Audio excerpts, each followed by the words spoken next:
I appreciate that. I think everyone on this council understands that. I want to make sure that the community, the public, the city at large understands that you all have a tough job to do. So I want to ask some very specific questions. First of all, I want to start off about crime prevention. I think too often we are reactionary and we want to do stuff after the crime is.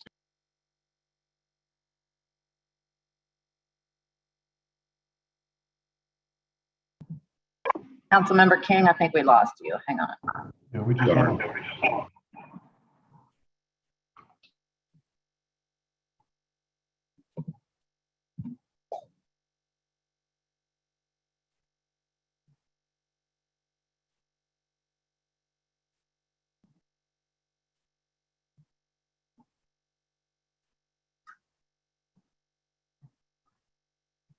Paul, are you working on getting Councilmember King back on? Yes, he just rejoined. Okay, thank you.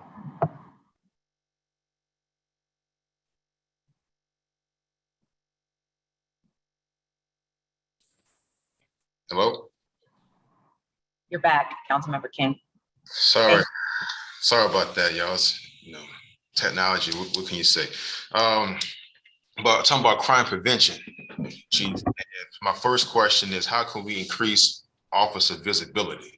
And you talked about a Fort District Station being built, a post from the back of the naval base on Federal City, that's on wall. That's a step of being visible out in the very main street, very main thoroughfare in Algiers.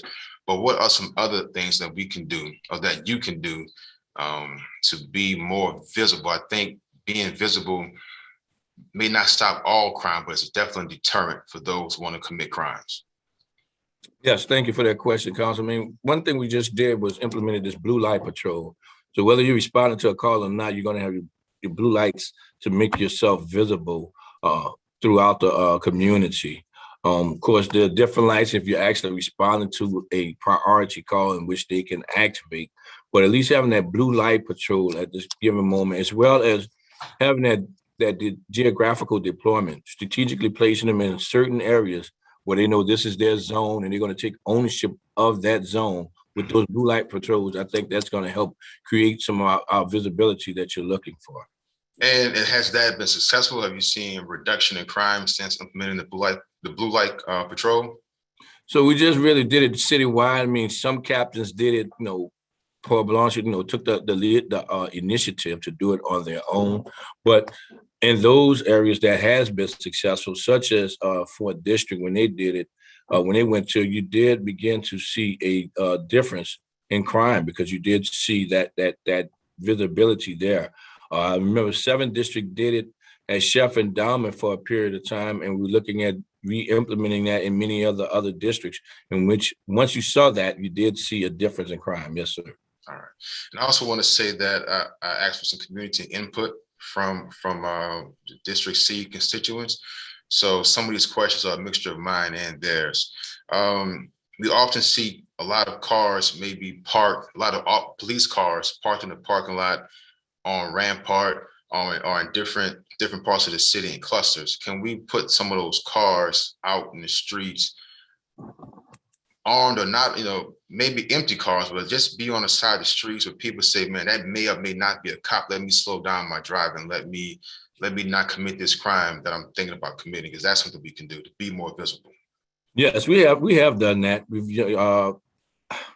We place cars in some locations, I put it that way, some locations as an opportunity to create that visibility as well. We continue to do that as that's a big part of our crime fighting strategy, especially during the Christmas holidays and all. But to make it a more year-round thing, we have done that as well in certain areas. Of course, those hot spots are putting them on those dots that Councilmember Tallman speaks of.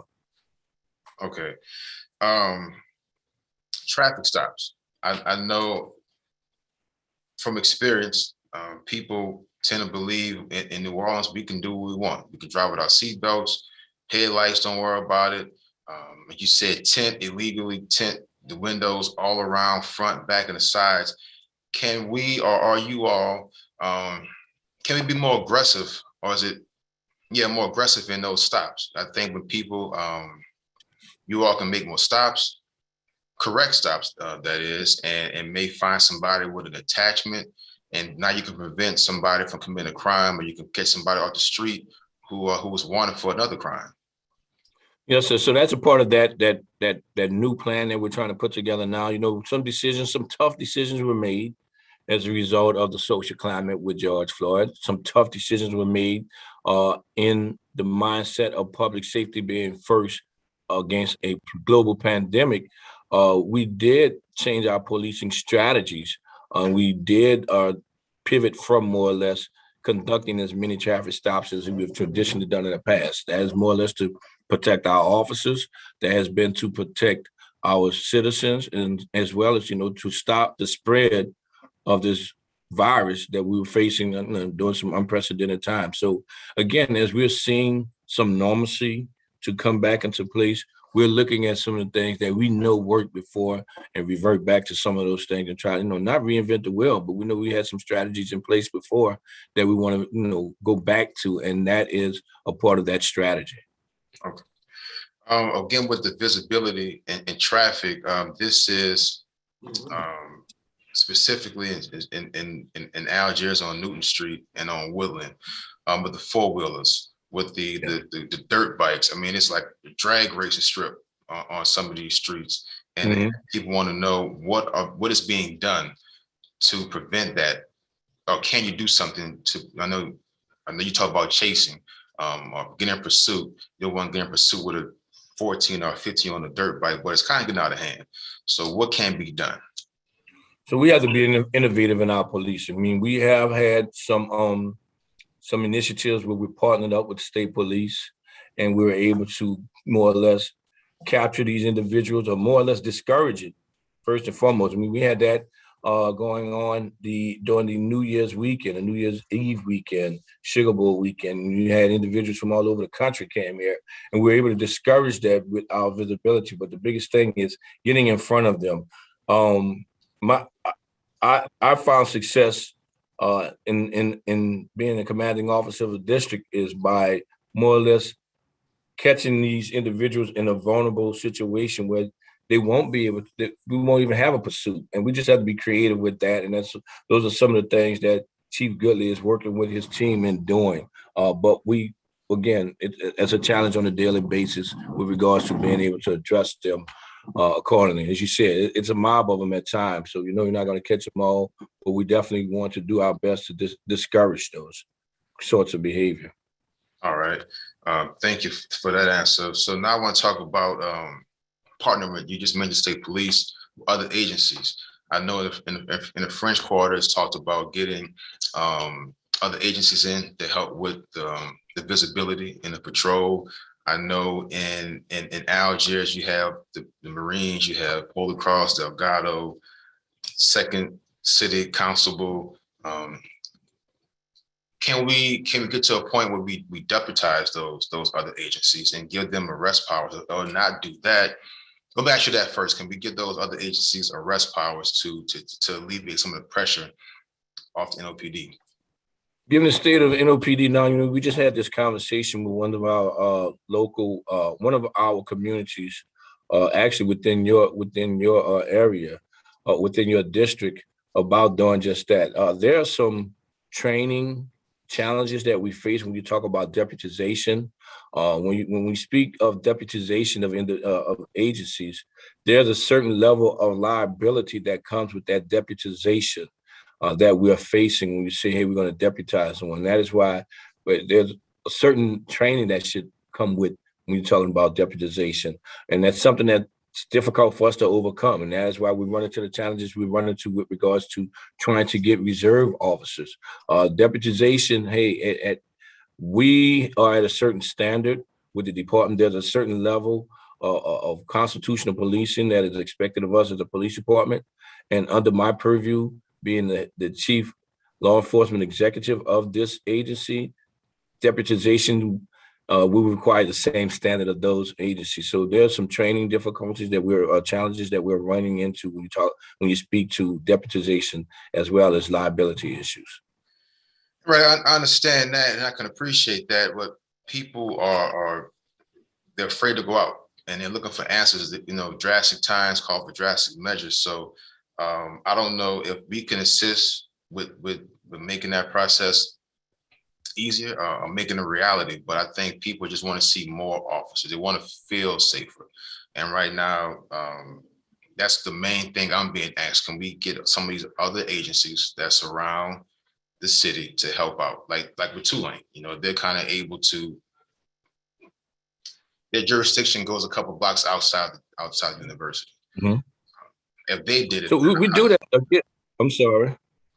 No, if they can do it, why not Holy Cross? Why not Delgado?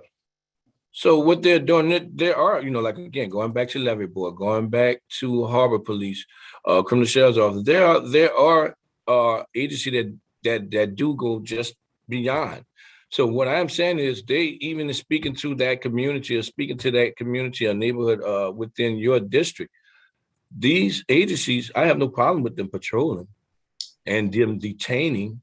That visibility would be there with the patrol. I look at this no different than a security guard in the Lower Garden District.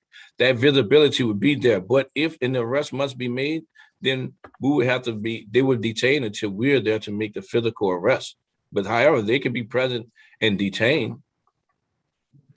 So is it possible when we have to partner an NOPD officer with, let's say, a constable's a first or second city constable office patrolling the French Quarter, so that way there's an officer already on spot, or to put an officer in that group. If there's 5 officers patrolling the French Quarter, the Marion, and the Bywater, that's not NOPD officers. Can we partner with them with 1 or 2 NOPD officers, so that way an arrest could be made on the spot? I would like to talk further about that. I mean, I have to understand the capacity in which you're speaking. Are we talking about a detail? Are we talking about overtime? Are we talking about normal patrol or regular patrol? And what capacity are we speaking of? And even with that being said, when that officer or agent or whatever from the other agency commits some sort of use of force, who is responsible for that use of force? And we have to think there are a lot of variables that we must discuss before I can say yeah, nature, any of those questions that you're asking right now.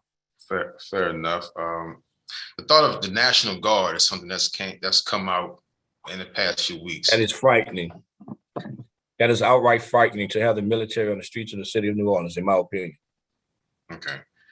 Well, I appreciate that. Again, these are a mixture of questions from yes, myself and my constituents, but that has gained some traction. Why is that frightening?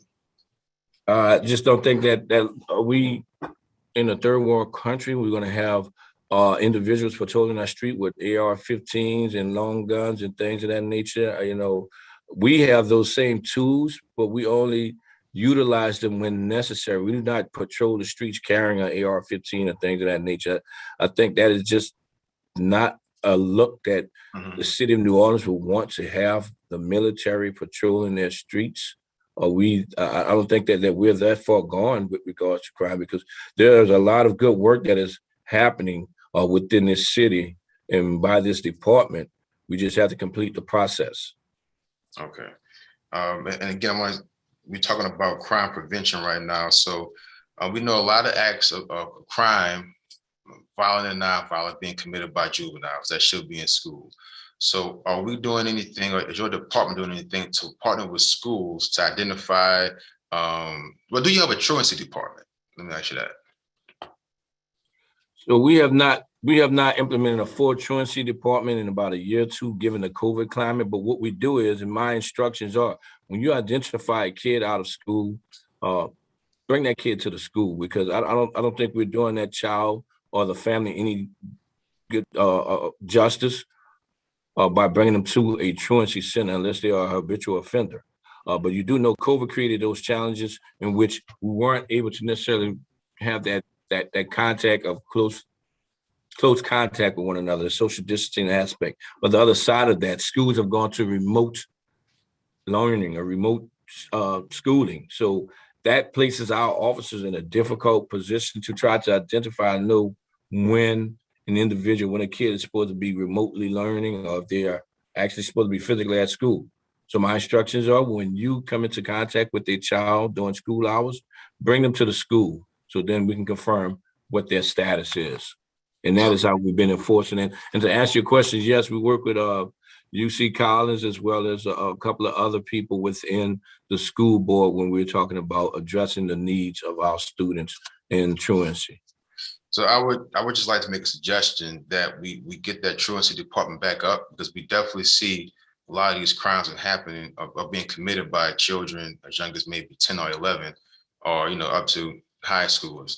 And just a suggestion, let's say different schools. I don't want to name a school and make it sound like it's a bad school, but maybe get with that, have that district work with those schools and find out what hours. Okay, are you doing virtual this week or this month? If not, then we shouldn't expect to see children walking around at 10 o'clock.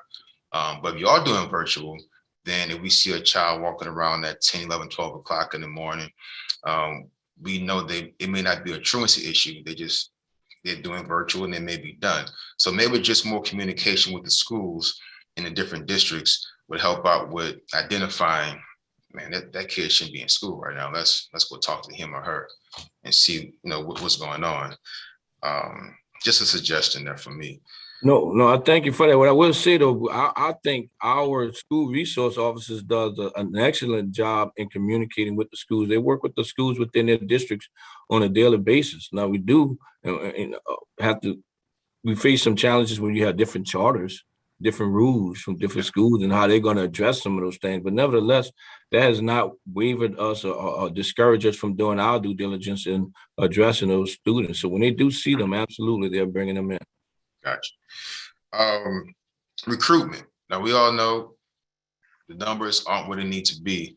And an idea I had during the campaign was to recruit some of these high school students that may not want to go to college, that may not want to go to the military, and have them do like a cadet program where they can start working with NOPD from a younger age and get trained while in high school. And that way, when they finish high school, that training can continue.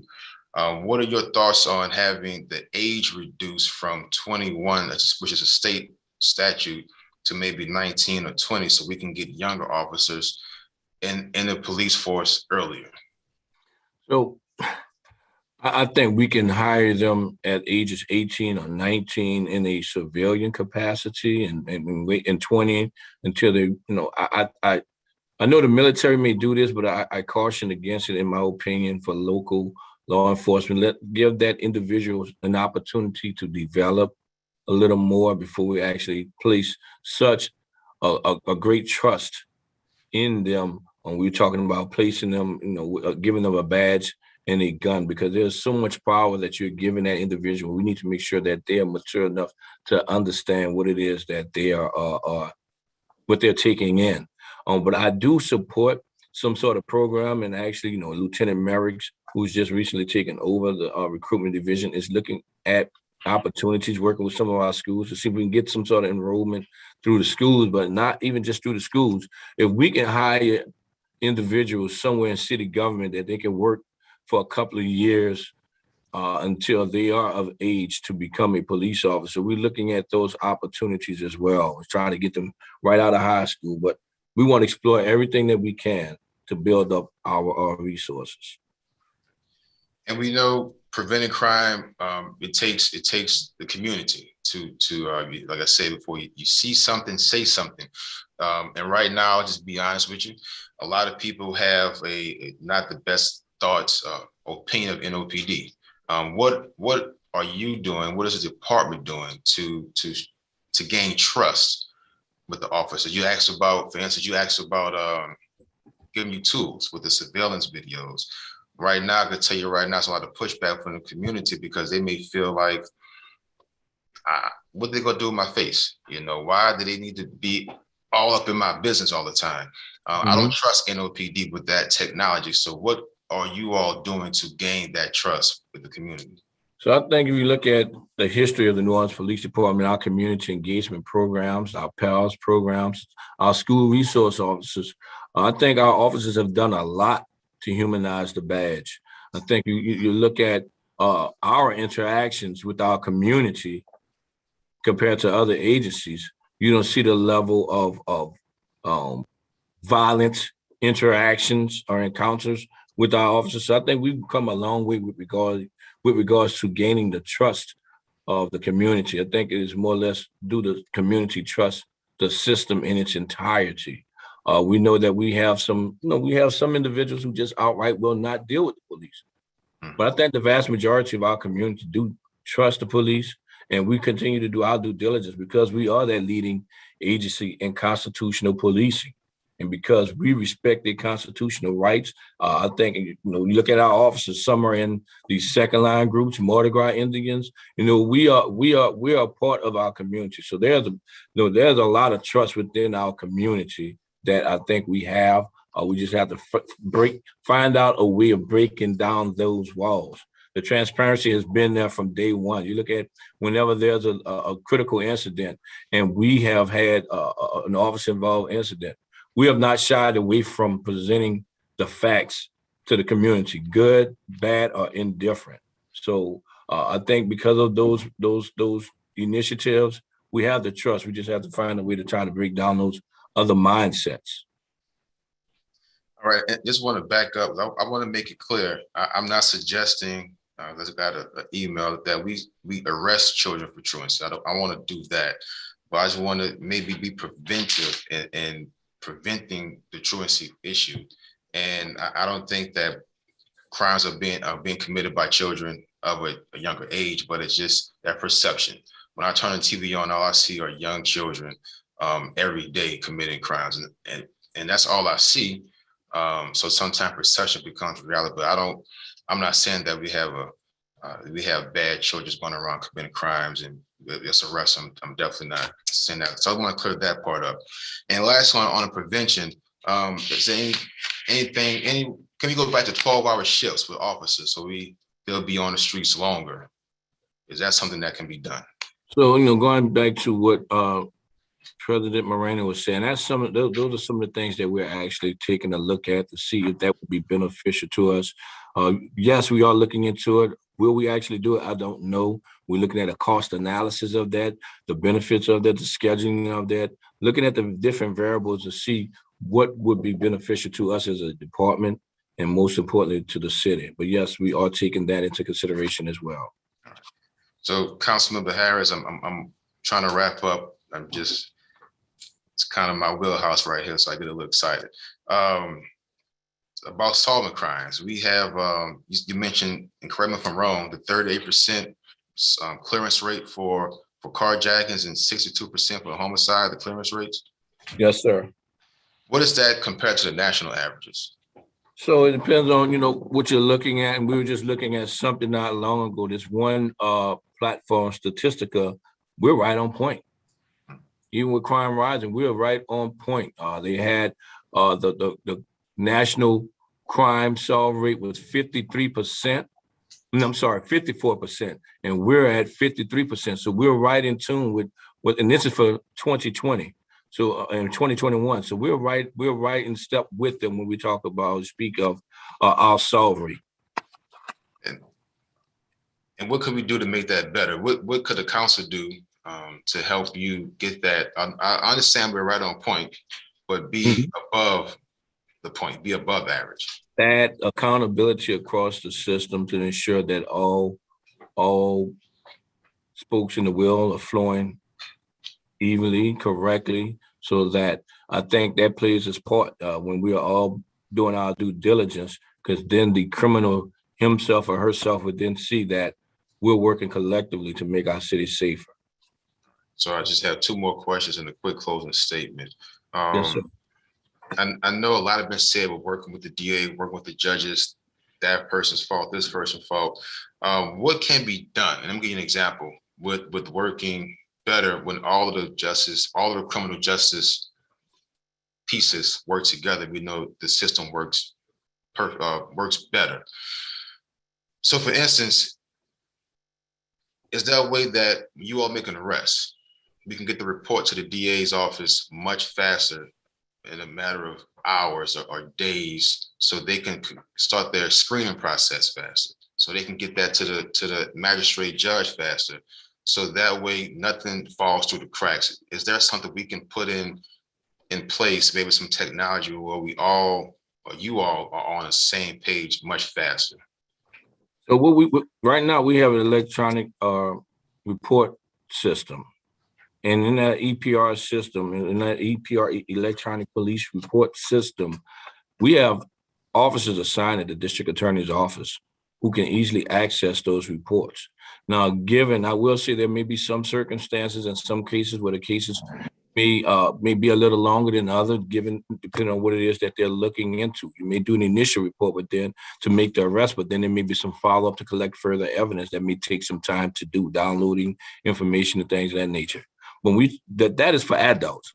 For juveniles, there's absolutely no issue. With juveniles, our officers cannot leave the juvenile facility until that report is completed.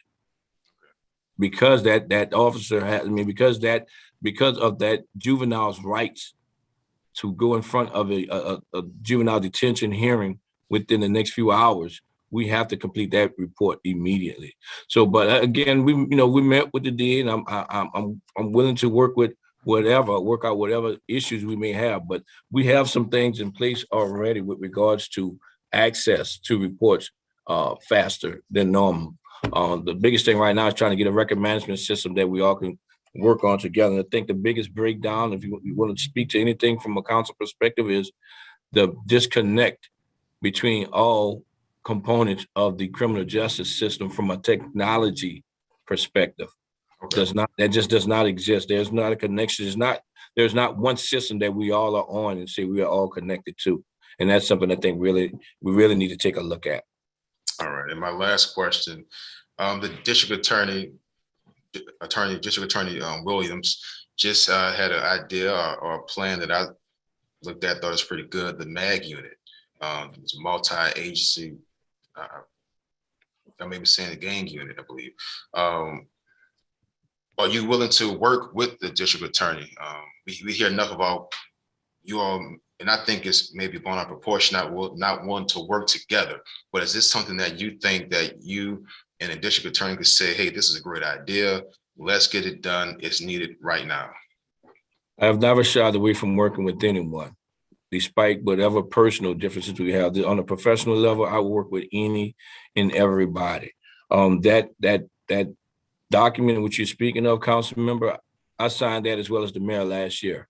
There are other partners that the DA offices will have to work on getting them to sign, but I signed that last year. So I don't know what else to say to that, but the fact that we have always been that partner willing to work with any and everyone to make our city safer.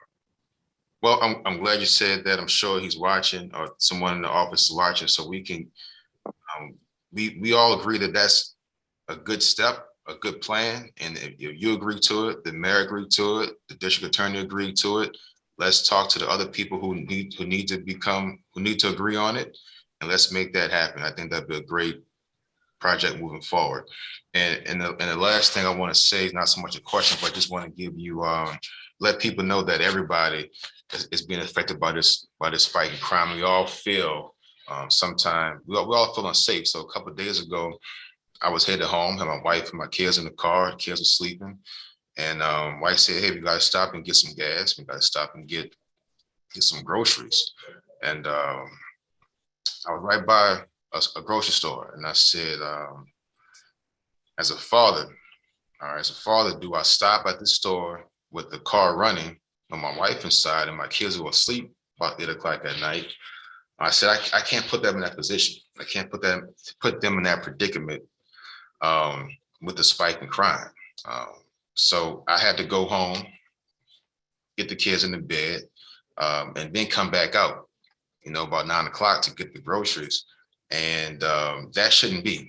I shouldn't have to feel like I can't stop and get gas and let the car run in Rouse's or Walmart or in Dixie for 5 minutes because this crime is out of hand. So I just want to let you know and let the public know that we all have that fear. We all want a safer city. And I know you're a father, you're a grandfather. I'm gonna call you old, but you're a grandfather. We all want the best, what's best for our children, our grandchildren, in our community. So, and I'm not the only person that feel like, man, I can't stop and get gas. I can't go to the store. I can't run in and run out. So whatever can be done to alleviate that fear, I'm all for it. I know every member on this council is all for it. I know every agency and law enforcement is all for it. So again, I want to work together and not apart. So that's all I have. And I'm sorry for taking too much time, but again, this is my passion. So thank you. Thank you. Thank you, Councilmember. Councilmember Harris.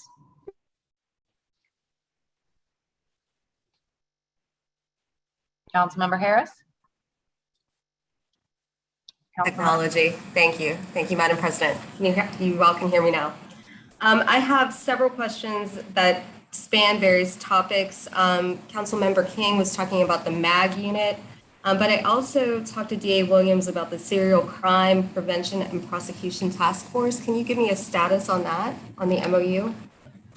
So let me speak to this. There are two different ones. So the one that I signed, the MAG one, the serial crime one, the serial crime one that I signed, that did not come with an expense. The second one is coming with an expense where the DA is asking me to pay for attorneys to be a part of a partnership. But I think we have to really do some have a conversation about that.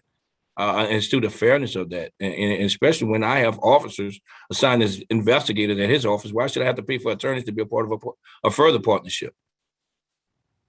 But just let me clarify, the money that you receive and the money that the DA receives is city pooled money, correct? Yes, it is. So it would benefit the city if y'all could agree on that partnership. Wherever the money comes from. I believe that New Orleans Police Department money should be spent on New Orleans Police Department. And if we had additional money to allocate to this as a city council to this partnership, would you be amenable to proceeding? Absolutely. You're going to give me that additional funding? Oh, yes, I definitely. You give me that funding, I am all for it. Moving on to the crime lab, we talk about violent crime, but I also want to turn to violent crime that impacts some of the most vulnerable people, and that's rape. So in 2020, the clearance report for rape was 9%. Is that correct? I am not sure that the clearance numbers on rape. I have to get that for you, ma'am. I'm looking at the ASHA report. I don't know if anyone can pull it up, but the 2020 rape clearance rate for us was 9% compared to the national average of 31%. So let's just assume those numbers are correct. So certainly, I understand that we have a functional crime lab currently that only takes certain kind of evidence and that processes that evidence. Is that right? So let me say this. I can't assume that those numbers are correct until I look at my own numbers. But yes, we have a certain number of articles or evidence, a certain amount of evidence that we can bring to the Louisiana State Police to have processed, because currently that is the way we are operating when it comes to DNA evidence being processed. I would ask two things: that you get me those numbers on the rape clearance for 2020. And if we have any information for 2021, that I would also like that information. For the DNA evidence that is processed by the state police, what is the average turnaround time for that? Because my understanding is that we're in line with other law enforcement agencies. Is that right? Yes, and it takes some time, absolutely. You know the average processing time? I don't have the exact specific time frame that it takes, and I'm sure it varies from evidence to evidence. I mean, especially if you get a hit on the DNA that on someone that is already in the system, you're more likely to get a response faster than you would with a piece of evidence that is connected to someone that is not in the system. It's helpful to you and law enforcement to have the DNA analysis capability. Is that right?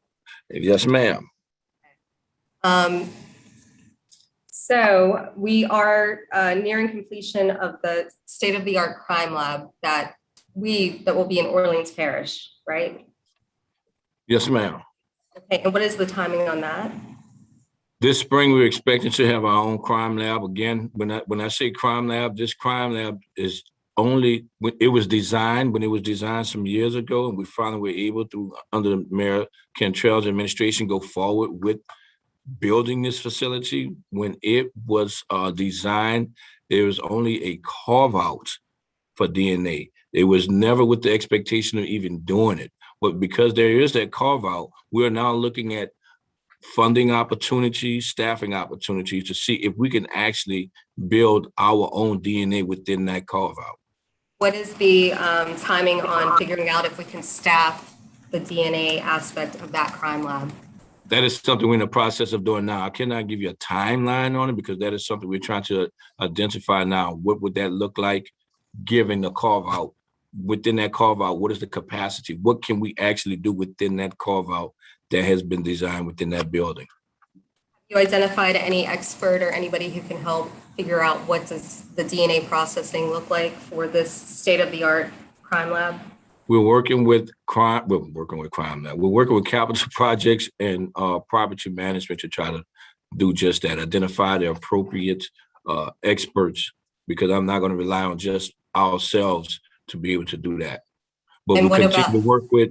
We get input on a daily basis from LSP and Jefferson Parish as well as to what it should look like. But we want to get also some input from the experts, given what we have and the spacing we have. What can we do that would be very efficient given the spacing that we have? Given the colleges here in New Orleans that specialize in forensics, I know that there are various programs at Tulane, Xavier.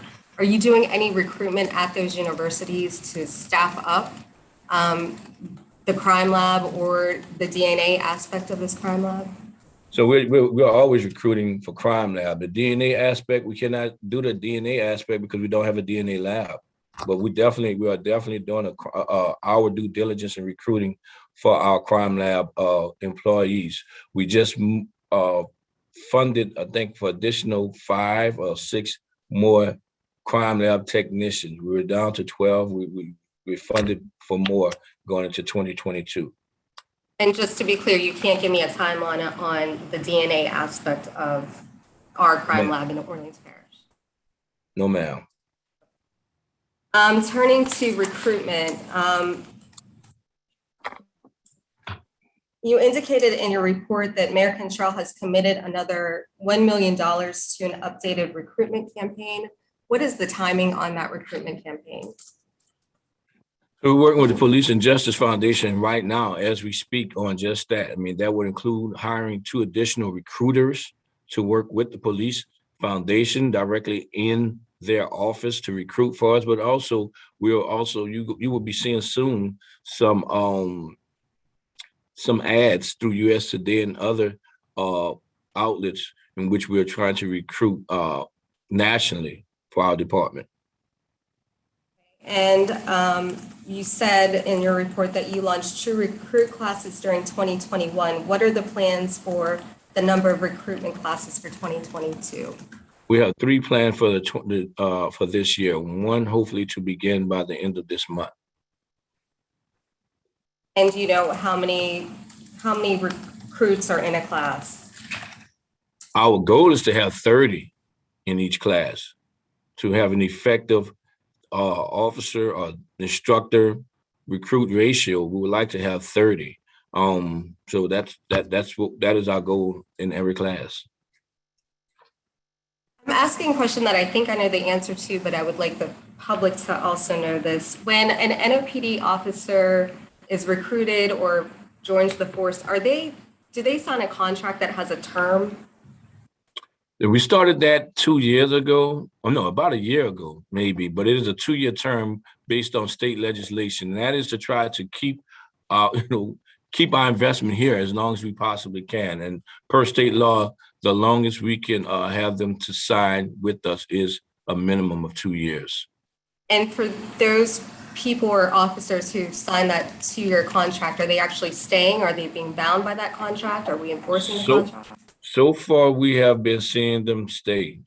We definitely are monitoring that because we will, and we do plan to, if someone leaves before that 2-year contract, we do expect them to reimburse the city for the investment in which we placed in them for their training.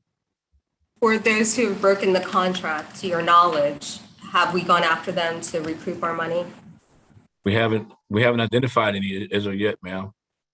Okay, so in the past 2 years, past 1 year, we've instituted the contract, and those people who've been recruited for that year who are under that contract have not broken it. No, ma'am, they have not. Well, it sounds like the contract is a good thing.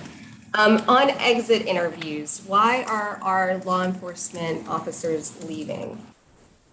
Yes, ma'am. I read, believe it or not, I read each and every exit interview for those who are willing to participate in it. Some of them have been, again, for retirement and personal decisions for their family. Some have said that dissatisfied with workplace environment. And when you start to read into it, it comes with some of the things that we're used to. Here is the reality of us as a city.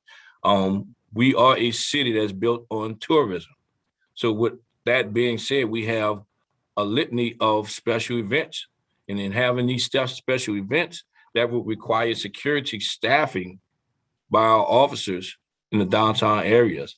Some of our officers are not necessarily, or former officers are not necessarily happy with that, having to go downtown periodically to secure our city, not realizing the bigger picture of what that means to our city and what that means to them as a department. I've also read some who have made the decision to choose another career. Just recently, a couple of our officers left to say they're going to become nurses or go into the medical field, as well as we've had some to go to other jurisdictions, such as our neighboring jurisdictions as well. So there are a lot. And then you have those that say that they're going home for home obligations as well. Those that have been recruited from out of town. So nothing against any of our officers. We have a lot of great officers that have done and who have been here for years and have been very, very great citizens and stewards of our city. But we have tried to now be more intentional in recruiting locally so that we would have that vested interest from that employee into this department and knowing that they're more than likely to stay longer than those that we have recruited from out of state. Is there any single source of retention data that shows the reasons that the officers leave? Well, we're working on putting that together now, looking at these exit interviews and things of that nature. We can get that to you as soon as we complete that. We're doing surveys to talk to our officers to get an understanding from them. We're in the middle of doing that. Actually, I think that is due tomorrow. I think the last day is tomorrow, if I remember correctly, for our surveys. We'd all like to see that. We've also had focus groups at every rank. You know, we did like years of service. I'm sorry I cut you off, but years of service focus groups, from 0 to 5 years or 5 to 10. But also we've done it by rank, from a patrolman to a sergeant to a lieutenant as well, just in captains, just to get some clarity and hopefully drill down on what are the challenges or what are the issues or what are the concerns from our officers that are boots on the ground with us. Thank you. I look forward to getting that data. You and I have spoken before about incentives. I've talked to the captains who are in District B about incentives. So I think it would be helpful to understand some information. So for instance, if we talked about forgiving student loans, do we know the percentage of officers who might have outstanding student loans who might benefit for some forgiveness, some amount of forgiveness? I do not have that data. I mean, we could try to collect that data, but that's not anything that they would just report to us on, but we can make an attempt to try to collect that data. Or interest in obtaining a master's degree or higher. Do you have any sense of who would be interested in that? Oh, absolutely. I mean, what we do is, we through FOP, through Police and Justice Foundation, we have those incentives that encouraged our officers to further their education. So that is something that I am a product of that, honestly, of going through the system or going through the process to actually further my education. We have a sense of how many officers own homes in Orleans Parish and could benefit from some sort of tax abatement. I don't have that statistic, no, ma'am, but I don't have that statistic, no. It would be helpful to know. And then finally, I know that you say in this report, you've been working with an outside consulting firm to identify areas of concerns related to officer retention. How much are we paying that consulting firm a year? Nothing. They're doing this to assist us to be a better public servant. That's great. That's great that you're getting this for free. And then Yep. who was the, you kind of broke up when you were talking with Council Member Green. Who is the new recruitment and retention officer? Recruitment commander is Lieutenant Merrill Merricks. That's all I have at this time. Thank you. Yes, ma'am. Thank you. Thank you, Councilmember Harris. Councilmember Jeruso. Chief, I apologize. You have 4 lawyers. No worries. No worries. Councilmember Moreno did you wrong by that snake coming around. So how we're working it. I want to start with this. You've been very careful today to not identify who's not getting in a room, which I can understand. But I just want to make sure what I also heard from you is you are willing to do it. And if there's personal differences, even professional ones, that NOPD stands willing to do it. And I want to elicit the same commitment from everybody else on Monday too. No, absolutely. Absolutely. I mean, this is not the Sean Ferguson show. This is not the New Orleans Police Department show. This is about the safety of the public in the city of New Orleans. All right. Thank you, Chief. I want to ask about, again, something you said. You talked today about people reoffending. And so again, how do the public know that of the significant crimes that are being committed, carjacking, murder, that this person has reoffended either with regards to that or another significant violent crime? Where can we look to see that? Well, I mean, I can give you a few names off the top of my head right now with regards to individuals that have reoffended after an arrest. But it's not that I can't say that we put some sort of public facing or dashboard up stating who these individuals are, but I can definitely give that to you. Yeah, I mean, and again, I think, I'm not the first person, I won't be the last to start talking about, I don't know that I need a name, but I think we need to see where this is because that becomes significant. And if you all keep on saying there's reoffense, and there is, then I think we need to be able, and by we, I mean the public, need to be able to track that.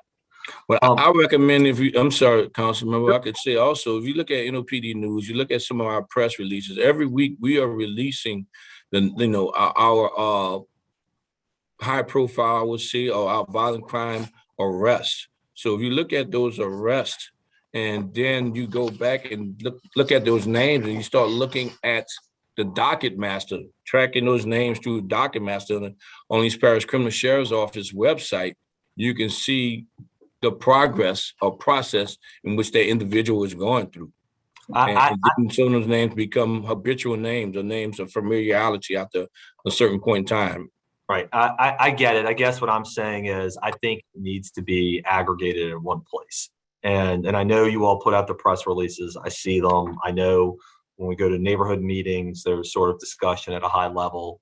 But I think what the public is interested in is if we keep on talking about the accountability, how you're watching the accountability and what's happening and sort of the differences in different crimes. Chief, I want to ask you about this. One of the things we've talked about a lot today is clearance rates and what's going on to establish probable cause. Obviously, police officers are trained in the academy in some of these issues. Does NOPD follow up with the magistrates or with other law enforcement agencies about writing warrants and how to make sure good evidence is submitted? Because again, if we're going to be avoiding finger pointing and we're looking at a solution-oriented problem, then one of the things we might be able to iron out is if there's warrant issues, how we get those resolved earlier rather than later. Oh, absolutely. We've met with Magistrate Chief Judge Juana Lombard. We will be meeting with our Chief Criminal District Court Judge Robin Pittman. I met with the DA just last week just to identify if there are any deficiencies within the New Orleans Police Department that could be possibly hindering what we are doing or what needs to be done to hold these individuals accountable.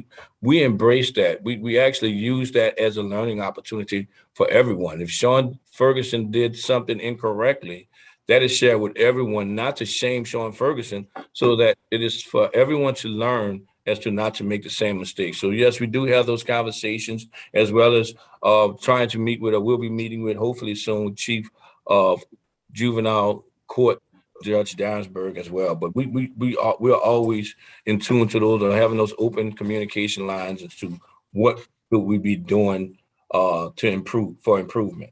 Are the judges and facilitators going to each district, Chief? No, not to each district. It's more or less, we have liaisons for these, and we allow them to be that messenger.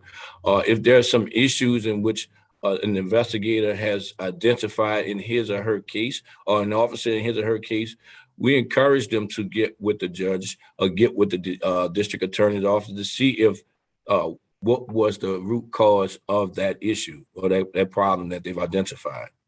All right. Well, again, I might suggest, again, as we're talking about cooperation and working together, just even brushing up. I mean, we have to take continuing education. I think it helps all of us in making sure people have it too. Chief, one of the things we have for the budget committee on Tuesday is special rate of pay for police officers, for senior corporal, sergeant, and lieutenants. Do you want to take a second to talk about that? What's going on with the budget on that? So are we talking about the promotion from PO to SPO? Well, I mean, it sounds like it must be a pay increase, right? I mean, it's a special rate of pay. I don't think we're diminishing Gotcha. salaries. Okay. Yeah. So what happened is, so because we had gone so long without promoting police officers to senior police officers, there's certain assignments within the department, meaning the detective position, field training officer position, that required them to be a senior police officer to get this special rate of pay. So what I've asked is that even as a police officer, as long as he or she meets the minimum qualifications, meaning years of service, experience to fill those positions, that they also receive that special rate of pay, although they are not senior police officers, they are just police officers. All right. And after, if assuming the council votes on it, approves it, and then the full council approves it at the next meeting, then that implementation will go into place. Absolutely. And I think that will be a shot in the arm with regards to boosting the morale. Officers now, again, it opens up an opportunity to for their career path to be developed, to be formulated, so that they can progress and move on in their careers. Is that separate from the promotions of the 100 officers you discussed? Yes, sir. Yes, it is. Okay. And then when are those 100 officers going to be formally promoted? So we just went through our vetting process with that. Now there's some mandated training that they must do. It's not a test that they must do. There's not a pass or fail test, but there's some mandated training that they must do in order to be promoted. Once they have completed that, and I think they're in the process of doing that now, we will be going through that promotional process. Is that a month from now, 3 months from now? Within the next month or two. Okay. And again, the reason I'm asking is you've spent a lot of time here talking about morale issues and what we can do. And so it seems like if people are in the queue to be promoted, then what's being done to help those promotions?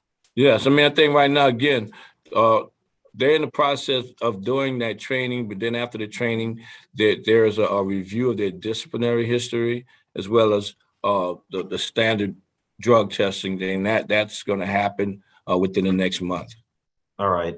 And then I know I've talked to you offline about this in relation to those promotions, and I know you're trying to build out the NOPD, as you said earlier, with more numbers. Are you looking at various departments and saying, I need more homicide, I need more DV, I need more here, and sort of having a hierarchy of needs of what the things are for most critical? Absolutely. I mean, we've looked at that, and we continue to look at that. Of course, old adage of robbing Peter to pay Paul, because we have our constituents who want an immediate response when they call for police, but then we want that thorough investigation to be done. If and when a complaint has been filed or report has been filed. So yes, we have prioritized. We do know and acknowledge that there are some shortages in domestic violence or in our homicide as well. All right. And Chief, just so we know, and if you don't know the answer, we can ask the city on Monday. The budget itself is built out for more than 1,100 officers, right? It's built out for a couple hundred more. Yes. Okay. I mean, I think that's important to make that point because, we want to make sure resources aren't an issue here or for the other parts that we keep on talking about, the front end pieces too, that we're working on, like early childhood education and et cetera. I want to ask you two related questions. Councilmember Harris hit on some of this, but you said prior to 2020, you got about 250 applications per month. That's roughly 3,000 applications per year. If you have that many applications, why is it becoming a problem to have recruiting classes of 30 people each, given the large number of people who are applying? Well, we have one of the most stringent background processes probably in the state of Louisiana. So we have to ensure that we've done our due diligence when we speak to the background check of these individuals. So we're looking at, even after we average 400 to 500 pre-George Floyd. Since then, we're averaging about 250 per month. And out of that 250, only about 20% actually come and take the civil service test. And then we have to figure out from there, they go through the background investigation and things of that nature. We do our due diligence to ensure that they meet the standards that are expected of them as a New Orleans Police Department officer. I mean, again, I know we don't want to get into a point where we were before, where we had bad apples slipping through, but if there's something else that the collective can work on in terms of recruiting, because it just seems like that's a high number, and then we get to a low number in the classes, then I think we'd like to be a part of that. Yeah, I can say this too. I mean, just last year, our recruitment department was moved into full compliance with the Department of Justice. So I feel that what we are doing within our recruitment division is some of the best practices across the country. Is probably the best, because we were just recently vetted and sustained or recognized as such, being brought into full compliance within the recruitment division. But historically, 4% of these applicants actually make it through the entire full process of the application, of applying for a police officer. Okay. And then, Chief, I know we've also talked about this before, and you've been committed to it, about reporting sort of on a regular basis to the council on certain issues too. Yes. We'll work on that, because when we talk about getting to the sustainment period of the consent decree, where I'm headed. The police department is almost there, and I think there's just a couple of little areas, and I know that's one of the areas that's important to getting that result. So want to make sure we deal with that. And then I just want to return, I guess, sort of to the last thing about sort of victims and witnesses here. Two things. One is, are the community liaison officers working with victims, and do they sort of interface between the victims and the DA's office? How does that really happen? So police are touching the people who are affected. Obviously, they take the report, but then is there any follow-up after the report, or is that really when you get to the next step of the system? So, I mean, depending on what the crime is, I mean, for the most part, like I said, for DV cases, domestic violence cases, we have counselors, we have social workers in every district that reach out to those. And there's some other cases in which our district captains may identify that is important to them, that they really would like for the social workers to take a closer look at. Our community liaison officers, they are really there to be a liaison to help connect our community to services, meaning those quality of life issues, some of those things that, abandoned cars, illegal dumping and things of that nature, to help connect them with the city government or city department agencies that are responsible to address the needs at that time or that moment. Okay. And I guess the point I'm just trying to make is you have people who have been injured, right? And then and something has happened to them. I mean, it just seems like somebody should say to them, all right, this is an arrest. Are you going to make a victim impact statement? This is what happened to me. This is going to be the next step in the process. And just to make sure there's a seamless sort of connection between NOPD and the DA's office when that's happening, because we don't want to see victims getting lost in the system or losing faith in what's happening after something happens. Absolutely. And that we start with the initial officer taking that report. He or she would be then giving that citizen guidance as to what are the following steps in this process. So it starts from the day one that they call a police officer. All right. And then, Chief, can people make reports about everything online? If I know a lot of people call in or call 911, that's typically what we tell people to do.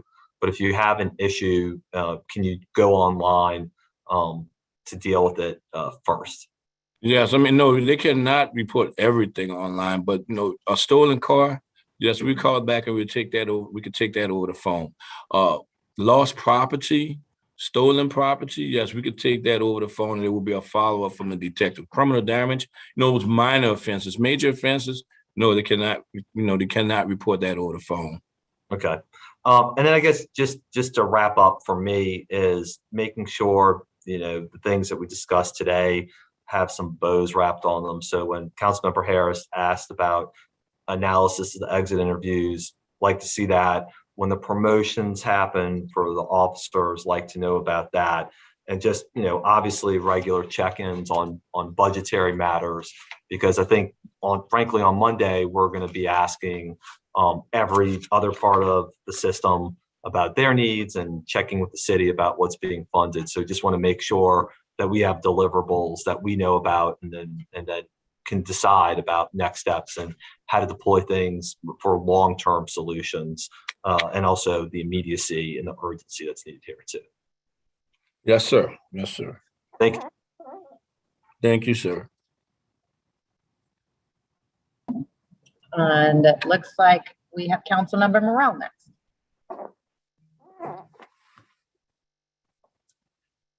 Thank you, Madam President. I appreciate that. Good afternoon, Chief. Good afternoon, Council. I want to begin by thanking you for being here, because obviously being present shows a expressed willingness to be part of finding solutions to these problems. I'm going to ask a series of questions. Some of them are going to ask for some pretty specific data. I am not expecting you necessarily to have that data on hand. And I think I speak for myself and Councilmember Harris in that I'm more than happy. My office will follow up with some of the requests in writing. So that gives you an opportunity to present that information at a later date. But some of it's going to be pretty specific and in the weeds. So if you don't have it available, it's okay to say you'll just respond to me with that information later. Thank you. The first question I have is, how many post-certified, and to be clear, unlike a lot of my colleagues, I'm not going to really have a narrative that I'm asking questions through. This is really data that I'm looking for. So the first is, how many post-certified officers do you have currently in administrative positions that could be filled by civilians? I don't have an exact number, but I could tell you there's very, very few, if any, because we've gone through that process of trying to ensure that we don't have any. We have as many officers on the street. We don't have any in those administrative capacities. But I'll look for a number for you to see if there are any. But it is very little, if any at all. Okay. Well, I appreciate that, and we'll get that information for you. I really want to dig into pursuit policy, because I think that people really need to understand kind of what the pursuit policy is. My understanding, and you can correct me if I'm wrong, is that when an instance of pursuit becomes available, that officers who are in that instance are supposed to call a supervisor and be granted permission to do pursuit. Is that correct? Yes, sir. Okay. Here is my question, and this is what I've gotten speaking to a lot of officers who are extremely frustrated. My understanding is that if an officer initiates pursuit, calls a supervisor declines pursuit, turns their lights off and pulls off the road, many of them are getting PIB complaints filed against them and are months after that incident occurred, even though there's information to show in dash cam and like footage that when they were told not to initiate pursuit, they pulled off. Is that correct or not correct? I cannot say that is correct. I mean, we have done audits, especially as a result of going back to Unity 1, the unfortunate incident with Unity 1. We have done periodic audits in which we've seen, we try to identify if the pursuit was authorized and was our policies followed, was our protocols followed. We even we went as far as to create when an officer has requested a pursuit and he or she has either been denied or disengaged, we created a signal so we can track when these incidents happen. But I am not familiar with incidents in which they have been written up or disciplined because they disengage or discipline, although they say that they have disengaged. There has to be some sort of relative or pertinent evidence to say that they did, in fact, continue with this pursuit.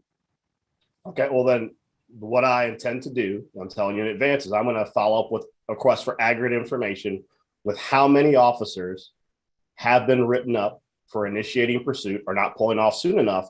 Because I'll tell you candidly, as someone on the outside looking in, once you know other officers are being written up for even looking at a pursuit, I think to Councilmember Green's story that he referenced, you create an environment where no one even asks anymore. They just say it's not worth the possibility of a PIB complaint. So I'm going to follow up, and my office will follow up asking for specific aggregate data with how many officers have been written up for pursuit by PIB in the last 18 months, 2 years. So I don't expect you to have that data on hand, but I will send an information and request that we can go to the next question. I think it's important to have that information. Yeah, we welcome that. And I don't know, it's unfortunate that you're being told this information because I can think of several pursuits we've had over the last couple of weeks, authorized pursuits that resulted in arrest, as well as pursuits that were even an officer, he himself said, this individual was very reckless and very irresponsible. He told his supervisor he was disengaging himself. So I think that, the energy, I think the willingness to participate or engage in a pursuit is there. I think you may be misinformed, but we definitely will get you the information requested. We can agree to disagree. We'll let the information tell that story. Let's talk about solve rate. My understanding and looking at the data, and Jeff Asher does a tremendous job with it, is that the rate that gets reported to the FBI, the rate everyone uses, is actually called a clearance rate, correct? Not a solve rate. Yes. Okay, and I guess the question, I think Councilman Moreno kind of touched on it, but I'll be more specific. What is the clearance rate reported by the NOPD regarding homicides and carjackings? Not the solve rate. Gotcha. I specifically say clearance rate because, as we both know, you cannot include when a warrant is issued as a cleared case. So I understand from the FBI, they do allow you to include closed cases. And I think sometimes I don't appreciate the FBI doing that either, because when you talk about closure rates and you're trying to explain to the public kind of where you are on closing cases, and they're looking at, let's say right now we've got a spate of crime happening in the city where you guys are trying to solve those cases. Well, if part of the closure clearance rate is actually solving crimes that are from 3 years ago or 4 years ago or 5 years ago, then I think even that closure rate could be misleading. But I really want to get to the number once you subtract warrants, because a warrant is not recognized by the FBI as a cleared case. Gotcha. Yeah, let me get that information to you. Yeah, I'll get that. Okay. I want to talk about Tiger Unit. Mm-hmm. I think that the graph that Councilmember Moreno gave was kind of misleading in that it didn't really show the tail of the tape. And I want to be very specific when I use these numbers. 90 days before Tiger was disbanded, there were 49 carjacking incidents and 76 robberies prior to Tiger being disbanded. And as the graph showed, that was a downward trend. Within 90 days, on October 2nd, of Tiger being disbanded, carjackings were up to 104 and armed robberies were up to 156. I do appreciate, and like I said, I appreciate you taking ownership of the fact that you decided to go a different direction with VCAT. But to be candid, if you're looking at pure data, and you're looking at trends, there is actual data from a singular period. And let's be clear, Tiger was disbanded on October 2nd of 2020, which means it was disbanded. This was not, though crime was trending because of COVID, the COVID lockdown, so to speak, really started in March of that year. So through March, through October 2020, there was a downward trend in both those fields, and Tiger was in place. Tiger is no longer in place, and crime spikes. And we've seen dips and valleys, but that number has not come down. I would really, really appreciate if you would reconsider putting Tiger back on the table, because Tiger worked. And I mean, like I said, you're the superintendent. It certainly is your prerogative, but when we are council members looking at data and we're looking at these data points, there was a direct correlation with Tiger's presence, what was happening before and after. And I would really encourage you to revisit the Tiger decision, because it just was a unit that was doing very well. I thank you for that. As I said before to Council President, we are looking at doing some things differently, and especially in a more proactive way. I will point out too, again, not pointing fingers or anything like that, but just want to give some context to this. What we've seen through our data collection and through our research, this carjacking spike is not anything unique to New Orleans. This is something that we believe is going on a social media platform across the country, and that is why you've seen the impact. But we've seen, even with that, you've seen hundreds of arrests going, being made with this as well. Yeah, I appreciate that. And I think that as we analyze what all the options are for fighting crime, as my big brother, Councilmember Thomas, says often, sometimes you have to look in the past, even the most recent past, of what was working, and reconsider what was working. I want to go back to some numbers. You said that there were 16 homicides this year thus far, and 10 were solved. How many of those 10 solved were cold cases? I think 3. 3. So in actuality, there were 7 cases that were solved that were not considered cold out of the 16 that have happened thus far. Yeah. And as in not cold, those 16 homicides, those 7 cases could have been from 2020. I don't know what the definition is of a cold case, but these are not cold cases, which means they could have been 2019 prior to 2022. Or anything, and I think one case is from 2019. You know what? I think I may have it right here. One case was from 2021. 2 cases are from 2021, and the others from like 2019. Okay, and by those 10 closed cases, are those including cases that which you issued a warrant for arrest, but there actually hasn't been an arrest yet? Let's see. For the cold cases you're speaking of, which one? No, I'm saying for the 10 solved homicides this year. How many of those were considered solved because a warrant was issued and an arrest or an indictment wasn't secured? I want to use the FBI definition of clearance, not. Gotcha. So five.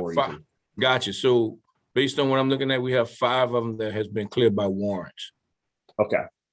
Well, I would appreciate going forward, and when I ask for, I'll make sure that we include in our data points.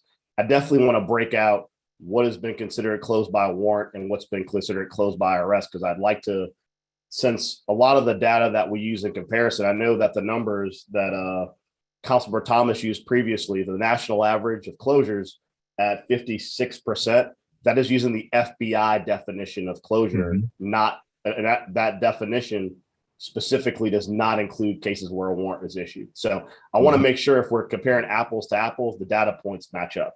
Gotcha. Okay. As far as plans, I know there was some discussion early on about what's your plan. And I understand that there's parts of your plan that are not prepared for public presentation. what I will say is, I think a through line throughout all of this, whether it be recruitment, whether it be morale, whether it be the like, I want to take it back. I say take it back because I graduated high school in 1997. I'm taking it back to 94 and 95. So this is really OT time, not JP time. So just to be clear, but part of what created public morale, public support was the presentation of the Pennington Plan. Then Police Chief Richard Pennington, who came in 1995 and pledged when he was hired, he will reduce murder rates by half within 5 years or resign.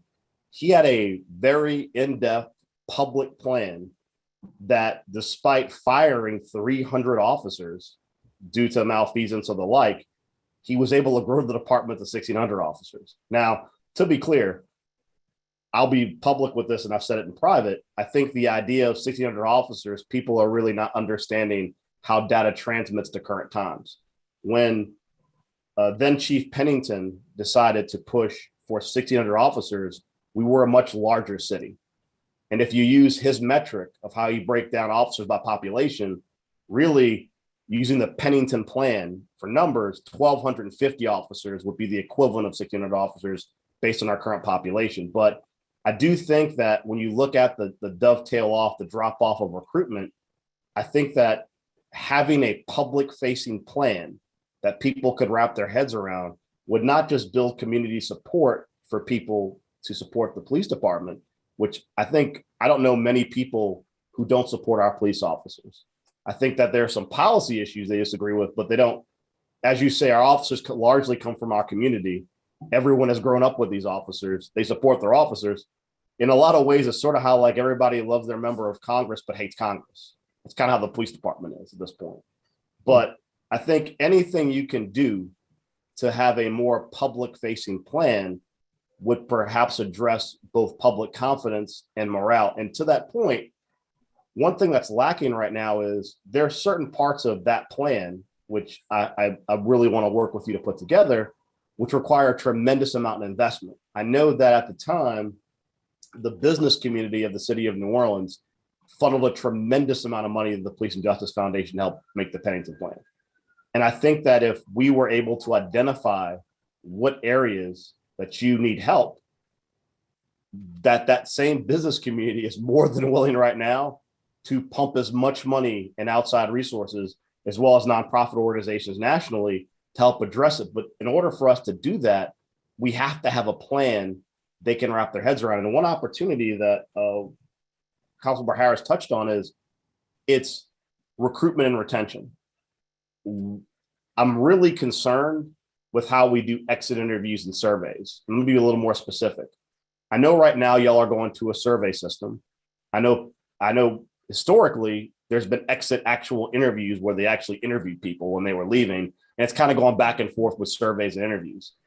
I will tell you, for someone who's run a small business, who's been on boards of larger companies, as far as what you're facing in recruitment and retention, surveys are useless. A survey that someone is filling out while they're moving to a new place is not going to be a real honest dive into why they're leaving. And I think that any help you can do in working with the Police and Justice Foundation, or this council will be happy to set up even another organization if necessary to help you get outside funds, to maybe get a human resource management company to come in and look over the aggregate data of exit interviews and come up with a plan for retention. Because I appreciate you're doing focus groups and the like, but to be candid, every business in the United States, law enforcement or not, is having hiring issues. Everybody is. I mean, whether you're a law enforcement officer or you're UPS or the Postal Service or a bagger at Rouse's. And all of them have realized that when you have discontent with employees, it takes more than simply having people who are in management interact with them and say, what's the solution to that problem? You have to dig deeper. And I think that there's a willingness with many people in the city to provide tremendous sums of resources and sweat equity to help you tackle this issue head on. Because I can tell you, and we both know this, the attrition rate, including obviously that ill-fated legislature passed that accelerated retirement, but the attrition rate continues to outpace recruitment. And I know the challenges you face with the consent decree as far as recruitment, because you're right. The officers that apply to our police department, they go through the ringer as far as being qualified to come to the department. And it really lowers their officers who can get hired in Jefferson and St. Bernard, Plaquemine, and St. John that you can't hire because they can't get past the consent manager's requirements. But if we could create an environment where there is actually a plan that we can all wrap our heads around, where we can resource that plan, and resourcing it, like you said, we all know the city has challenges, you have challenges. Part of what made the Pennington plan successful is that the business community stepped up and funded it. We're at that point right now where I think that if we could get a plan together, and I'm more than willing to work with you on it. I know Councilman Thomas has more than enough institutional knowledge on how that came about. I know that there are people on this council that are all willing to step up. We're more than happy to help you put together that plan and socialize that plan to get that investment. But we need your help to do that. So no, I thank you for that. But everything that you said with regards to recruitment and retention and the strategies that you just described, that is exactly what we're doing in partnership with the Police and Justice Foundation, as well as those business community partners and leaders. They're embedded in this process every step of the way. So it is a work in progress, but we're in the middle of doing that now. Strategic plan. I did one a few years ago. We're in the process of updating that now. But again, everything that you're saying, we're in the middle of doing. I definitely appreciate your input on that. Well, and I think part of that, making that successful, and I appreciate the Justice Foundation's involved in now, but from everything that I've seen interacting with everybody else in this process, the plan right now is not in a place as far as recruitment and retention where it's coherent enough that everyone can wrap their hands around it. I appreciate you get to a point where when we have the amount of officers we do, and I'm going to later send a request to kind of break down where our officers are, because we here, as you know, we received an email letter from PANO, the Police Association of New Orleans, where they challenge your number as far as how many officers are actively out there on the street by a pretty substantial margin, by almost 140 officer difference. So I think that part of us correcting any misconception is we're going to need a breakdown of officers in the department, where they are, what their roles are, and what they're doing, so that when we say an active officer available for patrol, we have a shared definition of what that is, so that we can either correct or refute that information or correct the information as it's being perceived. But my point being that everything you're doing is I encourage it all, but I think in this environment, this post-COVID, post-George Floyd consent environment, it is more important that we look at almost a corporate level of how you recruit and do retention, hiring the best people in the country in an advisory capacity to come in and really put together almost like a international level plan on how we're going to recruit officers. And that dovetails into my really big question.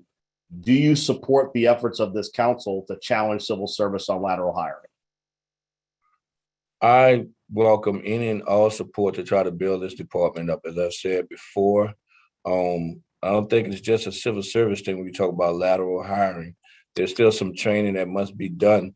And the question is, will those laterals, hope to be laterals, be willing to participate in said training? Well, I think that's a great point. And I think that I know that many council members are aligned on this effort. We're going to challenge civil service on lateral hiring. We're the only city in the entire state of Louisiana that has a ban on it. And as you said, with recruitment, it's always going to be a challenge, because as a consent decree department, we're always going to have extra hoops you have to jump through to onboard. And one of those is going to be remedial training, but it's certainly easier for you to convince a captain to come through a lateral hiring process, or a sergeant or a lieutenant, if they have to do remedial training and not have to start over at the academy. So we will certainly work with you. I know many members have spoken to me and have committed that we're going to challenge civil service very directly in the lateral hiring policy. That's all we can do. I appreciate it. Like I said, I want to work with you diligently on recruitment. And if we can't recruit officers, even with the lateral hiring policy not being in place, it's just another tool for you to use to recruit qualified officers. So, I mean, I think the lateral hiring ban doesn't make sense. I think that if we can increase the pool of applicants, then the likelihood of you getting applicants that'll get past all the requirements that the consent decree puts on future officers increases, and the likelihood of you getting officers also increases. So I appreciate you support us challenging the lateral hiring policy, and we will certainly do that. I would like to definitely have a conversation with you about that, because I'm really not familiar with the ban by civil service, but I know there's some challenges in which a lateral would face in coming onto the New Orleans Police Department based on the mandated training that is expected of our officers of today's New Orleans Police Department, because our training, post-training is 600 to 700 hours of training for post alone, which is what most departments do. But we take it a step further. There's an additional, at least 400 additional hours of training that must be done, no matter what level of officer or rank that you are, but level of training that is mandated per our policies and procedures. I appreciate that. Like I said, I appreciate you supporting us in any effort we have to make sure as many officers as possible can get in that pipeline to join the department, to get past the rigorous background check that is required, and to allow us to have opportunities to try and get them to a point. And also just, I know that when people look at our department, the way it's currently structured, it is an department where most of our rank rises through a combination of tests and time of service. And I think that when you look at the challenges that face our department, it puts us at a competitive disadvantage from other jurisdictions, that they're aggressively seeking innovators, maybe not from New Orleans, who have different ideas on how policing should go. So I certainly appreciate where you're coming from. I look forward to working with you on that issue. I do think that it's very important for us, just to reiterate something I previously said, we need to really have a definition of what clearance is versus solve, because if we're going to continue to compare our rates to the national average is based upon the FBI definition of a clearance. We need to make sure the numbers we're producing also meet that definition, because otherwise it's going to create confusion. Generally speaking, I guess this is a general question for you. Obviously, there's a disconnect on all levels of law enforcement. And I don't just mean you as enforcer, I mean as far as criminal justice system. And there needs to be more accountability for making sure everyone's talking to everyone else. I want to ask your opinion. This is just purely an opinion piece. Are we at a point now where we need to have third parties like the council sitting in a room as a mediating party between all the different criminal justice organizations to facilitate communication? Because I will tell you that when I talk to people who are experienced in law enforcement, the level of disconnect in the city rivals what we had on the federal level before 9/11 with the CIA and FBI, as far as organizations who have so many different levels of disagreement that we're not getting clear indicators that information is being shared or done on a timely basis. This is not directed at you. I want to be clear. It's kind of directed at everybody, because as you see in the last 3 days, everybody's pointing fingers at each other. And I don't just mean you and the DA. I mean, the judges are pointing fingers. The Juvenile Justice Center, where kids are walking out, are pointing fingers. Everybody's got a finger pointed in a different direction. It's like a circular firing squad of fingers being pointed. And I want to remind everyone, this is just for the public, not for you, Chief, that at the end of the day, the council bears the responsibility of making sure all of you are appropriately funded and you have the resources that you need based on our budget constraints. And we're reaching a point where if we can't find a solution for miscommunication and disagreement, that we might find ourselves in a position where Councilmember Thomas has to sit in a room with everybody and make sure everybody's talking on a weekly basis so that we can resolve this. So I honestly don't know how to really respond besides the fact that I think City Council has 2 seats on the Criminal Justice Commission that in which we are all supposed to be communicating on. But from a police department perspective, we have never had an issue with communication. We've been doing our due diligence trying to communicate, and I think it takes more than one party to have a communication line. And we've been open from day one to communicate with whomever. Well, I think from perspective of someone who has some background in criminal justice, there is obviously a disconnect between the police department from arrest, a disconnect between the DA from when charges are initially brought, and a disconnect on the magistrate level with commissioners when bonds are set. There is a fundamental disconnect when we see the tremendous amount of people that come through the system who are overcharged, undercharged, over bond, not bonded. There is a lack of communication. And if that existing committee is not identifying and resolving that, then that commission itself is not successful. So I know that there's kind of a new sheriff in town with Councilmember Thomas, and I know that he, like me, is abrasively plain spoken to the point of hurting feelings. And that's certainly not our intent. I mean, as one of my friends says frequently, accountability is not an attack. I'm certainly not here to attack anyone, but as a council member, as someone who represents the entire city of New Orleans, as someone who has connections in law enforcement, has connections on the defense and prosecution side of the criminal justice system, as an attorney who knows objectively how it's supposed to work, the level of dysfunction in the city when it comes to criminal justice, even before this New Year's kind of spate, it's breathtaking. So I want to be part of the solution. I have every bit of faith and confidence that Councilmember Thomas is going to be a very active participant in trying to get to the bottom of where this miscommunication has taken place. Mm-hmm. But all the public cares about is the problem being resolved. And I think from our perspective, that's where we lie as well. So I appreciate your candor. Like I said, I think I've got other questions I'm still processing, but we'll do those in writing so that there's an opportunity to get actual data. I know that our data analyst, Jeff Asher, and his company are going to reach out to you for additional data. Any data you can share with them to make sure our dashboard is correct and current, we appreciate, because that is how we do our decision making. So with that, Council President Helena Moreno, I am done with my line. Thank you. Chief, thank you so much for being with us today. And I, we've talked about so much throughout the morning and now into the afternoon. And I think, obviously the main thing we're looking from you, Chief, and I think the public's looking from you is, a plan. What's the plan that you can show us and show the public? What is the 90-day plan, the 90-day strategy moving forward over the next 3 months to make things better? And you're not the only one who are going to ask this for. I mean, we'll go to the different agencies and ask for the same as well. But what does that plan look like? And we'd love to see this from you really as soon as possible. The public would like to see this from you as soon as possible. So I think that is the most vital step.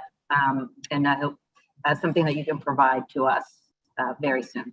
As soon as I submit it to my mayor, our mayor, I would be getting it to you, but we are already in the process of updating our plan from what we did a few years ago. So there is a plan, and I think the plan we put into place before was very successful outside of the fact of these unexpected global pandemics and other things that we faced across our city as well as our country. But I look forward to working with each and every one of you. I think that we as a department, out of all components of the criminal justice system, has been the most transparent department. And we will continue to be that transparent department that is open to working with any and everyone to make our city safer. And Chief, when do you plan on giving that plan to the mayor? As soon as I finish updating it. And the next question I'm going to ask is, when do you think you're going to finish updating it? Don't know yet. In the middle of updating it. Okay. Obviously the sooner, the better. We'll check in with you early next week to see if it's complete and if we can get something soon. Thank you, Chief, for your time. Yep. Thank you to your entire team for your time today. We very much appreciate you. And we will be following up with the information requested. And of course, our continuing conversations with stakeholders in the criminal justice system will continue Monday. And I want to announce this now. We'll be sending out a news release in just a bit, but due to the lengthy agenda that we have for Monday, we're actually going to be starting an hour earlier. Instead of starting at 10 o'clock, we will be starting at 9 o'clock, just because our agenda is very lengthy. Council members, definitely bring in your lunch, and I think you're possibly going to need to bring in your dinner as well for Monday. That meeting's going to be pretty long. So thank you, Chief. Appreciate your time. And with that, if there are no other comments from the council members, and I see none, Madam Clerk, I will turn it back over to you.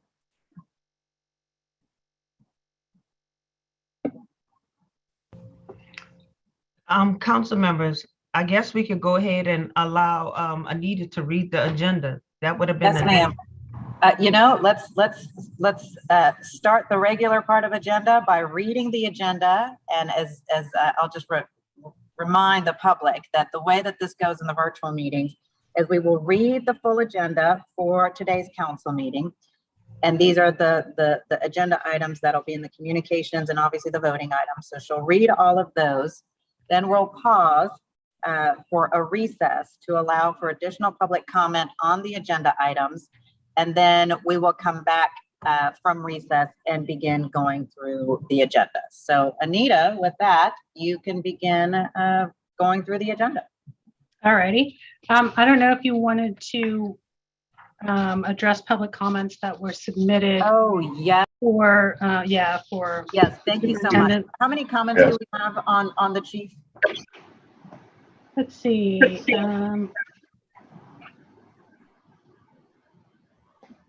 I did already look at this, and of course I don't have it in front of me. 51 so far. Okay, why don't we do this? Read the public comments for 30 minutes. We'll see where you are from there. If you can't complete them all by then, we will post the rest on our website as part of the record. Ready? Okay, thank you.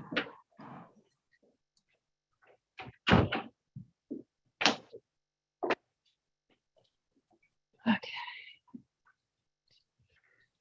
The first comment is from John Brissett. New Orleans is my home. I applaud the work of this administration's and our municipal employees over and over again, defending them to the naysayers and critics. I'm speaking to you in frustration, concern, and even fear, as I've realized that for even dyed-in-the-wool New Orleanians like me, some aspects of our life here have made us question our resolve, our love for this place, even our ability to continue to feel safe in calling it home. We have all heard the recounted tales of unchecked violent crime in our city, members of our community who experienced 4 or 5 carjackings in as many hours in about a mile square area of our city, neighbors who described armed men placing their pistols Hey, to the Anita. heads. Yes, ma'am. I'm going to stop you for a second. Okay. Because our executive council said I could do a little time-saving measure here. What we're going to do is now we're going to read the whole agenda first into the record. And then when we pause for the 30-minute recess to accept public comment, since the chief's presentation was not a voting item, you can go ahead and read the public comments during that 30-minute period where we can accept public comment on other parts of the agenda. So, Okay, sounds great. Perfect, thank you. So read the agenda and then we'll take the public comment period and you can read the rest of the comments for the chief. Okay. Council, City of New Orleans, agenda, regular meeting of the City Council held via video conference Thursday, January 20th, 2022 at 10 a.m. Special orders of business. First order of business, presentation, Superintendent Sean D. Ferguson, New Orleans Police Department and the New Orleans Police Department senior leadership, brief discussing the ongoing issues around crime in the City of New Orleans. Page 2, consent agenda number 1, communication from Aaron Spears, Chief of Staff and Council Utilities Regulatory Office. Brief, submitting the transmittal document for communications related to electric and gas utility matters to be received by the Council of the City of New Orleans at its meeting on January 20, 2022. Communications from Entergy New Orleans, LLC, ENO. Quarterly report on Entergy's non-regulated investments submitted pursuant to Resolution R98-187. 2, purchased power cost recovery adjustments for the January 2022 billing cycle submitted pursuant to Resolution R2067 UD 1807. 3, purchased gas adjustments for the January 2022 billing cycle submitted pursuant to Resolution R03 272. 4, environmental adjustments for the January 2022 billing cycle, UD 1807.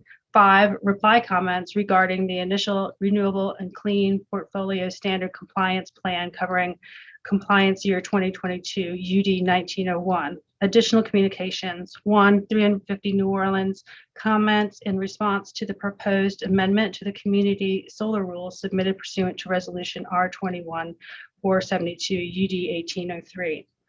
Number 2, communication from Angela Gilbert Sarker, Clark Alcoholic Beverage Control Board, submitting the 2021 Alcoholic Beverage Control Board attendance record pursuant to ordinance calendar number 28133, 24132 MCS. Page 4, number 3, communication from Tamia Johnson, Executive Assistant, New Orleans Redevelopment Authority, submitting the New Orleans Redevelopment Authority 2021 Board of Commissioners annual attendance record in accordance with City Council Ordinance Calendar number 28133. Number 4, communication from Captain Precious M. Banks, New Orleans Police Department, Professional Standards and Accountability Bureau, submitting in compliance with City of New Orleans Code Section 21000, City of New Orleans Police Department submits the rules promulgation information sheet concerning the adoption of the proposed rules for deputizing certain city employees. Number 5, communication from Benito Castro, pricing / principal marketing coordinator, Ideal Market, requesting to appeal the Historic District Landmark Commission's decision of denial of the demolition of the property located at 2220 South Broad Street. Number 6, communication from Randy Raboul, requesting to appeal the Historic District Landmarks Commission decision of denial of the demolition of the property located at 1413 and a half Moss Street. Number 7, communication from Gustavo Romero, Asper Construction and Development Group LLC, requesting to appeal the Historic District Landmark Commission's decision of denial of the demolition of the existing 1.5-story single-family residential building for property located at 701 Cata Street. Number 8, communication from Kimberly Hollins, requesting to appeal the Historic District Landmark Commission's decision of denial of the demolition for contributing 1.5-story single-family residential building to grade for property located at 2326 Robert Street. Page 6, number 9, communication from Nicole Weber, Weber Consulting, requesting to appeal the Historic District Landmark Commission's decision of denial of the demolition for property located at 1218 Belmont Street. Number 10, communication from Sean Lindsay, Deputy City Attorney, advising the council regarding the disposition of the litigation captioned 3032 St. Claude Avenue LLC versus City of New Orleans, CDC number 185442, and requesting the reconsideration of motion number 18162, overruling the CPC's favorable recommendation on zoning docket 2118 and denying the requested zoning change from an HMR3 historic Marigny Treme Bywater residential district to an HMC2 historic Marigny Treme Bywater commercial district on square 363 rear portions of lots E through W, R, and 10, municipal addresses 3014, 3032 St. Claude Avenue. Page 7, executive session. Pursuant to Louisiana Revised Statutes, Section 4216 and 4217A2, the Council of the City of New Orleans may convene an executive session during its January 20, 2022 regular meeting for the purpose of discussing the following litigations. Residents of Gordon Plaza, Inc., Cantrell et al. Civil Action Number 2014-61, Section R3, U.S. District Court for Eastern District of Louisiana, Judge Sarah S. Vance, Magistrate Dana M. Douglas, and John Johnson et al. Versus Orleans Parish School Board et al. Civil District Court Number 1993, 14333, Division J15, Judge D. Nicole Shepard. Page 8, regular agenda. 1, legislative grouping, RTA tax abatement. 1A, communication from Amanda Rizzo, Chief of Staff, Councilmember Jeruso, District A, transmitting the Mayor's Office of Economic Development's recommendation of approval and requesting the scheduling of a public hearing for the following restoration tax abatement application. RTA application 2021-0404, 1920 Jefferson Avenue, Justin David Seal.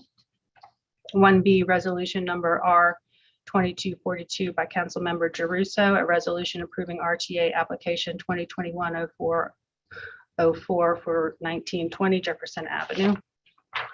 Page 9, number 2, communication from Allison Port, Legislative Director, Councilmember Gilson Palmer, District C, transmitting the Mayor's Office of Economic Development's recommendation of approval and requesting the scheduling of a public hearing for the following restoration tax abatement application, RTA application 2019-0146, 1012 North Rampart Street, LLC. Page 10, land use matters. All land use are scheduled to commence at 11 a.m. or thereafter. All public comments on land use items are subject to City Council Rule 10.1B, whereby each land use matter is limited to a maximum public comment period of 20 minutes, with speakers being limited to 2 minutes per item. No ceding of public speaking time is permitted. 1, legislative grouping. 1A, demolition request of Renoir Pierre, transmitting the application documents for demolition permit requiring City Council review and approval for the following property: 1823 Uterp Street, number 21-19385 Demo, Council District B. This is on deadline. 1B, motion lying over number M2218 by Councilmember Banks, denying the demolition request for property located at 1823 Uterp Street. Page 11, number 2, HDLC appeal of Alexander Adamick, M. Arch AIA, NCARB, Principal Architect, Adamick Architecture, requesting to appeal the Historic District Landmark Commission's decision of denial of demolition for the property located at 5427 Delphine Street.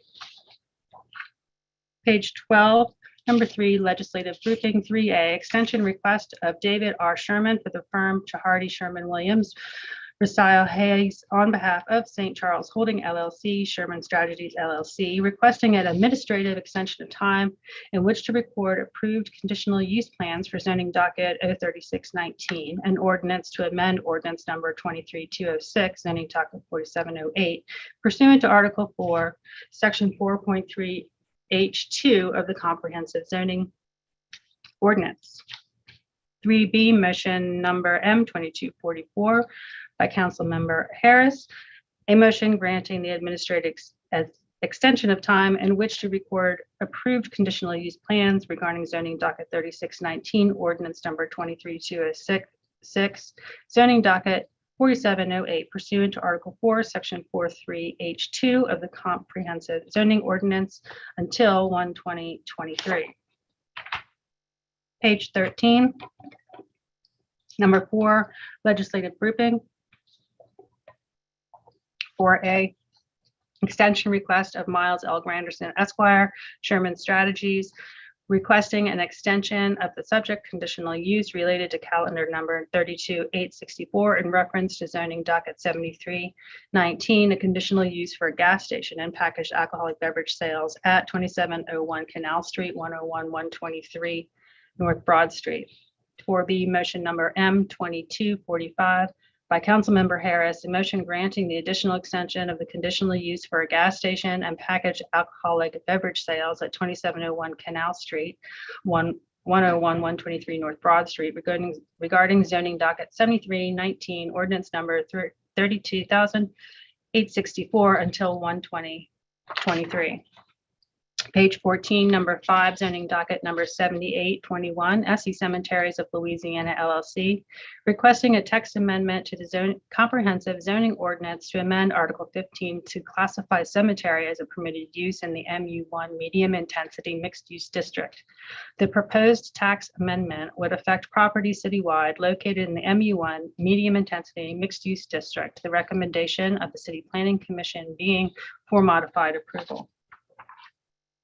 Page 15, number 6, legislative grouping, 6A zoning docket number 8821, WKL Properties LLC, requesting a conditional use to permit a fast food restaurant in a C2 auto-oriented commercial district and an HUC historic urban corridor use restriction overlay district and an EC enhancement corridor overlay district located on Square B, Lot 26 and part of Lot 25 in the 6th Municipal District bounded by South Claiborne Avenue, Louisiana Avenue Parkway, Delachase Street, and South Roman Street. Municipal address 3421 South Claiborne Avenue. The recommendation of the City Planning Commission being for approval, subject to 9 provisos. 6B, motion number M2246 by Councilmember Harris, a motion granting the conditional use requested as provided in ZD 8821, municipal address 3421 South Claiborne Avenue, subject to the 9 provisos set forth by the City Planning Commission. Page 16, number 7, legislative grouping, 7A, zoning docket number 9021, Orleans Levy District, requesting a conditional use to permit the retail sale of packaged alcoholic beverages in an LB1 Lake Area Neighborhood Business District located on Square 17 or 35, Lot 35 in the 2nd Municipal District bounded by Spanish Fort Boulevard, municipal address 6508 Spanish Fort Boulevard. The recommendation of the City Planning Commission being for approval subject to 2 provisos. 7B, motion number M2251 by Councilmember Green, a motion granting the conditional use request as provided in zoning docket 9021, municipal address 6508 Spanish Fort Boulevard. Page 17, number 8, legislative grouping, 8A, zoning docket number 9221, Industrial Development Board of the City of New Orleans, Louisiana, Inc., requesting a conditional use to permit a bar in a CBD1 core central business district and the rescission of ordinance number 10109 MCS, zoning docket 2784, located on Square 293, Lot 02 in the 1st Municipal District, bounded by Girard Street, Julia Street, Loyola Avenue, and South Rampart Street. Municipal address 1100 Girard Street. The recommendation of the City Planning Commission being for approval subject to 8 provisos. 8B, motion number M2247 by Councilmember Harris, a motion granting the conditional use request as provided in ZD 9221 municipal address 1100 Girard Street, subject to the 8 provisos set forth by the City Planning Commission. Page 18, number 9, legislative grouping, 9A, zoning docket number 9721. Jennifer Canatella and Gareth Davison requesting a zoning change from an SRS suburban single-family residential district to an SRM1 multifamily residential district located on Square 4815, Lot 9A in the 3rd Municipal District, bounded by Madrid Street, Mandeville Street, Spain Street, and Vienna Street. Municipal address 2318 to 2326 Madrid Street. The recommendation of the City Planning Commission being for approval. 9B, motion number M2252 by Councilmember Green, a motion granting the zoning change request as provided in zoning docket 9721, municipal addresses 2318 to 2326 Madrid Street. Page 19, number 10, zoning docket number 9821, Alec McKendall, requesting a zoning change from BIP Business Industrial Park District to SRS Single Family Residential District in an ENRC Eastern New Orleans Renaissance Corridor Use Restriction Overlay District and CT Corridor Transformation Design Overlay District located on lots G2A1A, G2A1B, and part of ARPANT 98 and 100 in the 3rd Municipal District bounded by Bullard Avenue, Chef Mentor Highway, Dwyer Road, and Interstate 510 Service Road. Municipal addresses 11900 to 11950 Dwyer Road and 4891 Bullard Avenue. The recommendation of the City Planning Commission being for denial. Page 20, number 11, zoning docket number 9921, City Council Motion M21-276, requesting an amendment to ordinance number 28300 MCS, zoning docket 10519, establishing a conditional use to permit a prison and related uses in an LI light industrial district to consider the adaptive reuse of the Orleans Parish Justice Center's Phase 2 building or other existing resources for the housing of male and female inmates classified with acute and subacute mental health conditions and for components related to medical clinic, infirmary, laundry, administration, and visitation area located in Square 600A, formerly Square 600, all lots excluding Lot 2831, Square 615, all lots, Square 624, all lots, Square 624A, all lots, Square 666, all lots, and Square 674, all lots, all of which are now subdivided into Square 600A, lots 1 and 2, in the 1st Municipal District bounded by Interstate Highway 10, South Broad Street, Perdita Street, and South Norman C. Francis Parkway. Municipal addresses 2750 to 3200 Perdita Street, and 819 to 824 South Broad Street. The recommendation of the City Planning Commission being for approval, subject to 1 waiver and 21 provisos. Page 21, number 12, zoning docket number 10121, Louisiana Wildlife and Fisheries Foundation, requesting a conditional use to permit a vocational education facility in C1 General Commercial District, an SC Suburban Corridor Use Restriction Overlay District, and a CT Corridor Transformation District Design Overlay District. The petitioned site is located in an undesignated square, Plot 2B, in the 5th Municipal District, bounded by Woodland Highway, Woodland Drive, and Tullis Drive. Municipal address 6035 Woodland Highway. The recommendation of the City Planning Commission being for approval, subject to 1 waiver and 7 provisos. Number 13, zoning docket number 10221 5629 St. Rock Avenue, LLC, requesting a zoning change from an SB1 Suburban Business District to an SRS Suburban Single Family Residential District. The petition property is located on Square 4411, Lot X, proposed lots X1 and X2, in the 3rd Municipal District bounded by Prentice Street, St. Rock Avenue, Mendez Street, and Music Street. Municipal address 5329 St. Rock Avenue. The recommendation of the City Planning Commission being for approval. Page 22, number 14, zoning docket number 10321, City Council Motion number M17619, requesting to rescind ordinance number 8072 MCS zoning docket 6980, which granted a conditional use to permit a daycare center in an RS2 single-family residential district, as the conditional use is obsolete for a property now zoned HURS Historic Urban Single-Family Residential District. The property is located on Square 2332 Lot 1A in the 3rd Municipal District, bounded by Elysian Fields Avenue, Lafreniere Street, Marigny Street, and Sayre Street. Municipal addresses 3515 to 3517 Elysian Fields Avenue. The recommendation of the City Planning Commission being for approval.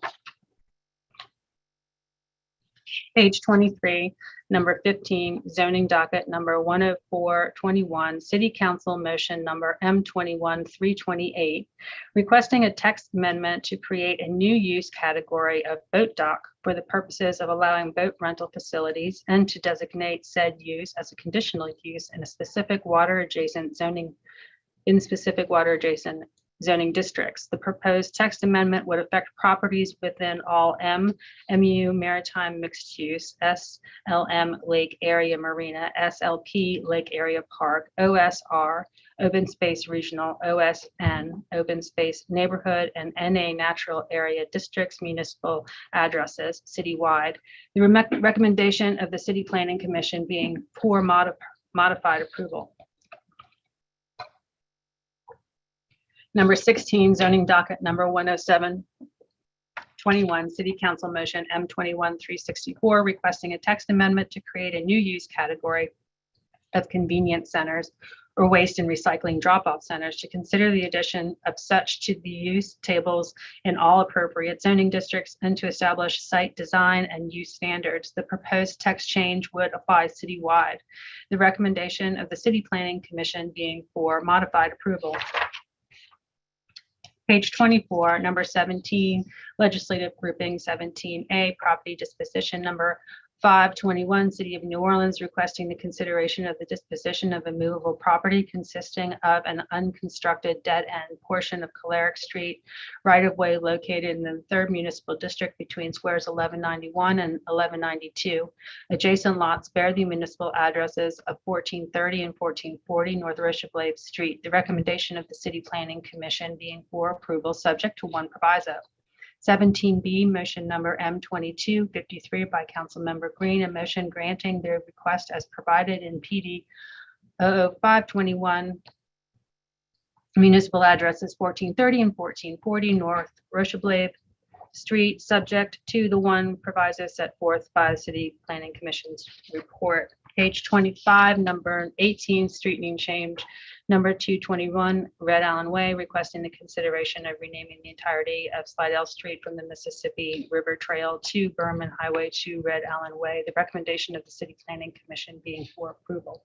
Number 19, street name change, number 321, Joseph Guillaume Place, requesting the consideration of the renaming the entirety of McShane Place, which connects to North Rampart Street to St. Bernard Avenue to St. Claude Avenue, as Joseph Guillaume Place. The recommendation of the City Planning Commission being for modified approval to St. Claude Avenue. Page 26, number 20, calendar number 33,183 by Councilmember Williams by request, an ordinance granting a non-exclusive franchise to Telepec Networks, Inc. to construct, maintain, and operate an above-ground and/or underground wireline telecommunication system, provide for the furnishing of a surety bond, annual payments, and otherwise to provide with respect thereto.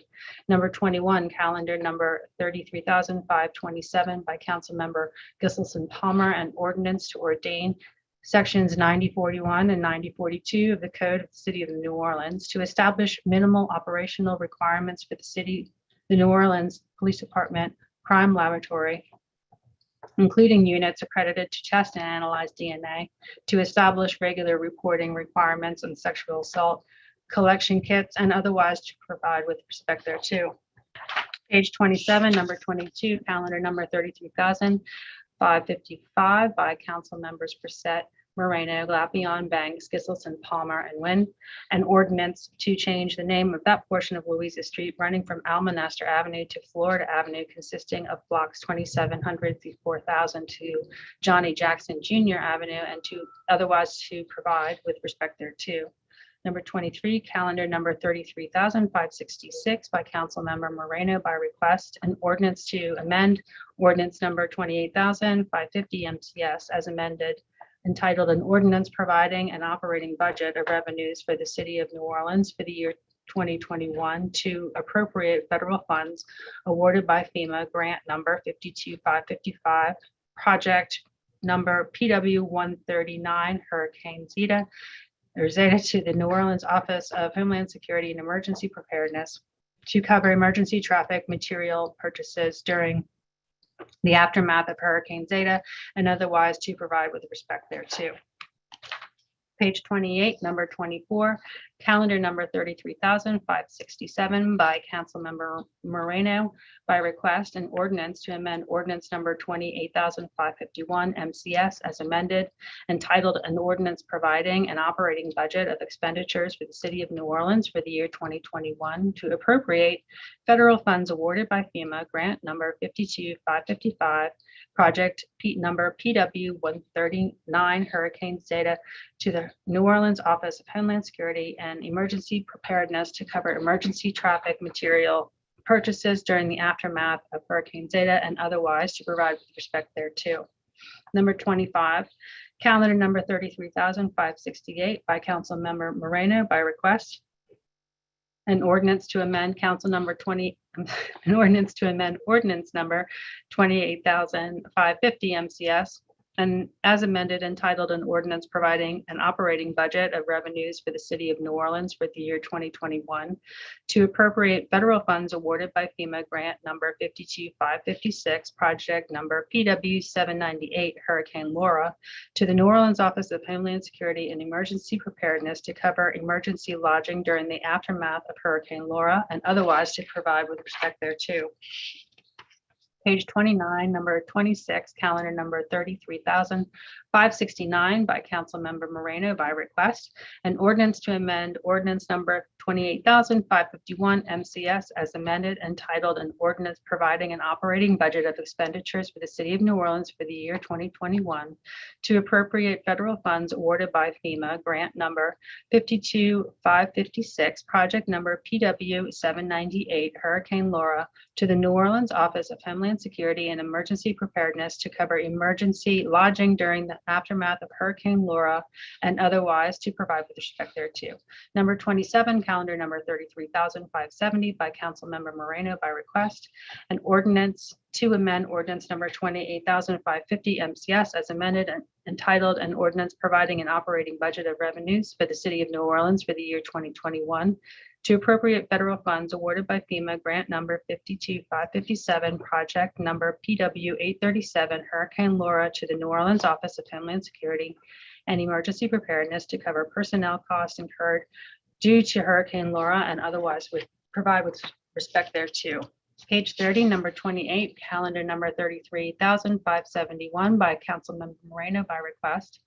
An ordinance to amend ordinance number 28,551 MCS as amended entitled an ordinance providing an operating budget of expenditures for the city of New Orleans for the year 2021 to appropriate federal funds awarded by FEMA grant number 52557, project number PW 837 Hurricane Laura to the New Orleans Office of Homeland Security and Emergency Preparedness to cover personnel costs incurred due to Hurricane Laura and otherwise to provide with respect thereto.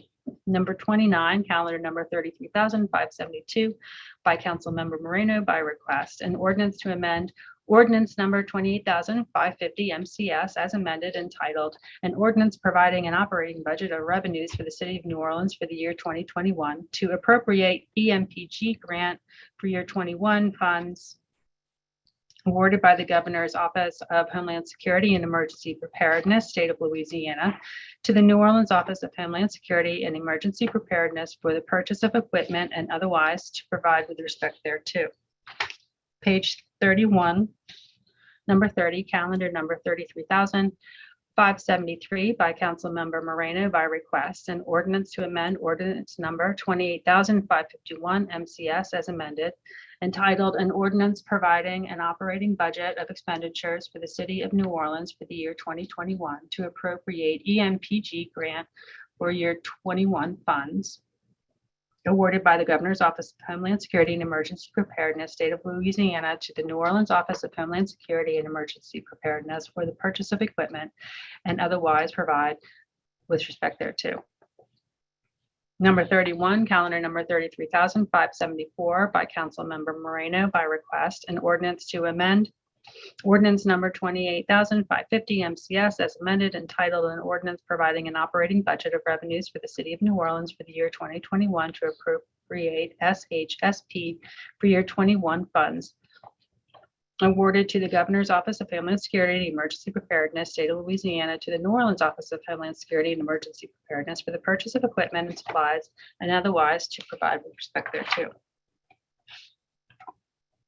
Page 32, number 32, calendar number 33,575 by Councilmember Moreno by request, an ordinance to amend ordinance number 28,551 MCS as amended, entitled an ordinance providing an operating budget of expenditures for the city of New Orleans for the year 2021 to appropriate SHSP for year 21 funds awarded by the Governor's Office of Homeland Security and Emergency Preparedness, State of Louisiana, to the New Orleans Office of Homeland Security and Emergency Preparedness for the purchase of equipment and its supplies and otherwise to provide with respect thereto.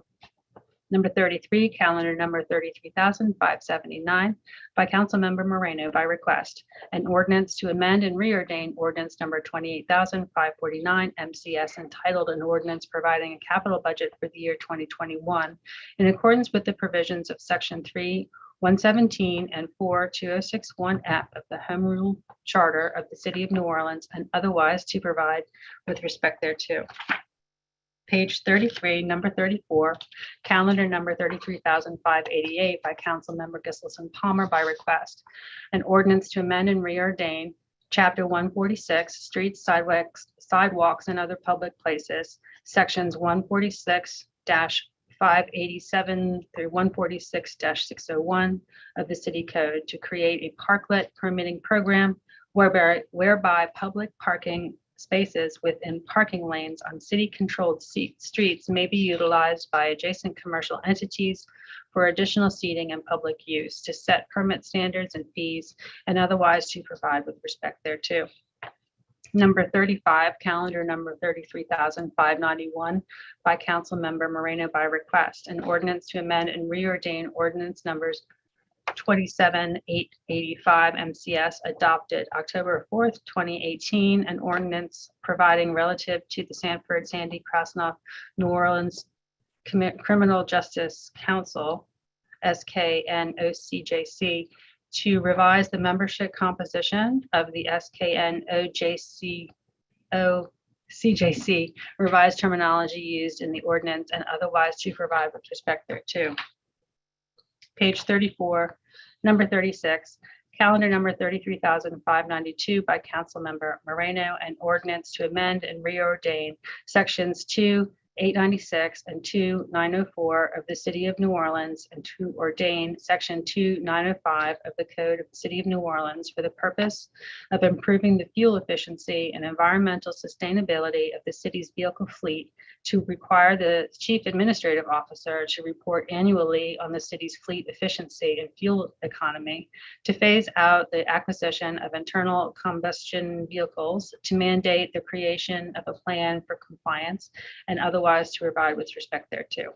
Number 37, motion lying over number M21-121 by Councilmember Moreno, amending City Council Rule 10, Note B, regarding the City Council's consent agenda and procedures relative thereto, and replacing it in its entirety as provided in Exhibit A.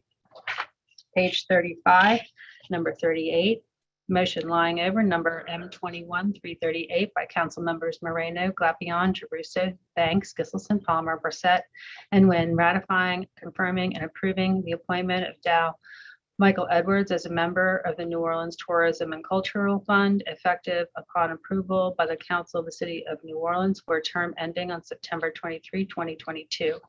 Number 19, motion lying over number M21-339 by Council Members Moreno, Glapion, Giarrusso, Banks, Giselson, Palmer, Brissette, and Nguyen, ratifying, confirming, and approving the appointment of Monique Moss as a member of the New Orleans Tourism and Cultural Fund, effective upon approval by the Council of the City of New Orleans for a term ending on September 23rd, 2022. Page 36, number 40, motion lying over number M21-354 by Council Members Giselson, Palmer, and Brissette, motion replacing rules 1, 2, 3, 10, Note A, 10, Note B, 10, Note C, 15, 15.1, 28, 39, and 50 in their entirety with the version of these rules attached as Exhibit A, and that Council Research Division is directed and granted the flexibility to make all appropriate formatting and numbering changes to the attached and existing rules to accommodate these changes. This is on deadline.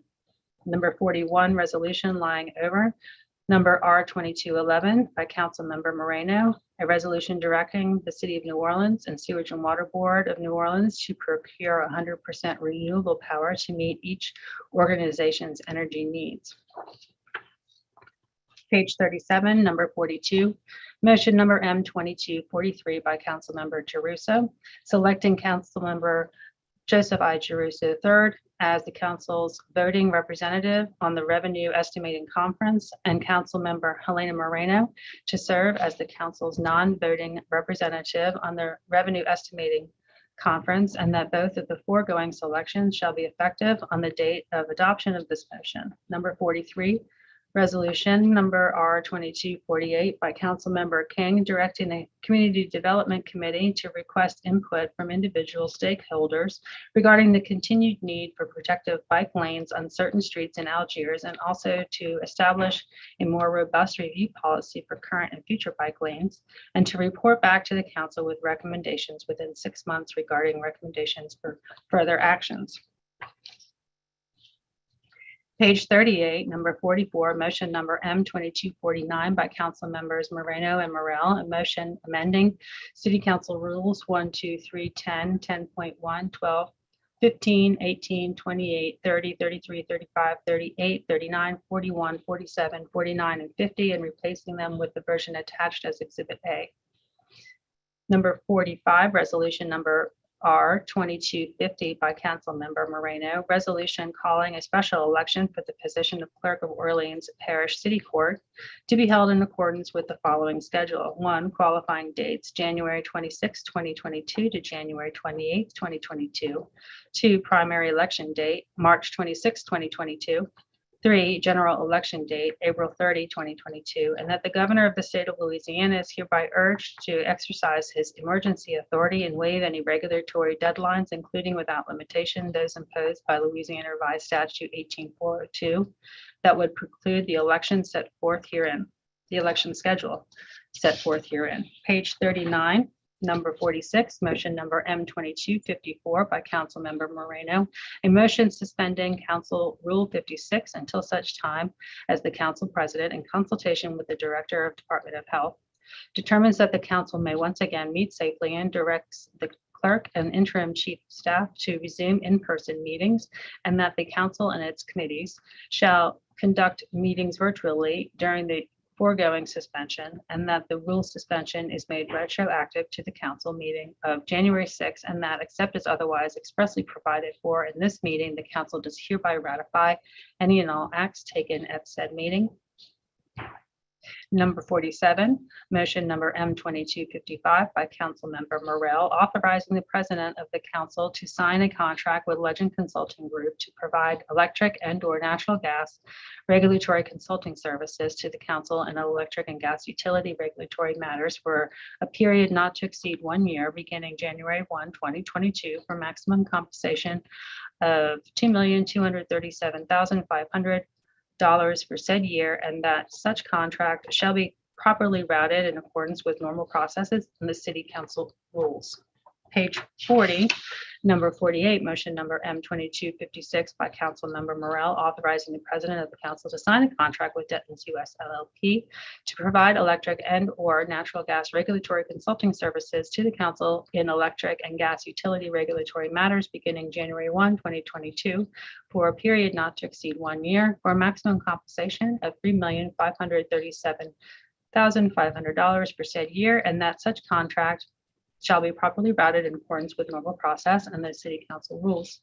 Number 49, motion number M 2257 by Councilmember Moreno, approving the presiding officer's determination that all actions taken at the January 6, 2022 meeting of the city council are critical to the health, safety, and welfare of the city of New Orleans, and that consideration thereof should not be delayed, and that any and all actions taken by this council at its January 6, 2022 meeting, except for those items expressly reconsidered at this meeting, are hereby approved, ratified, and adopted. Page 41, number 50, motion number M 2258 by Councilmember Morel, directing the Council Utilities Regulatory Office to issue and advertise an RFQ/P for a recruiting firm to develop a strategy to solicit additional responses from potential legal and technical consultants in accordance with Council Rule 42. And Council President, we have received a request from Councilmember Morel to add a resolution to the agenda under suspension.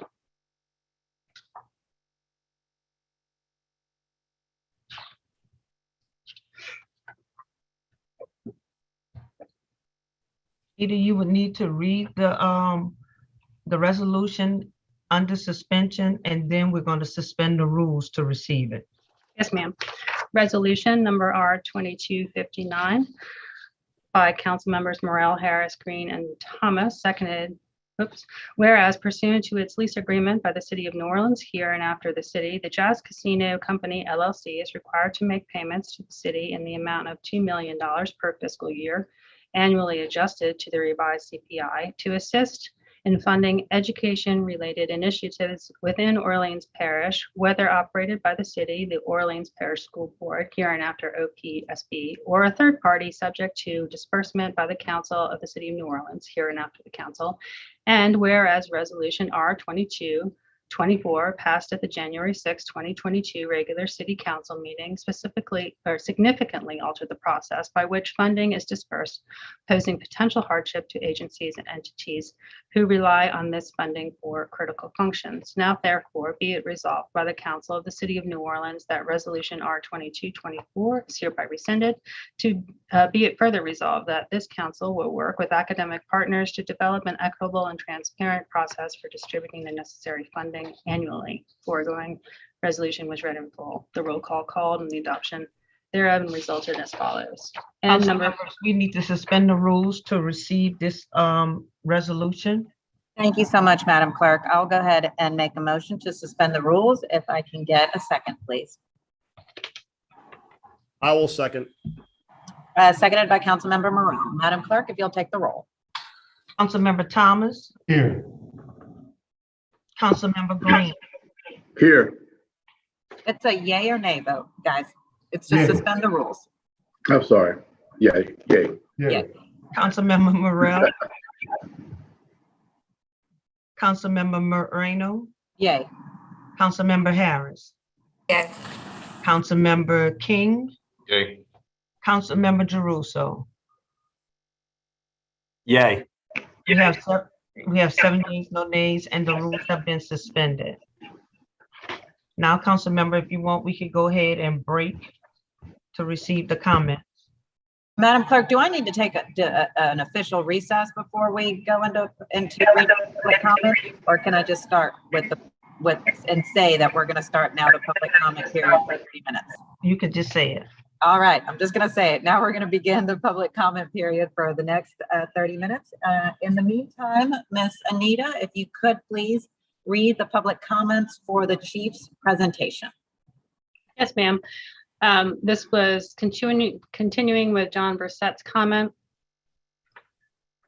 I'm speaking to you in frustration, concern, and even fear, as I have realized we're even died in the wool New Orleanians like me. Some aspects of our life here have made us question our resolve, our love for this place, even our ability to continue to feel safe and calling it home. We have all heard the recounted tales of unchecked violent crime in our city. Members of our community who experienced 4 or 5 carjackings in as many hours in about a mile square area of our city. Neighbors who described armed men placing pistols to the heads of their small children as the parents begged for their lives. For all of you as parents, imagine how this mother felt. We have entire neighborhoods who feel as if they are under siege, afraid to go out and altering their lives. Increasingly, we see our city becoming noted in the national news, not for our culture, architecture, art, and cuisine, but for a young teen girl chasing down and tackling a man who randomly assaulted her father, dislocating her jaw for a purse. I've seen people on travel sites and message boards stating that they have decided to cancel their trips to our city because they feel it is unsafe. The very heart of the economic engine that drives our city has now come under the terror that is unchecked crime. In our city, social media groups are publishing and posting a screenshot of an unreferenced excerpt of state law detailing how it's legal to use deadly force to take another's life.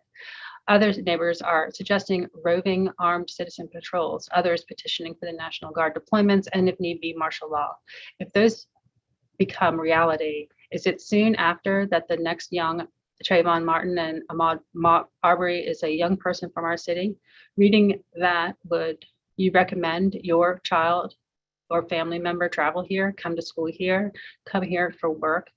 Many have come to feel that these crimes are no longer about property or financial gain. They are about power, fear, and terror.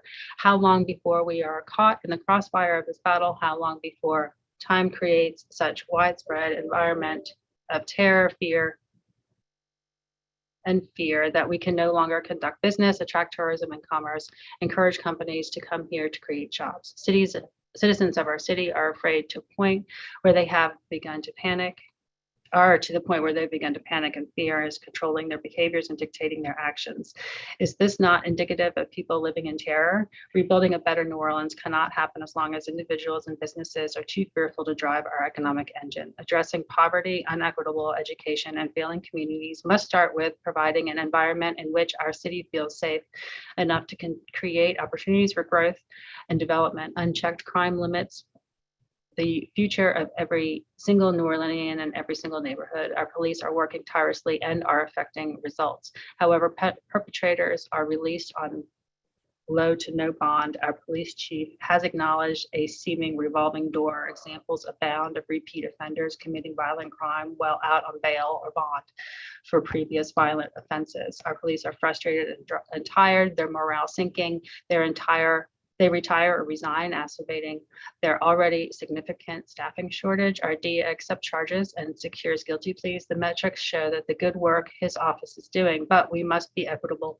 have equitable bond that is fair and respectful of the victims' rights, that produce accountability for criminals. If the resources available to our elected officials are insufficient to protect our city, perhaps the time has come to request state and federal assistance. Elizabeth Meeks.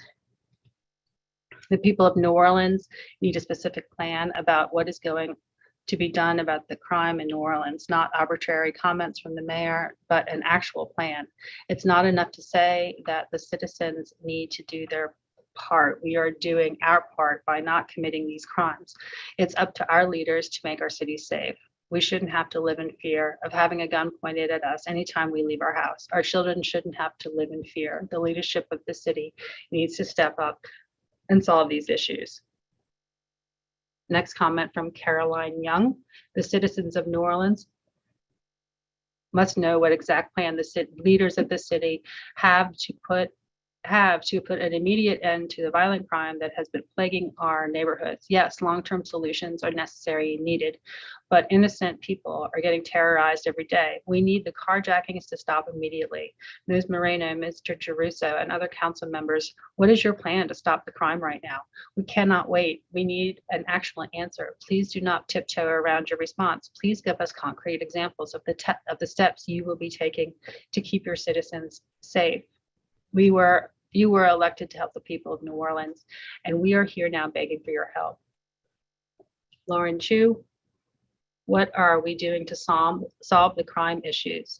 You are losing tax-paying citizens to safer cities because this is only getting worse. We are scared for our lives and for the future of our children. When will it stop? If you always do what you have always done, you will always get what you have always gotten. Kimberly Lackey, ladies and gentlemen, the citizens of New Orleans are living in fear, held captive by gangs of criminals roaming the streets with guns, stealing and shooting with impunity.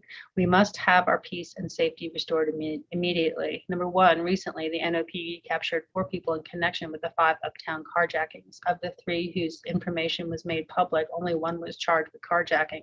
The others were charged with illegal possession of a stolen vehicle and unauthorized use of a vehicle. Why weren't they charged with carjacking?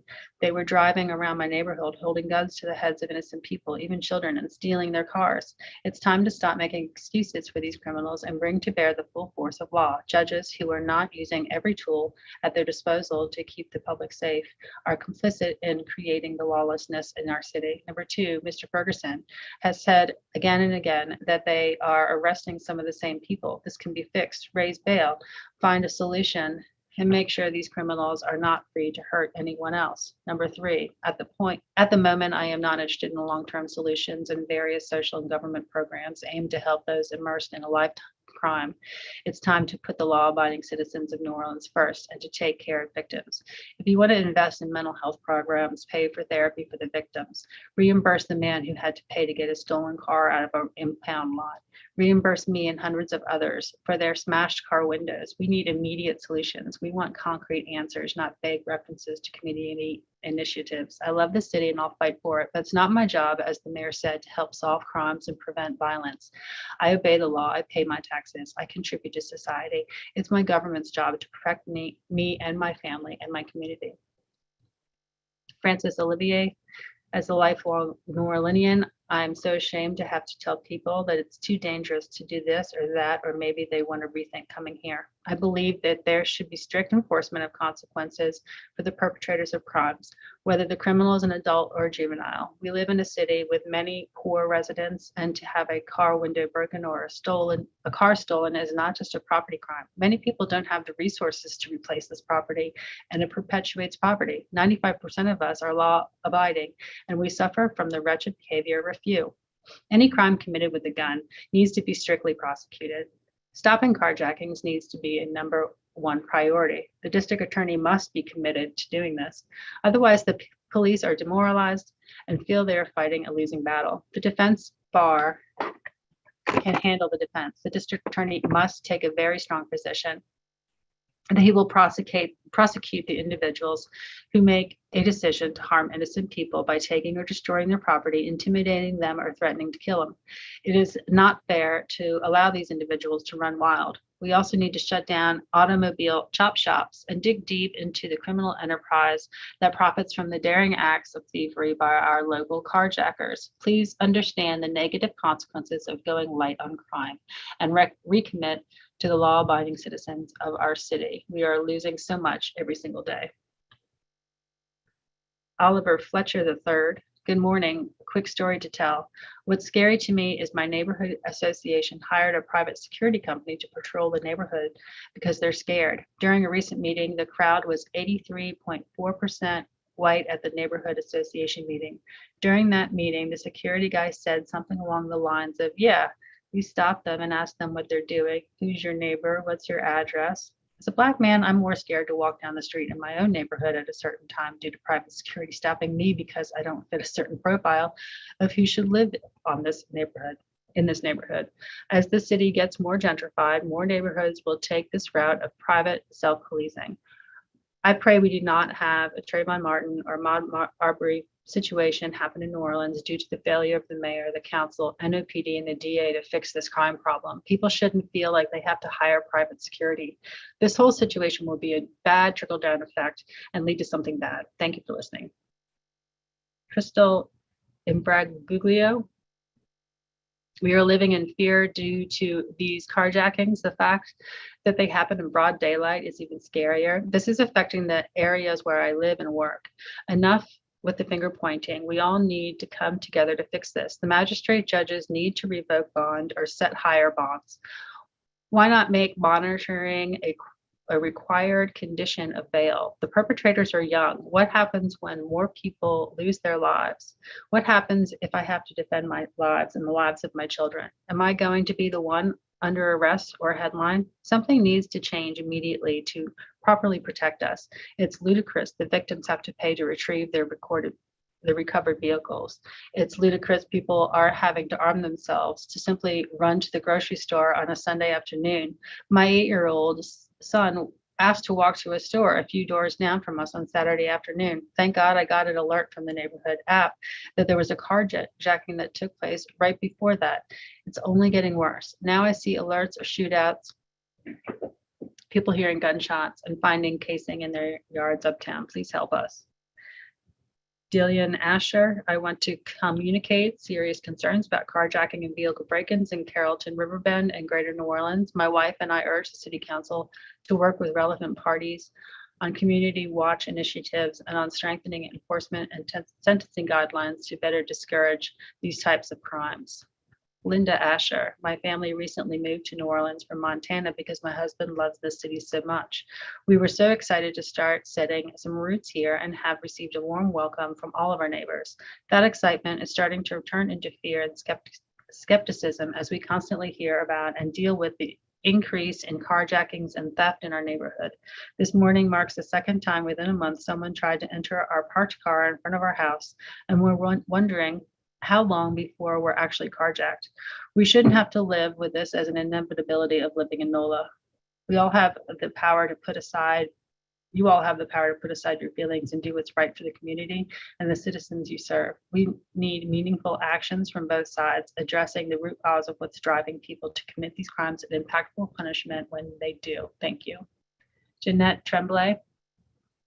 We need to have a fund for victims of crimes to help these victims from being any more victimized by the city for fines, towing, or storage of vehicles. We also need to set up town watch groups around the city to help defer crime. Christine Witten. I'm terrified to drive or walk the streets in my uptown neighborhood or anywhere. What is happening to address this crime surge? Why not call in for help? Between the awful shape of the street I live on, it'll be 2 years and still an undrivable dirt road. And the crime, I don't feel I have a choice but to leave. Something must be done now. Val Cupid. I pray our superintendent of police does not stand down to this runaway crazy movement. If he does, more officers will be leaving the NOPD. Our city council needs to stop this crazy movement now. Council members, pull the DA's budget if you must. Council members, all crimes need to be prosecuted, property as well as personal crimes. DA will try to justify his actions by saying the following top 5 excuses. 1, witnesses won't cooperate or can't be found. 2, victims won't cooperate. 3, the police did not make a prosecutable police report. 4, police did not gather enough evidence to prosecute. 5, not enough room in juvenile justice center. This is a problem when someone's main goal is to help perpetrators and not the victims. DA wouldn't lie, would he? DA represent the victims, not be a criminal public defender. This is the crazies way of defunding our police. Open your eyes. Crazies that control prosecutions, jail magistrate, and the next mayor too. New national movement of crazies paying bonds of persons they do not even know. Some judges, magistrate lowering bonds to $1 or $100 or RORing arrested subjects, and no one in magistrate court is represented victims from DA's office. Maybe we should rethink the budget for the DA's office. If the DA doesn't want to use every tool of technology to convict facial recognition, iPrint as an example. Do not be surprised if the DA wants to eliminate video footage and DNA for prosecution. How many crimes total committed for 2021? 218 victims for 2021. How many killed non-domestic by repeat offenders? How many were retaliatory in nature? How many killed were Black? How many killed were repeat offenders? How many were retaliatory in nature? Were repeat offenders. Work with the police, fill up the jail, then try to help those in jail if they want help. For God's sakes, help quit subjecting all law-abiding people which includes children, to these career criminals. It is their choice. Please do not beat the blame the weapons drum. What about the victims? Donna Tamburella. All of you council members have been elected by the city, so represent the people. We are scared to leave our homes because of crime. Crime is out of control all over the city. I still work and must travel in the city to the office. I like to occasionally go out to eat in the city, not to go to Jefferson Parish. I want to support city restaurants who have been extremely hit hard, and I do not feel safe going out to dinner at night. In fact, I don't feel safe going out for lunch either due to the brazen criminals out during the day. Please help save our city and residents. Give Chief Ferguson the means to fight crime and tell the DA to prosecute all crimes. The council members who were reelected, do something which you did not do during your last term. Victoria Tranchina. Where do actual and potential victims fit into the picture? Neighbors are moving out of Lakeview, we are tired of having our cars broken into and now fear going out of our doors. We are being robbed at all times of the day and night. Robbers have been caught on camera carrying guns while testing doors. When arrested, they are let go. I agree that our judicial system needed to be changed to be fair, but it has gone completely to the side of the perpetrators ignoring victims. Vanessa Spinazzola.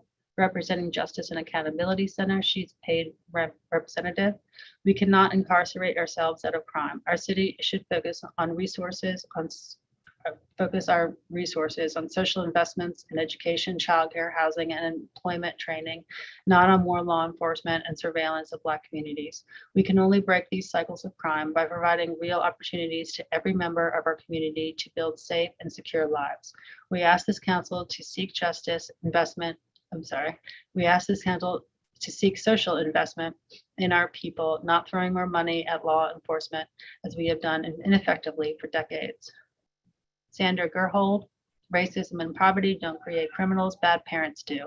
Clearly the police are unsupported by the DA and the council in the past. Most of the carjackings are done by juveniles and probably led by older criminals. Use the kids who get no consequences. Great crime school. The mayor got federal COVID money for law enforcement, but money can't solve everything. She has failed to increase the police force and cut the state police during COVID. We need them back. The last administration failed to address crime. When you tolerate something, you get more of it. The DA must be confused. He is not the public defender, but seems to be behaving like he defends criminals and not the innocent public. He changed the policy in the last council to not treat juveniles as adults. These are not innocent children. They are savages and not respect for human life. The city has not saved lives when these monsters go out and kill someone else. The police don't have manpower to arrest the same people over. Put them in jail and hold them with bail. Protect the public, and finally hold the parents. They can't just give birth and let kids raise themselves. It's their job. Government and greedy nonprofits can't raise kids. Kids need parents, not baby mamas. It's not cool, and it's about time we supported policies that protect children, not adults who profit from them, or nonprofits who also do the same. Poverty and racism don't create criminals. Unloving, abusive, absentee parents do. Gregory Rusevich, representing the Metropolitan Crime Commission. New Orleans has become a more dangerous place to live, work, and raise a family. Behind each grim crime statistic are many victims. Our quality of life and our city's viability are at risk, and the new year represents an opportunity for city leaders to act on this growing threat. This causes contributing to surging violent crimes are unidentifiable, and solutions to improve public safety are attainable. First, let's review the data. From the beginning of 2019 to the end of 2021, New Orleans experienced an 80% increase in homicides, 91% rise in shootings, and a 164% surge in carjackings.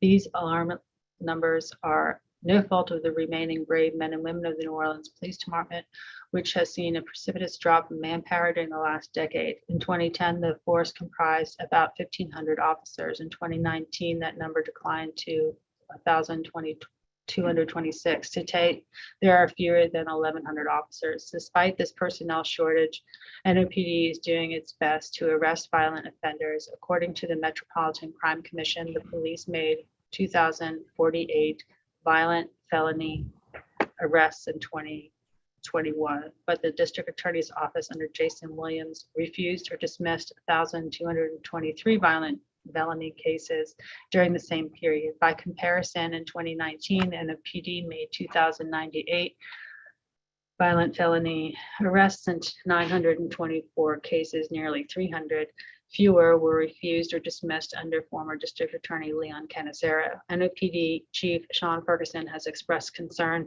over officer morale and a lack of criminal accountability. At a city council meeting in November, he said the officers have been demoralized. I think part of that is when the arrested subject tells them, "I'll be out before you get off." Further compromising public safety, the city council passed an ordinance last year prohibiting law enforcement's legitimate use of multiple cellular and surveillance technologies, but shouldn't we provide the NOPD with the same access to technology that other policing agencies use to identify and arrest criminals. The public is rallying in support of law enforcement.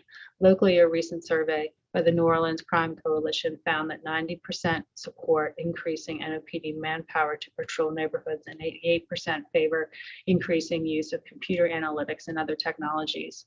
These local results align with national data demonstrating public support for more spending for police. Along with increased spending, expanded proactive policing would reduce crime. This past summer, the NOPD. That's 2 minutes on this one, Anita. Thanks.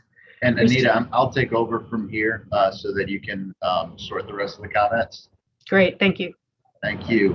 The next comment was submitted by Mr. Larry Morgan. The NOLA police chief should go through an employee evaluation like in the job place.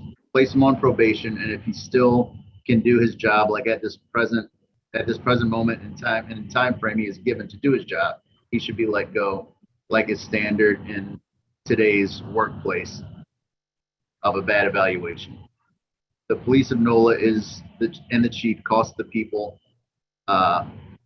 too many of them being lost. That one was from Larry Morgan. The next was submitted by Christine Farrington. I would like to know how the NOPD plans to handle the additional burden of Mardi Gras. They are already stretched so thin. How will they be able to protect us while dealing with crowds and parades? I'm sure the criminals are aware, just like me, that the police will be busy doing Mardi Gras stuff, and I'm afraid that will give the green light for them to rob us residents. Thank you.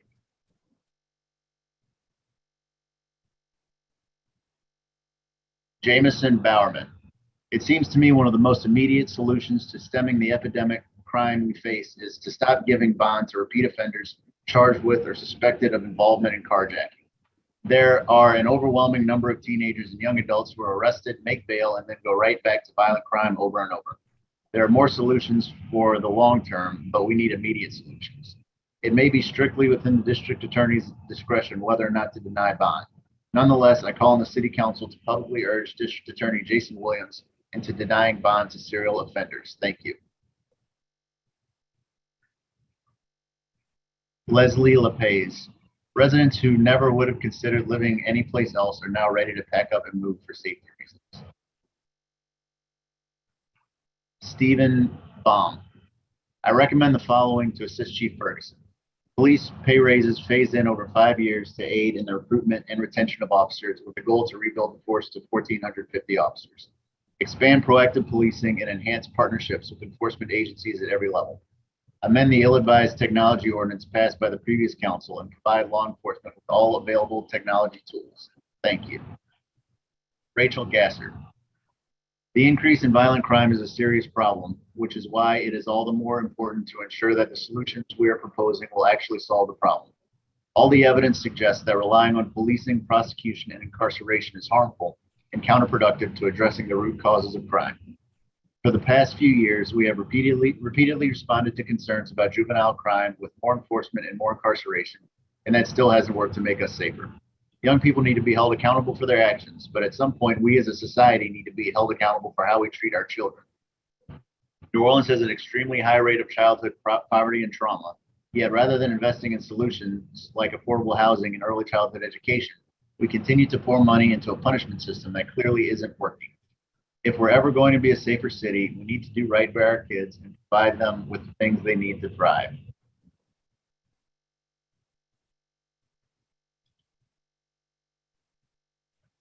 Next is from Michael Eric Burnside. According to the U.S. Bureau of Justice Statistics 2008 Census of State and Local Law Enforcement Agencies, the state had 348 law enforcement agencies employing 18,050 sworn police officers, about 405 for each 100,000 residents. This is the largest ratio of policemen to residents of any state and compares to a national average of 251 per 100,000. Census of State and Local Law Enforcement Agencies Data Collection Status Act. Frequency 1996, 2000, 2004, 2008, latest data available 2008. I have zero idea why 2008 is the last data available. Assume the population of New Orleans is 400,000. If we are normal 2008 Louisiana's, we would have 405 times 4 equals 1,620 sworn police officers. If we were 2008 national average Americans, we would have 251 times 4 equals 1,004 sworn officers. Of course, half of the nation is policed less heavily than average. In 2008, no state was policed more heavily than Louisiana. I regret the data for 2018 is not available. It should be. Dwan Adams. I apologize, that's for a different item. Spirit McIntyre. The real crime is lack of affordable housing, an unlivable minimum wage, no investment in our young people, and the amount of funding still being funneled into the NOPD. Our youth and other residents reserve to be well-resourced. Tim Alfredish. I'm tired of the constant crime with no improvement. This creates a horrible quality of life and will eventually ruin this city. I'm 52 years old with a wife and 2 children and I've lived here my entire life. I love my home, but I'm considering closing my business and leaving. The jewel of our city, the French Quarter, has become a lawless and disgusting area. I only feel safe there before noon and advise visitors to stay away. It's such a shame because we have so much to offer. While other cities I visit strive to keep their areas safe and clean, somehow New Orleans cannot do this. I'm sad, disappointed, angry, and have had enough.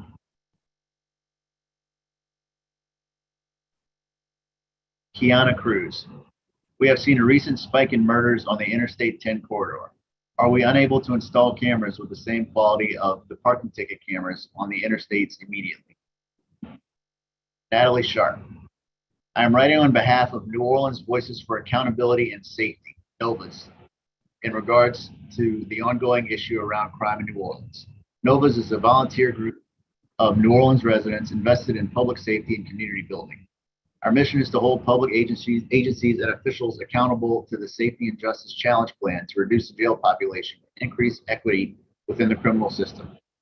Criminal justice related decision-making often takes place without the involvement of community representatives. Last year, we launched a project called What Makes Me Feel Safe Chalkboard Project, through which we wanted to reimagine public safety based on community input. We organized and sponsored the installation of 7 community chalkboards in all 5 city council districts of New Orleans, plus additional boards in larger off-overlooked districts, asking community members to write answers to the question, what makes me feel safe, in order to inspire dialogue about the meaning of public safety. We partnered with and paid 2 local artists to design and install the chalkboards, 7 local POC-owned businesses to host the boards, 6 community organizations to act as community monitors, and 4 local photographers to document the responses. Careful examination of the chalkboard responses revealed 3 major themes: faith, family, and community, which form the foundation from which safety grows. Government and the promise of change, and the presence or absence of police figure prominently in the search for safety. People found comfort in God's grace and mercy, the safety and recognition of family, and being part of an active and engaged community. Only 1 person wrote that their feeling of safety comes from the police department.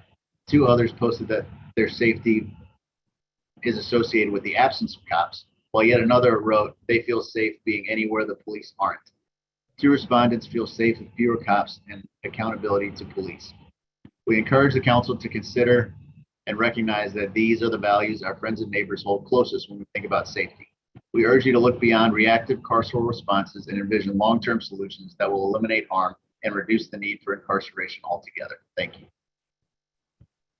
Paul, that is 30 minutes. That's 30 minutes. Okay, thank you, Adam. All right, thank you, Paul and Anita, for reading all of the public comments, and I'll say that the rest will be added to the record, and we'll put them online too. So, Madam Clerk, with that, I'm going to turn it over to you. I think we have to take a couple of special items first.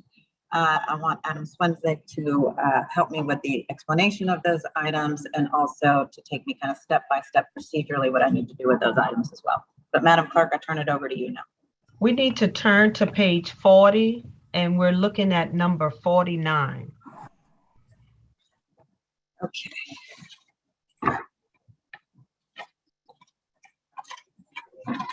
All right, Madam Clerk, I'm there. If you want to read it in, I'm going to then ask for Adam to explain what we're going through here. Before I could read it in, council members, we need to vote to consider this. This is what Adam just explained to me.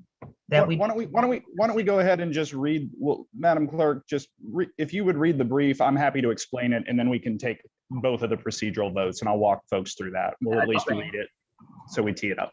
Okay. That's okay. We have motion M20, I'm sorry. We have motion M2257 by Councilmember Moreno, approving the presiding officer's determination that all actions taken at the January 6, 2022 meeting of the City Council are critical to the health, safety, and welfare of the City of New Orleans, and that consideration thereof should not be delayed, and that any and all actions taken by the council at its January 6, 2022 meeting, except for those items expressly reconsidered at this meeting, are hereby approved, ratified, and adopted. Adam? Sure. Thank you, Council Member. As you know, we operate under the requirements of the state open meetings law. The open meetings law customarily before COVID required in-person meetings. The law has been amended several times to allow for virtual meetings, and it's a bit of a changing legal landscape. This motion is simply ratifying the actions that were taken at the January 6th meeting, which is a meeting that we conducted virtually. The presiding officer is required to make certain certifications that basically that the actions taken at that meeting are critical and important to the functioning of the city, and the body has to agree, and customarily we try to do things that are critical and important to the city. So the vote you will be taking today, there will be two votes. Under the open meetings law, a 2/3 of the council has to vote to even consider the motion. So there will be a vote as to whether we even consider motion number M2257. If that passes by a vote of 5, we will then take a vote on the motion itself, and it's very, very pro forma. We will simply be ratifying all of the actions we took at that virtual meeting on the 6th. All right, thank you, Adam. So if there are no questions from the council members, I will make the motion to consider M2257. If I can get a second. I second. Seconded by Councilmember. Madam Clerk, you can take. Second by Councilmember, who was it seconded by? It was a Councilmember Green, ma'am. Thank you. King. Councilmember Thomas? King was the second. Councilmember Green? Technically, King was the second, but I'm sure it's okay, but it was King's voice. Oh, okay. Councilmember King, okay. So I'll do the vote now. Councilmember Thomas? Yeah. Councilmember Green? Yay. Councilmember Morel? Yes, sorry. Yes. Councilmember Moreno? Yay. Councilmember Harris? Yes. Councilmember King? Yes. Councilmember Jeruso? Yay. We have 7 yeas, no nays, and the motion to reconsider has been adopted. All right, thank you, ma'am. And now I will move to adopt motion M2257 as has been advised by our attorney. If I can get a second. I'll second. Green. Green one. It's been moved and seconded by Councilmember Green. Councilmember Thomas? Yay. Councilmember Green? Yay. Councilmember Morel? Yes. Councilmember Moreno? Yay. Councilmember Harris? Yay. Councilmember King? Yes. Councilmember Jeruso? Yay. 7 yeas, no nays, and the motion has been adopted. Now, council members, we need to go to page 39. We have number 46. We have motion M2254 by Councilmember Moreno. A motion suspending Council Rule 56 until such time as the council president, in consultation with the director of the Department of Health, determines that the council may once again meet safely and directs the clerk and interim chief of staff to resume in-person meetings.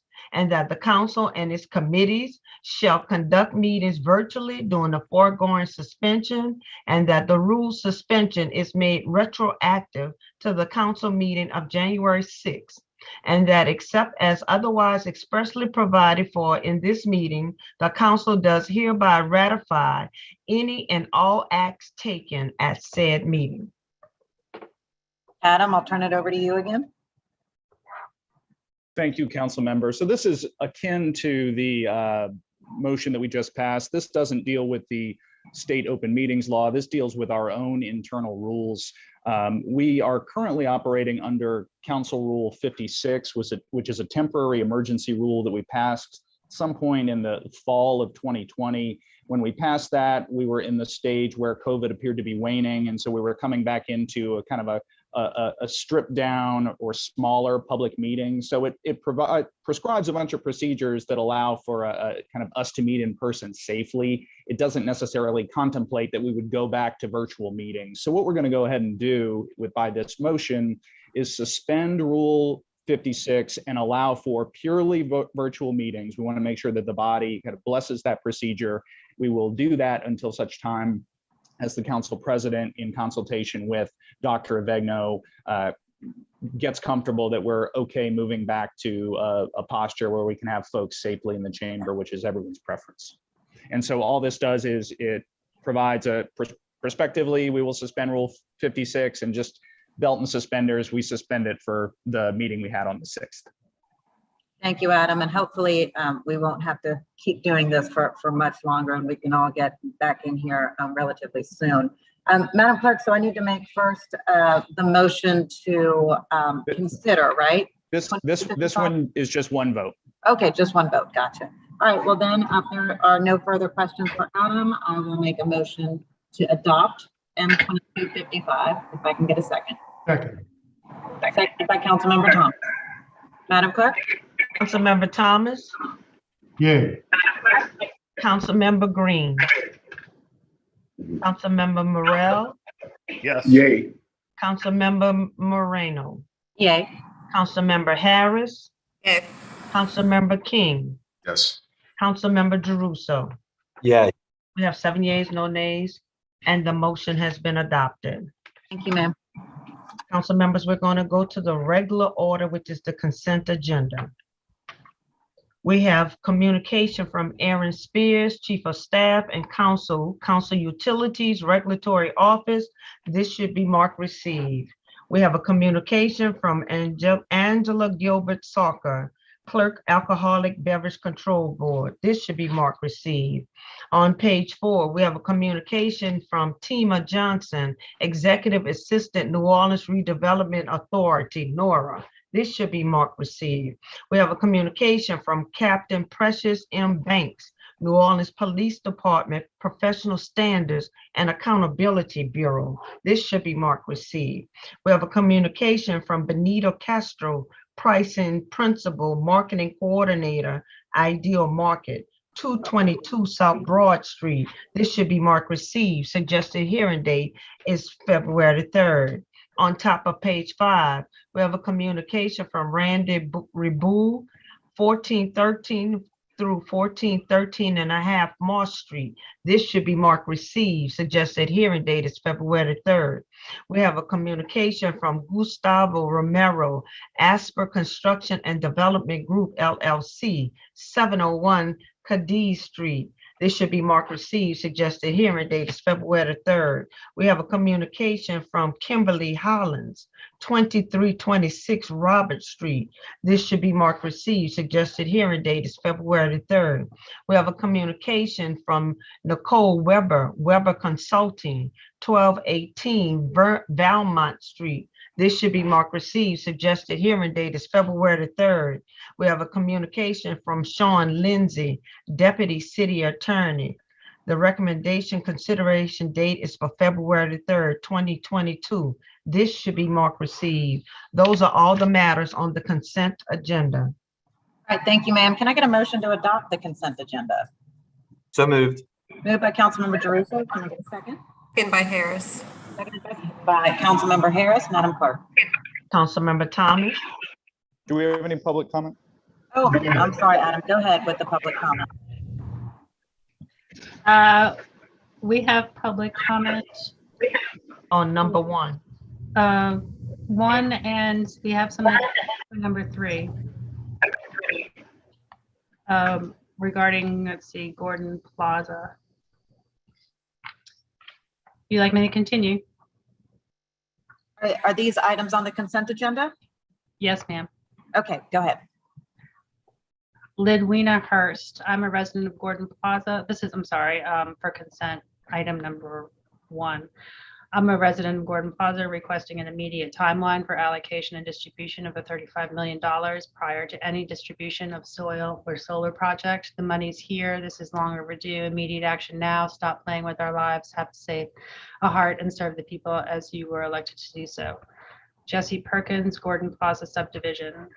The residents of Gordon Plaza have suffered through enough. Enough's enough. The time to make things right for the residents is now. We can't afford to put off any longer this much deserved fully funded relocation with an immediate timeline for the distribution of funds. The new normal for the residents are now constant power outages. Almost every time it rains, a transformer blows and we're left sitting in the dark. This started right after Hurricane Ida and has not stopped as of now. As a matter of fact, I'm sitting in the dark right now with no power, using my cell phone to make this public comment. Energy seems to have no clue what's causing this or causing this to happen or where it exists. When we ask why it's happening, they just say they just tell us we don't know what or where the problem is. We can't keep going on like this and need some assistance in getting the situation resolved. Thank you. Olga Johnson, the city is now taking us into the future with clear air, solar energy. That is great. I see that vision. We all know you should clean the house before you bring in the new furniture. There was a slip in our water bill telling us how the city put that 8-foot fence to protect Gordon Plaza. How can an 8-foot cage fence protect us from the wind?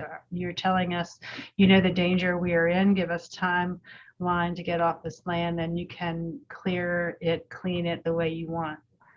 Jacqueline Garrett Bates, residents, on behalf of residents of Gordon Plaza. The city of New Orleans is discussing issues related to electric and gas utility matters and is pursuing more solar energy options. Therefore, in order to pursue future city environmental needs, the city must first contend with the fully funded relocation of the residents of Gordon Plaza who currently live and or currently own their property on a Superfund site. This comment is to support the residents of Gordon Plaza in having an immediate timeline for allocation and distribution of funds so residents can safely move into healthy homes of their choice. That's the end of the comments for the consent agenda. All right, thank you so much, Anita. Appreciate it. It's been moved by Councilmember DeRusso, seconded by Councilmember Harris. Madam Clerk, you can call the roll. Councilmember Thomas. Yay. Councilmember Green. Yay. Councilmember Morrell. Yes. Councilmember Moreno. Yay.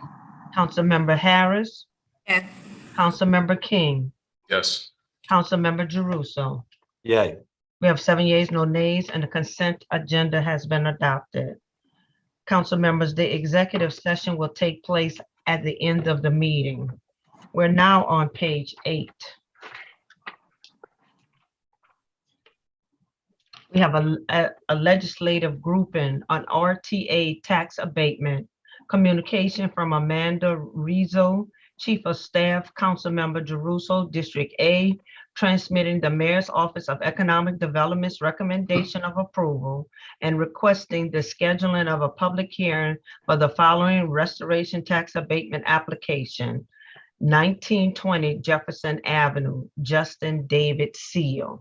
This should be marked received. Resolution R2242 by Councilmember Jeruso. A resolution approving RTA application 2021-0404 for 1920 Jefferson Avenue. Thank you, Madam Clerk. The restoration and tax abatement request met all the criteria and was approved by the RTA board. As a reminder to my colleagues, RTAs freeze property taxes on the building for 5 years. So that means after the 5-year period, the building itself may be reassessed, but homeowners still pay taxes on the land value, and that can continue to rise. All construction and renovation and permits are still required. The RTAs also require homeowners to hire local crews for the improvements. Given that all the criteria has been met and that we know that there's these other limitations involved, I move for approval of the resolution. May I please have a second? Morrell, second. All right, seconded by Councilmember Morrell. Madam Clerk? Councilmember Thomas, Yay. Councilmember Green, Yay. Councilmember Morrell, Yes. Councilmember Moreno, Yay. Councilmember Harris, Yay. Councilmember King, Yes. Councilmember Jeruso. Yay. 7 yeas, no nays. The resolution has been adopted. We're Madam now, Clerk, hang on 1 second before we go to the next item. Councilmember Morrell has a resolution on suspension that he'd like to take up because there are some folks who are standing by for questions on this, and we are obviously running a bit late. So I'd like to turn it over to Councilmember Morrell on the resolution that we read in under suspension. okay, I need to read it into the record. Thank you, ma'am. We have resolution R 2259 by council members Morrell, Harris, King, Green, and Thomas, rescinding resolution R 22-24, which was passed at the January 6, 2022 regular city council meeting. Council members, we need to suspend the rules to add this resolution to the agenda. So moved. Can I get a second? I'll second. It's been seconded by Vice President Morrell. Madam Clerk? Councilmember Thomas, Yay.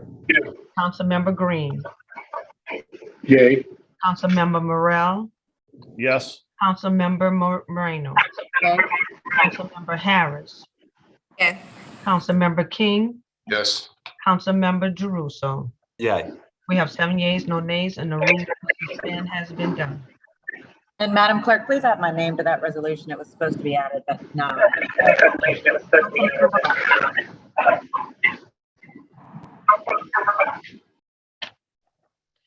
It's yours, Councilmember Morrell. Oh, thank you. Well, we have a few guests here who would like to offer some brief comments on this resolution. Before they speak, let me give a little bit of background. As many of you may have followed, there were efforts under the previous council led by a council person who's no longer here to take Harris funds that had previously been allocated to the New Orleans Public School Board for some very necessary services, in particular, the funding of the Center for Resilience, the Travis Hill School, which is inside of the Juvenile Justice Center, as well as the truancy issue. They're going to speak more directly into it, but I want to make a comment based upon what we did earlier today. As we look across the city, what other opportunities are available to deter young people from falling into instances of making bad decisions, and when they are being detained, trying to get them back into school. These programs that were defunded by the previous author of this resolution, this is actually the first line of defense to keep kids from getting into dirt and doing bad things. And this is our opportunity as a council to correct this, to restore that funding to things like the Travis Hill School, where for those of you who've had the opportunity to attend a graduation, I have not yet, but I look forward to attending one very soon. These are the outreach programs, the prevention programs that reach our kids where they're at and provide alternative steps for them to end up doing something bad.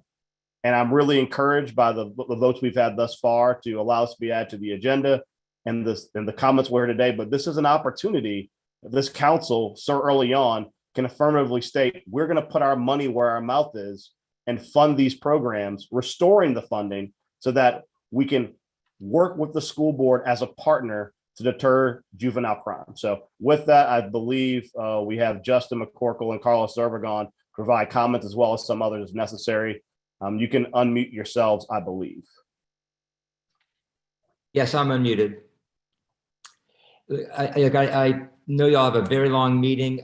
I'll keep my comments brief, but it's very gratifying to see all of y'all beginning your service for this new term, and to have us here today for this purpose it's a new school board, it's a new council, and you having me here, my being here on behalf of my colleagues at the Orange Parish School Board, I think speaks very, very highly to our chance to renew our collaboration, our cooperation on these extremely important issues that we've heard so much about here today. So when we look at the situation we have, which has been discussed a lot, we cannot solve these problems alone. We can only do these in collaboration and partnership in a spirit of trust and mutual respect. And so therefore our cooperation together is what the people demand and what we need to deliver. We must be very thoughtful and intentional in how we go about addressing the problems of the youth, mental health, and emotional trauma in our city. This requires all of us working in this partnership. And that, as you understand, the pandemic of the last 2 years has had a demonstrably negative impact on the well-being of our youth. The trauma caused by this public health crisis will carry and it would be carried and embodied for the longest time by the youth that are living through it right now. So more than ever, there is an urgency of now. In recent years, the New Orleans Public Schools' share of the funding from the land-based casino has been significant as it represents the near total funding of 3 programs that serve our most vulnerable and traumatized youth, which Councilmember Morrell just mentioned. So at this point, with our partnership, with this measure that y'all are taking up today, I'd like to give special thanks to its sponsor, Morrell, and to its co-sponsors, who are every one of you. And I believe there could be no stronger statement of desire for collaboration as we move forward. I'm excited to think of what we can achieve when we work together. And I can stop there if you all have any questions.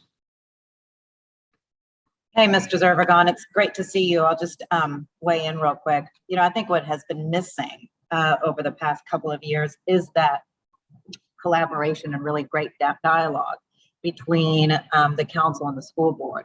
And that's what really needs to occur. And we need to find ways in which, not just on this, but in so many other levels, so many other ways in which the two can come together and really collaborate on important issues in our city. And as we take a look at this particular funding, you know, in the past, over the past couple of years, it's gone to early childhood education initiatives, which are in low and seats for low income families, which is certainly you know, a good thing. But what was missing in that decision was really the collaboration and input with other stakeholders and the school board. And so that's what I really would like to bring back. And we'll you know, go through what are the greatest needs, and certainly it could be Travis Hill and what has been funded in the past, or maybe, you know, there's new and even better initiatives that the school board is creating, or that the superintendent is looking into, that maybe that's where we go. But the bottom line is we need to work together and figure out a path together for this funding. So, you know, I'm just excited and moving forward in this new direction. And I've certainly had many conversations about this with the board president, Ethan Ashley, about this. And I think that will lead to much better outcomes when there is collaboration and cooperation among all of us. Thank you for being here, Mr. Zervigon. Thank you. Madam Chair, let me say that I think it was eloquently stated that other than a child being born, I think you're correct. The first line of defense to public safety is public education. It's after a child being born into the family or the environment that they're born into. What we can do in collaboration with education is going to determine the quality of this community moving forward. Mm-hmm. If anyone wasn't sure about this, I don't know that there could be anyone or any elected official more qualified than Vice President Morrell, especially understanding the origin of these funds, what it was sold to the public, and what it was intended to be used for, even if it wasn't. So thank you, Councilmember Morrell. Thank you, School Board Member Zervigon. Thank you, administration, because this partnership, as we not only strengthen it, but begin to collaborate, is going to determine our future well into the future. And when you talk about truancy, as Councilmember Morrell laid out, behavioral health, Travis Hill, full-day educational care, especially for those at risk of most extreme youth. I don't know that there could be any better place to spend money that was intended, Councilmember Morel, for this place than what we're doing right now. Thank you. Thank you all very much. Thank you, everyone. Does anyone else want to make comment? I don't see anyone else. I do want to add one thing. What we're doing today is rescinding the previous resolutions that were passed that took this money away from the school board. Of the conversations I've had, this is really just the beginning of a dialogue with the school board as our partner to figure out how we can work together to properly resource not just this money, but other monies, so we can work as partners to address these problems. Because although we are dealing with, over the next 2 meetings, pretty extensive dialogue regarding the criminal justice system, as Councilman Thomas so eloquently stated, you cannot separate the conversation about juvenile crime in particular when you're talking about crime and the lack of educational opportunity.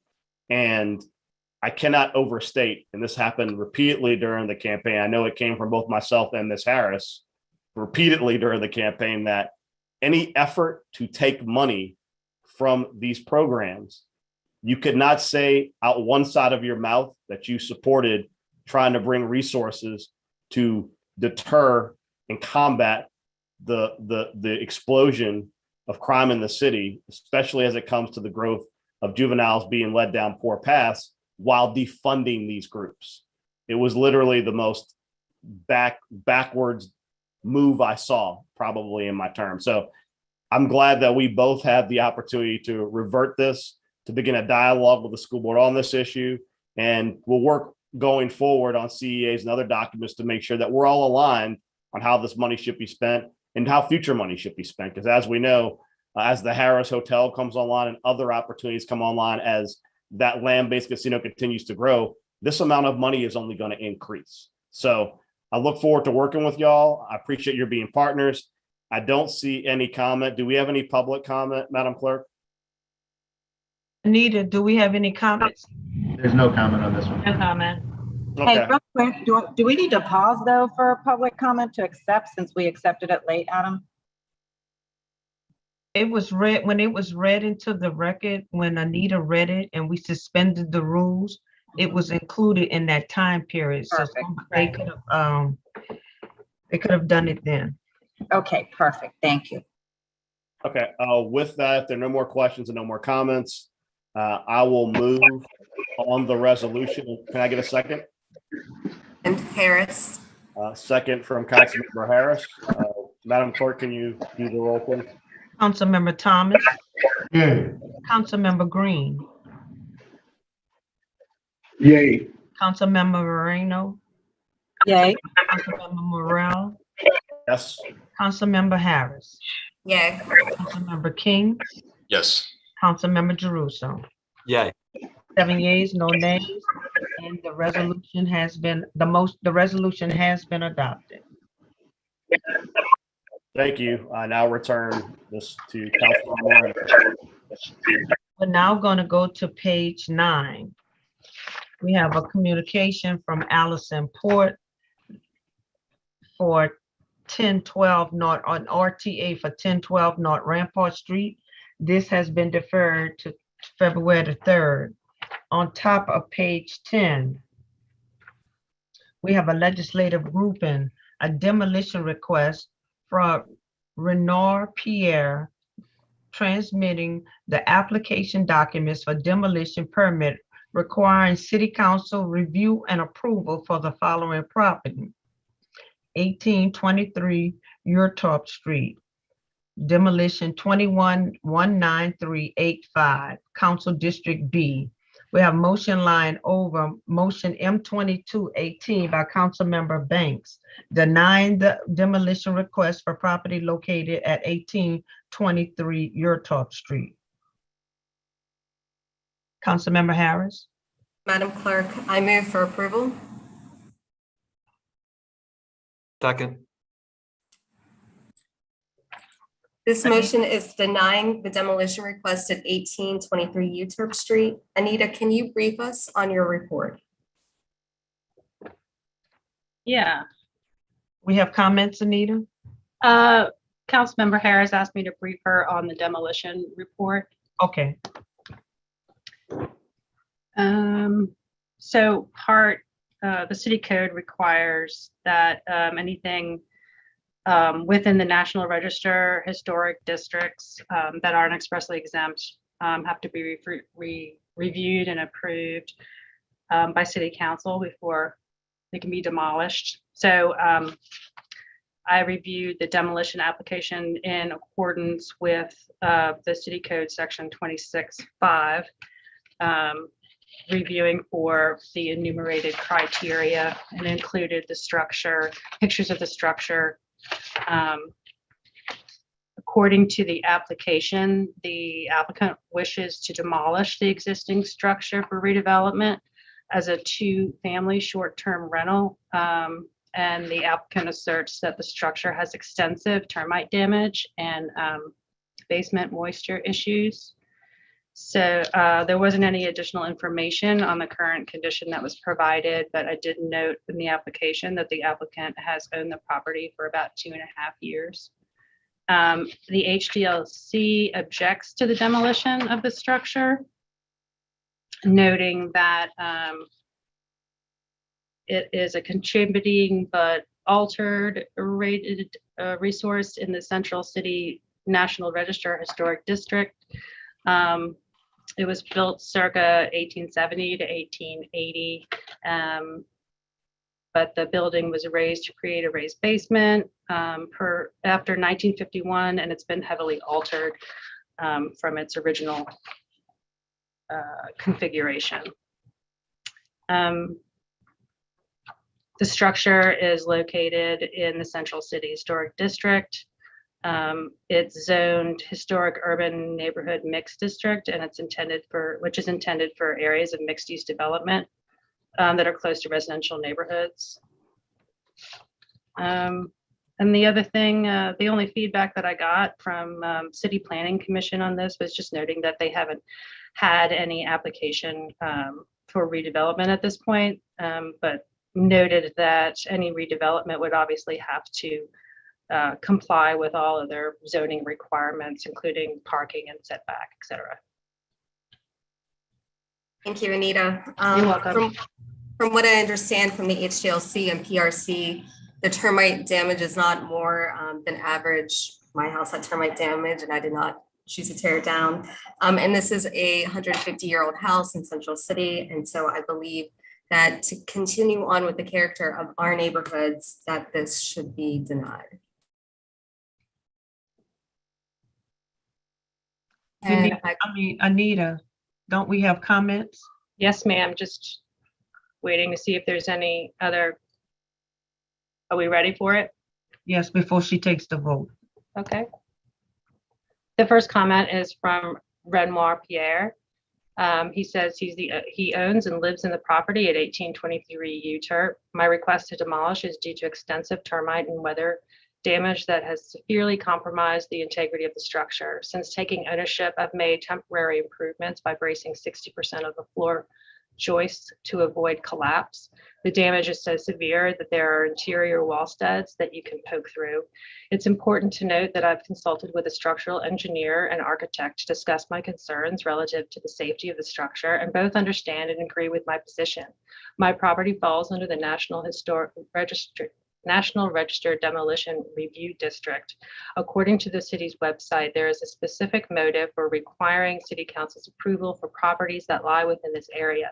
It's not a one-size-fits-all, and denial to demolish should not be based strictly on the property's age and blight status.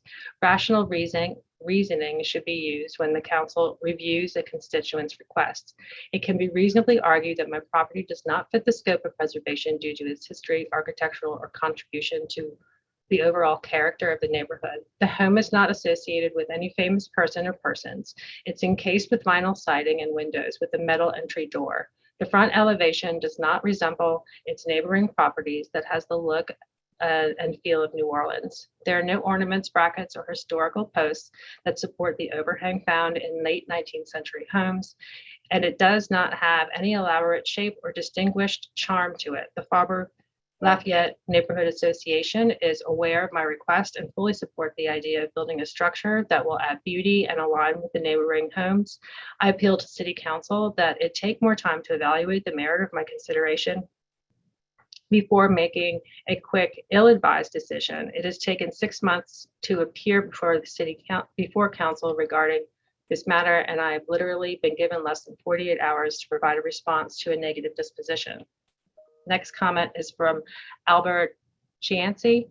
Good morning. In regards to the proposed demolition of 1823 UTURP as the owner of the adjacent property at 1815, 1819 UTURP, I see none of the characteristics present in the building as cited by the PRC in the letter below as worth preserving. The structure itself is in some state of disrepair and damage from Hurricane Ida. I fully support the demolition and replacement of this property and think what takes its place will be an improvement and enhancement to the neighborhood and property values. Thank you, Albert Chansey. And he attaches the email from Nathan Lott to Avril Oberhelman.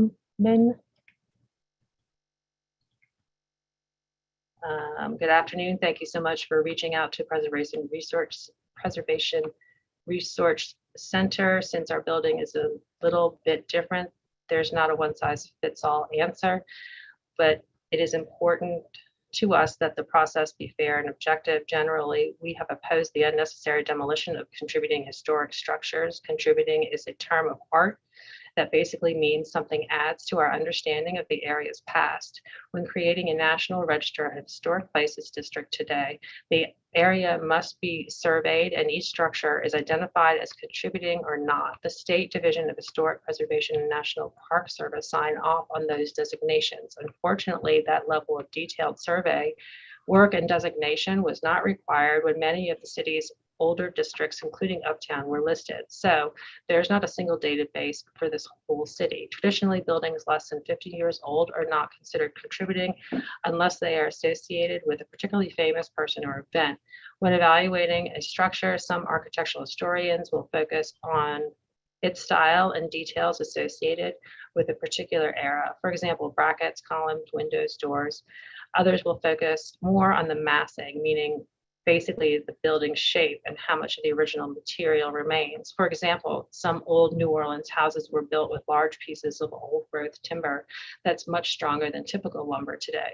Finally, there is a growing awareness of the environmental benefits of reusing a building rather than landfilling it. A few US cities have ordinances requiring that buildings be deconstructed and salvaged, but it's still pretty rare and the practice in New Orleans.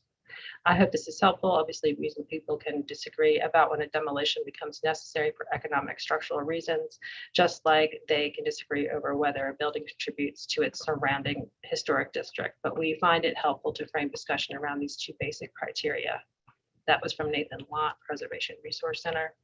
And the last comment is from Susan Johnson. Do not permit the demolition of 1823 UTURP. Thanks. That's the end of the comments. Councilmember Thomas. Yay. Councilmember Green. Yay. Councilmember Morrell. Yay. Councilmember Moreno. Yay. Councilmember Harris. Yes. Councilmember King. Yes. Councilmember Jeruso. Yay. We have 7 yeas, no nays, and the motion has been adopted. We're now on top of page 11. The HDLCL appeal of 5427 Dauphine Street has been deferred to February the 3rd. We're on top of page 12. We have extension, a legislative grouping, extension request of David R. Sherman for the firm Shahardy Sherman Williams Resile Hayes on behalf of St. Charles Holding LLC, Sherman Strategies LLC. requesting an administrative extension of time in which to record approved conditional use plans for zoning docket 3619, an ordinance to amend ordinance number 23,206, zoning docket 4708, pursuant to Article 4, Section 4(3)(h)(2) of the Comprehensive Zoning Ordinance. We have motion M2244 by Councilmember Harris, a motion granting the administrative extension of time in which to record approved conditional use plans regarding zoning docket 3619, ordinance number 23,206, zoning docket 4708, pursuant to Article 4, Section 4.3.h2 of the Comprehensive Zoning Ordinance until January 2023. I move for approval and ask for a second. Second. This motion will grant an extension of deadline request for conditional use to permit a parking lot at 1750 Robert C. Blake Senior Drive, which is right across the street from the St. Charles Surgical Hospital. Is there any public comment? Yes, ma'am. There's one comment from Michael Eric Burnside. Please do not grant Mr. Sherman's request for an administrative time extension for zoning docket 3619. I dropped the ball in response to the election. I talked to Mr. Banks's chief of staff and land use director and failed to talk with Ms. Harris's. Still, I did talk with a CPC staffer and have 3 emails of record on the One Stop app file on this zoning docket.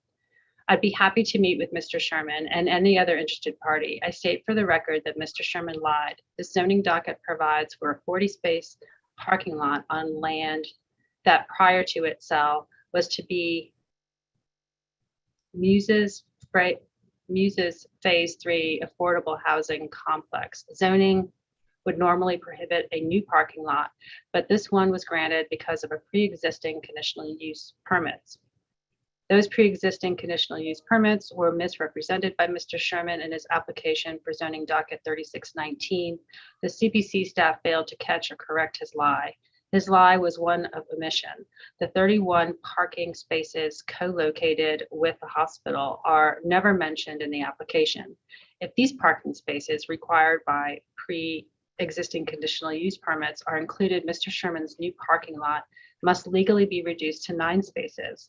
Please deny this administrative time extension. That's the end of the comments. Thank you, Anita. Currently, the surgical hospital is leasing parking space from a nearby church, and patients and their families are not guaranteed parking. This new parking will alleviate a major headache for doctors, patients, visitors, and it will revitalize a vacant lot. CPC, this is an extension, so it's not an approval. CPC will look at the legalities of the conditional use and report back on time. And any plans received from the developers will have to be approved and ratified by CPC. So I move for adoption. Second. It was seconded by Councilmember Thomas. Councilmember Thomas, Yay. Councilmember Green, Yay. Councilmember Morrell, Yay. Councilmember Moreno, Yay. Councilmember Harris, Okay. Councilmember King, Yes. Councilmember Jeruso. Okay. 7 yeas, no nays, and the motion has been adopted. We're now on page 13, a legislative grouping, extension request of Miles L. Grandison Esquire, Sherman Strategies, requesting an extension of the subject conditional use related to calendar number 32,864 in reference to zoning docket 7319, a conditional use for a gas station and packaged alcoholic beverage sales at 2701 Canal Street, 101 through 123 North Broad Street. We have motion M2245 by Councilmember Harris, a motion granted the additional extension of the conditional use for a gas station and packaged alcoholic beverage sales at 2701 Canal Street, 101 through 123 North Broad Street regarding zoning docket 7319, ordinance number 32,864 until January 20th, 2023. Clerk, I move for approval and ask for a second. Second. This motion will grant an extension request for conditional use to permit storefront and sale of alcohol at the corner of Canal and Broad. Currently, there's a kiosk there, so this will allow for a build out. Again, it will allow for a larger store, and this extension is needed due to delays from switching architects and getting new plans, as well as delays caused by the pandemic. Are there any public comments? Yes, ma'am. There's one from the applicant, Miles Granderson. This is an extension request for the conditional use granted on this site. The conditional use did not grant any new uses. It simply allowed the gas operations and alcohol sales to move from a kiosk to a building. The delays have primarily been caused by changes in architects. We are back to the original architect and in final stages of closing out the conditional use with CPC staff presently. Thank you. That's the only comment. Anita, if there are no comments from the council members, Madam Clerk, could you call roll? Councilmember Thomas, Yes. Councilmember Green, Yay. Councilmember Moreno, Yay. Councilmember Morrell, Councilmember Harris, Yay. Councilmember King, Yes. Councilmember Jeruso, Yay. Councilmember Morrell. We have 6 yeas, no nays, and the motion has been adopted. On page 14, zoning docket 7821 has been deferred to February the 3rd. On page 15, we have legislative grouping, zoning docket 8821, WKL Properties LLC, requesting a conditional use to permit a fast food restaurant in a C2 auto-oriented commercial district and an HUC historic urban corridor use restriction overlay district and an EC enhanced corridor design overlay district located on Square B, Lot 26 and part of Lot 25 in the 6th Municipal District, bounded by South Claiborne Avenue, Louisiana Avenue Parkway, Delachey Street, and South Roman Street. Municipal address is 3421 South Claiborne Avenue. The recommendation of the City Planning Commission being for approval, subject to 9 provisos. We have motion M2246 by Councilmember Harris.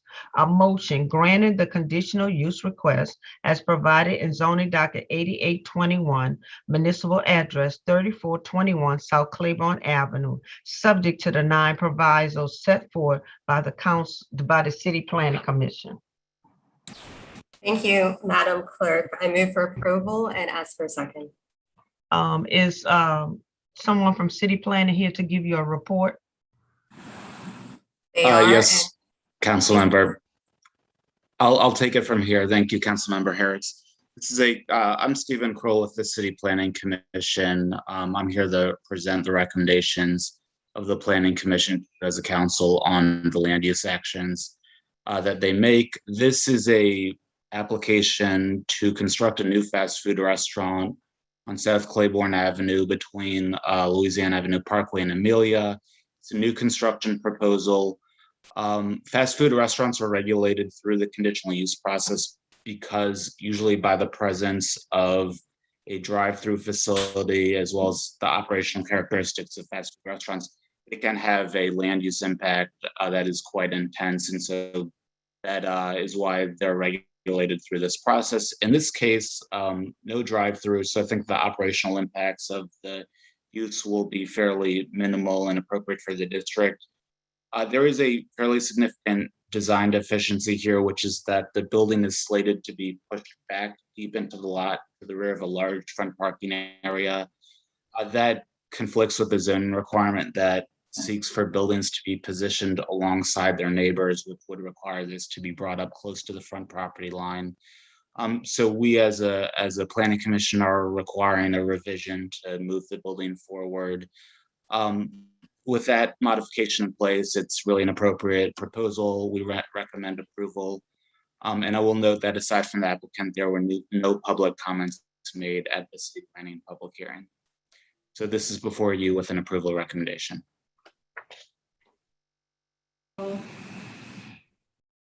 The neighbors are supportive of the idea of a new restaurant in this area. And so I ask for a second. Second. Councilmember Karen. Thomas. There are no comments, Councilmember. Councilmember Thomas, Yay. Councilmember Green, Yay. Councilmember Morel, Yes. Councilmember Moreno, Yay. Councilmember Harris, Okay. Councilmember King, Yes. Councilmember Jeruso. Yay. 7 yeas, no nays, and the motion has been adopted. On top of page 16, a legislative grouping, zoning docket 9021, Orleans Levy District, requesting a conditional use to permit the retail sale of packaged alcoholic beverages in an SLB1 Lake Area Neighborhood Business District located on square 17 on 35, lot 35, in the second municipal district bounded by Spanish Fort Boulevard. Municipal address 6508 Spanish Fort Boulevard. The recommendation of the City Planning Commission being for approval, subject to two provisos. We have motion M2251 by Councilmember Green, a motion granting the conditional use request as provided in zoning docket 9021. Municipal address is 6508 Spanish Fort Boulevard. There is a restaurant at this location called the Bird's Nest Cafe. It has been in existence for a period of time that has given the residents of the area confidence in its ability to operate correctly. They're seeking an alcoholic beverage permit, which is granted in most instances to restaurants to help them to be successful. There's no objection from the neighbors, and it's in a publicly owned building, the Lake Vista Community Center. I request your approval. Somebody from City Planning to speak on this, please. Yes, this is Stephen Kroll again. Councilmember Green, it's good to see you. This is a application as you described for alcohol at the Bird's Nest Cafe and the Lake Vista Community Center. They simply want to add packaged alcohol to their offerings, as well as grab-and-go foods and other items to allow them to better serve the neighborhood. As you know, the Planning Commission has to look and make a recommendation on many alcoholic beverage outlet applications, depending on where they're located within the city. There seems to be neighborhood support for this, no opposition, and the Planning Commission was supportive for those reasons. And so it's before you with an approval recommendation from City.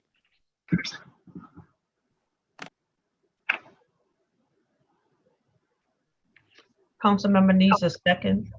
I'll second. Councilmember Thomas, Yay. Councilmember Green, Yay. Councilmember Morel, Yay. Councilmember Moreno, Yay. Councilmember Harris, Okay. Councilmember King, Yes. Councilmember Jeruso. Yay. 7 yeas, no nays, and the motion is adopted. On page 17, legislative grouping, zoning docket number 9221, Industrial Development Board of the City of New Orleans, Louisiana, Inc., requesting a conditional use to prevent a bar in a CBD1 core central business district and the rescission of ordinance number 10,109 MCS zoning docket 2784, located on square 293, lot 0-2 in the first municipal district by Girard Street, Julia Street, Loyola Avenue, and South Rampart Street. Municipal address 1100 Girard Street. The recommendation of the City Planning Commission being for approval, subject to 8 provisos. We have motion M2247 by Councilmember Harris. A motion granting the conditional use request as provided in zoning docket 9221, municipal address 1100 Girard Street, subject to 8 provisos set forth by the City Planning Commission. Thank you, Madam Clerk. This motion, I move for approval. This motion will grant a conditional use to permit a bar at the bottom floor of the Odeon located at 1100 Girard. Odeon has a retail space on the bottom floor that has remained vacant, but they plan to have a microbrewery and restaurant on site if the conditional use is approved. The neighbors are supportive, and their only concern arose when residents thought that this would be a rooftop bar that would obstruct their views. But this is for the retail space and limited to the bottom floor. Mr. Kroll, can you please brief us on the CPC report? Yeah, sure. So as you stated, this is to occupy about 7,000 square feet of the Odeon, which is the latest in the series of buildings that form South Market District along Loyola. While it is technically a bar, the concept is really a bar restaurant, so it wouldn't be purely alcohol or purely food, but they're seeking entitlement for a bar so that the 50% distinction, which is that 50% of the revenue has to come from food. They are concerned that, given Saints games and the like, they may not hit that every month, and so are seeking the flexibility to operate this as a bar. This is located again within the South Market District along Loyola Avenue, which has benefited recently from the installation of the streetcar, and it serves the Superdome, the arena, and is really on the edge of an entertainment district. And so it really supports the sort of activity that you get at the Superdome, at the arena, and makes sense both within the context of the city's master plan that calls for that sort of entertainment supporting commercial use, but also the role of the district, which again is oriented toward relatively high intensity uses. So it's, from a planning perspective, it makes a lot of sense. There was one comment in support at the city planning meeting, none in opposition. And so for all those reasons, the Planning Commission recommends approval. Any other public comment? No. I'll second the motion. Councilmember Thomas, Yay. Councilmember Green, Yay. Councilmember Morrell, Yay. Councilmember Moreno, Yay. Councilmember Harris, Councilmember King, Yes. Councilmember Russo. Yay. 7 yeas, no nays, and the motion has been adopted. We're now on top of page 18, a legislative grouping. Zoning docket 9721, Jennifer Cantanella and Garrett Davison, requesting a zoning change from an SRS, Suburban Single Family Residential District, to an SRM1, Multifamily Residential District located on square 4815, lot 9A in the 3rd Municipal District, bounded by Madrid Street, Mandeville Street, Spain Street, and Vienna Street. Municipal addresses 2318 through 2326 Madrid Street. The recommendation of the City Planning Commission being for approval. We have a motion M2252 by Councilmember Green. A motion granting the zoning change request as provided in zoning docket 9721, municipal addresses 2318 through 2326 Madrid Street. This particular square located in Gentilly includes a significant number of duplexes already. There's no objection from the community to this change of land use. It is because mainly the property is in the midst of already a number of duplexes that are pretty well managed and the like. So there's no objections, and I ask the members of the council for your support of this particular motion.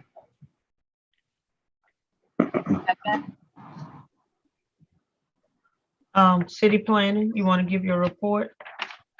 Well, I could just echo what Councilmember Green said. This is a zoning change application that would allow a property that had historically been developed with 2 doubles to again be developed with 2 doubles.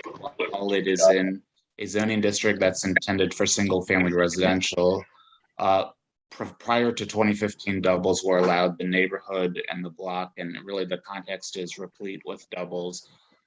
So this really matches that context and allows the site to be redeveloped for the type of use that it historically. And so the Planning Commission thinks this is the correct move and recommends approval. Councilmember Thomas, Yay. Councilmember Green, Yay. Councilmember Morrell, Yay. Councilmember Moreno, Yay. Councilmember Harris, Okay. Councilmember King, Yes. Councilmember Jeruso. Yay. 7 yeas, no nays, and the motion has been adopted. We're on top of page 19. Zoning docket 9821 has been deferred to February the 3rd. On page 20, zoning docket 9921 has been deferred to February 3rd. On page 21, all matters, zoning docket 10121 has been deferred to February 3rd. Zoning docket 10221 has been deferred to February 3rd. On page 22, zoning docket 10321 has been deferred to February the 3rd. On page 23, all matters, zoning docket 10421 has been deferred to February the 3rd. Zoning docket 10721 has been deferred to February the 3rd. And they're also asking that it be referred to the Quality of Life Committee. On page 24, legislative grouping, all matters, proposition disposition 521 has been withdrawn, as well as the motion M2253. So ordered. On top of page 25, street name change 221, as well as street name change 321, both have been withdrawn. So ordered. On top of page 26, we have ordinance calendar number 33,183 has been deferred to 2/17. At the bottom of the page, ordinance calendar number 33,527 has been deferred to February the 3rd. On top of page 27, ordinance calendar number 33,555 has been deferred to February the 3rd. At the bottom of the page, we have ordinance calendar number 33,566 by Councilmember Moreno by request, adding Councilmember Jeruso. An ordinance to amend ordinance number 28,550 MCS as amended, entitled an ordinance providing an operating budget of revenues for the city of New Orleans for the year 2021 to appropriate federal funds awarded by FEMA grant 52555, project PW 139 Hurricane Zeta, to the New Orleans Office of Homeland Security and Emergency Preparedness to cover emergency traffic material purchases during the aftermath of Hurricane Zeta and otherwise, excuse me, to provide with respect thereto. Add my name, please. Okay. Madam Clerk, we're going to add Councilmember Jeruso's name to the budget items on today's agenda, and then Councilmember Jeruso, as the new budget chair, he will be handling these items. So Councilmember Jeruso, I turn item number 23 over to you. Thank you, Madam President. Members, these are some holdover items from last term. They're all very much the same, as you heard the clerk read. They are federal grants that are being appropriated to different agencies within the city as a result of a variety of different hurricanes.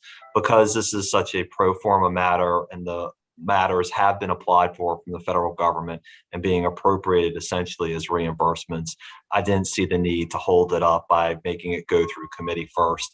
And so I ask on all of these for your approval. So do we have any public? No, as a Yes. committee member, budget committee, just I ask that you add my name to it too. You got it, Councilmember Thomas. Does anybody else want to add their name to it? Green as a member. Morel as well. Thank you, all council members on the budget committee. Thank you, I appreciate it. Anita, do we have any comment on this? No, we don't have any comments on any of these budget matters. All right, thank you very much. And I'm not going to go through the same explanation. They're all the same. And I guess, Madam Clerk, may I ask this, given that all members asked for their names to be included on this one, for the next 10, may we please ask all members of the budget committee? So myself, Councilmember Moreno, Councilmember Morel, Councilmember Thomas, and Councilmember Green to these. Gotcha. Thank you, ma'am. I move for approval. May I have a second? Second. Second by Councilmember Thomas. Councilmember Thomas, Yay. Councilmember Green, Yes. Councilmember Morel, Yay. Councilmember Moreno, Yay. Councilmember Harris, Yeah. Councilmember King, Yes. Councilmember Jeruso. Yay. 7 yeas, no nays, and the ordinance has been adopted. We're now on top of page 28. Ordinance calendar number 33,567 by Councilmember Moreno by request, adding the Budget Committee, which is Councilmember Jeruso, Councilmember Thomas, Councilmember Green, Councilmember Morel.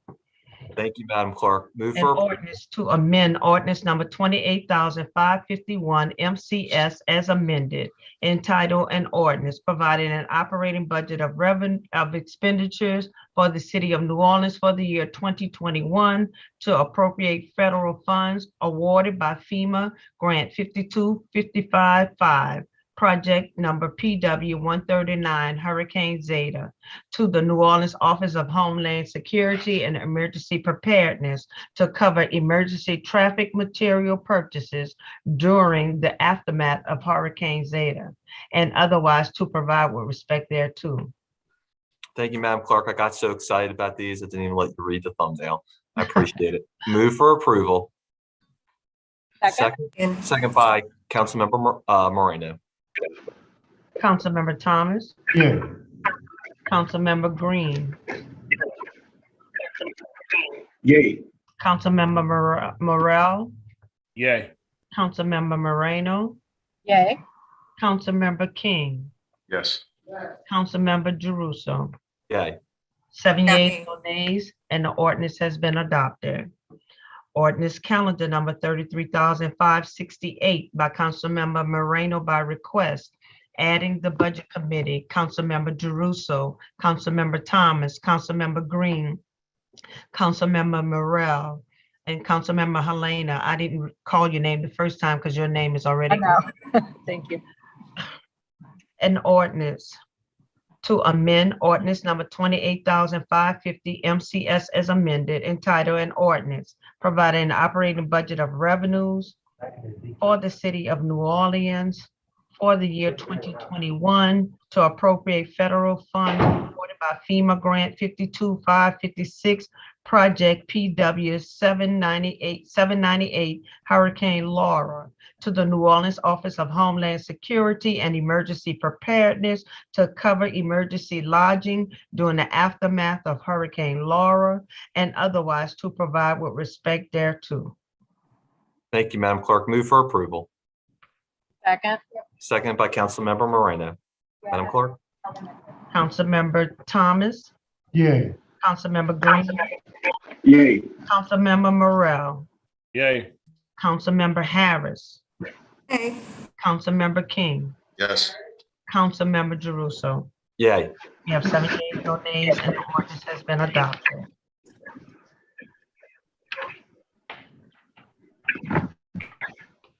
On top of page 29, we have ordinance calendar number 33,569 by Councilmember Moreno by request, adding the Budget Committee, Councilmember Jeruso, Councilmember Thomas, Councilmember Green, Councilmember Morel.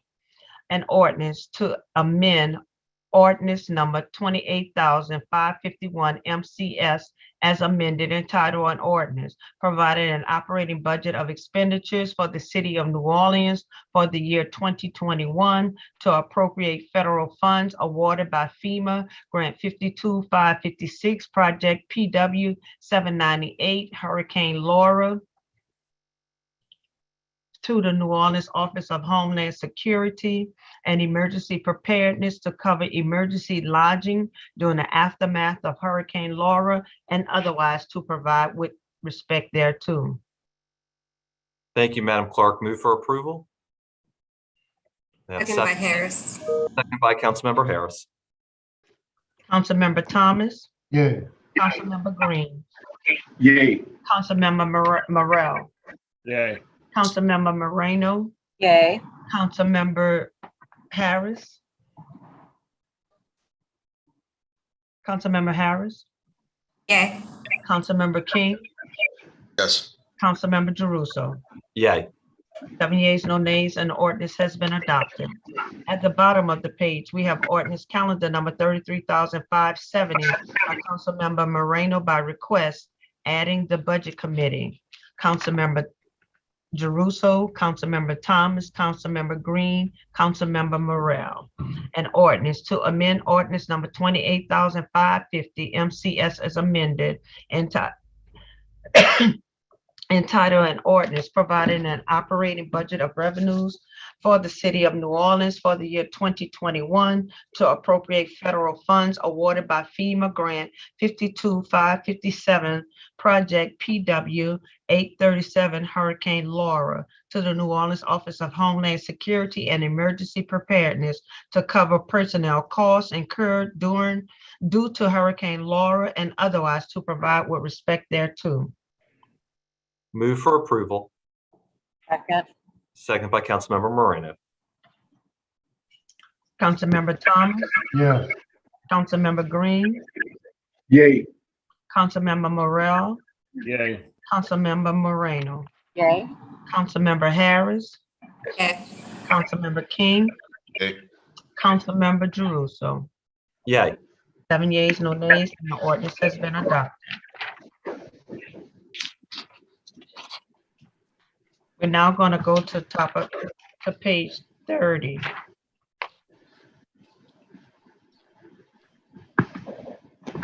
A minute, please.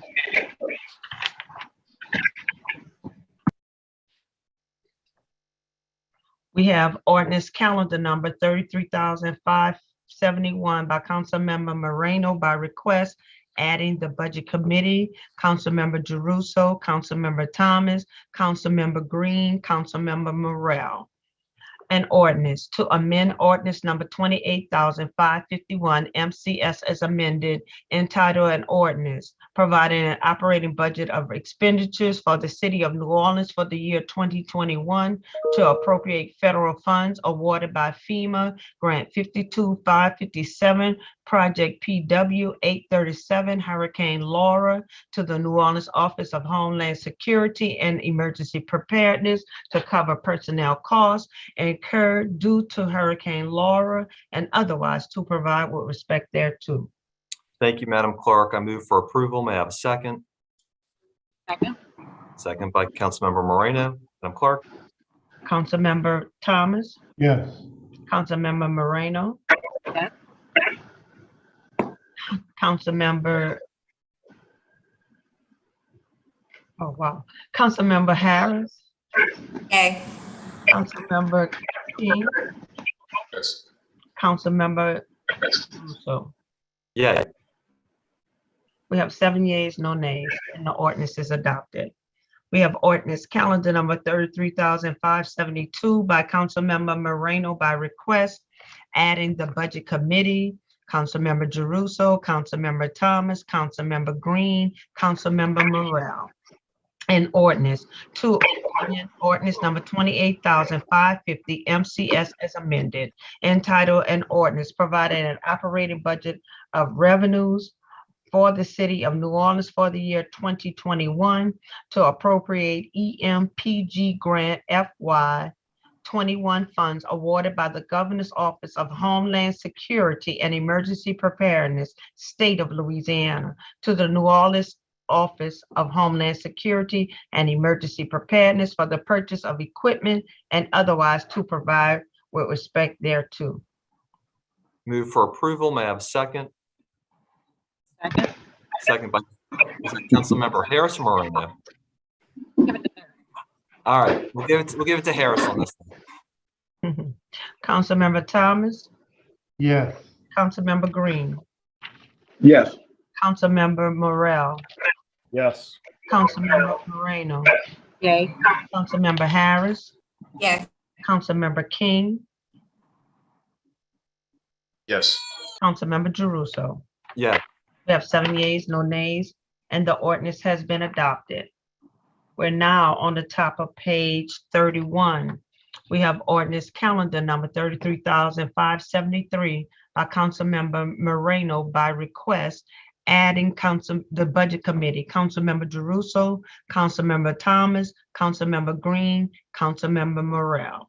An ordinance to amend ordinance 28,551 MCS as amended, entitled an ordinance providing an operating budget of expenditures for the city of New Orleans for the year 2021 to appropriate EMPG grant fiscal year 21 funds awarded by the Governor's Office of Homeland Security and Emergency Preparedness, State of Louisiana, to the New Orleans Office of Homeland Security and Emergency Preparedness for the purchase of equipment and otherwise to provide with respect thereto.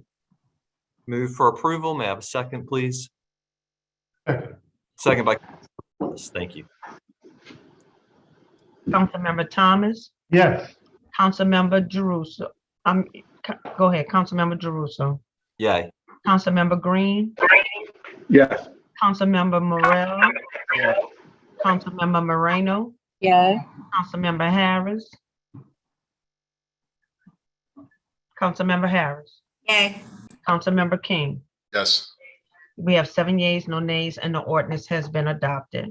We have ordinance calendar number 33,574 by Councilmember Moreno by request, adding the Budget Committee, Councilmember Jeruso, Thomas, Green, and Morrell. An ordinance to amend ordinance number 28,550 MCS as amended, entitled an ordinance providing an operating budget of revenues for the city of New Orleans for the year 2021 to appropriate SHSP fiscal year 21 funds awarded by Governor's Office of Homeland Security and Emergency Preparedness, State of Louisiana, Emergency Preparedness. Wait, I'm sorry. I lost my spot. State of Louisiana to the New Orleans Office of Homeland Security and Emergency Preparedness for the purchase of equipment and supplies and otherwise to provide with respect thereto. For approval, may I have a second? Second. Second by Councilmember Thomas. Thank you. Councilmember Thomas, Yes. Councilmember Green, Yay. Councilmember Morrell, Yay. Councilmember Moreno, Yes. Councilmember Harris, Yes. Councilmember King, Yes. Councilmember Jeruso. Yay. 7 yeas, no nays, and the ordinance has been adopted. We're now going to go to page 32. We have ordinance calendar number 33,575 by Councilmember Moreno by request, adding the Budget Committee, Councilmember Jeruso, Thomas, Green, and Morrell. We have an ordinance to amend ordinance number 28,551 MCS as amended, entitled an ordinance providing an operating budget of expenditures for the city of New Orleans for the year 2021 to appropriate SHSP fiscal year 21 funds awarded by the Governor's Office of Homeland Security and Emergency Preparedness, State of Louisiana, to the New Orleans Office of Homeland Security and Emergency Preparedness for the purchase of equipment and supplies and otherwise to provide with respect thereto. Yes. Motion to approve. May I have a second? Second. Second by Councilmember Thomas. Thank you. Councilmember Thomas, Yes. Councilmember Green, Yay. Councilmember Morrell, Yes. Councilmember Moreno, Yes. Councilmember Harris, Yes. Councilmember King, Yes. Councilmember Jeruso. Yay. 7 yeas, no nays, and the ordinance has been adopted.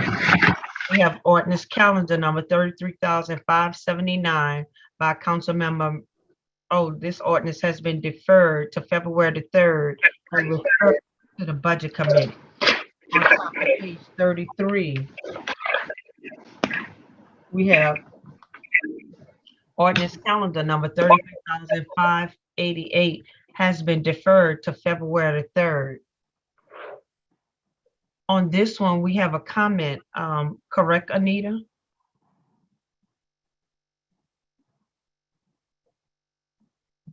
Sorry. Adam, are we supposed to read this even though it's being deferred? No, we normally don't. We do not need to unless it's deferred past the deadline. Thank you. We have ordinance calendar number 33,591 by Councilmember Moreno by request. An ordinance to amend and reordain ordinance number 27,885 MCS as adopted October the 4th, 2018.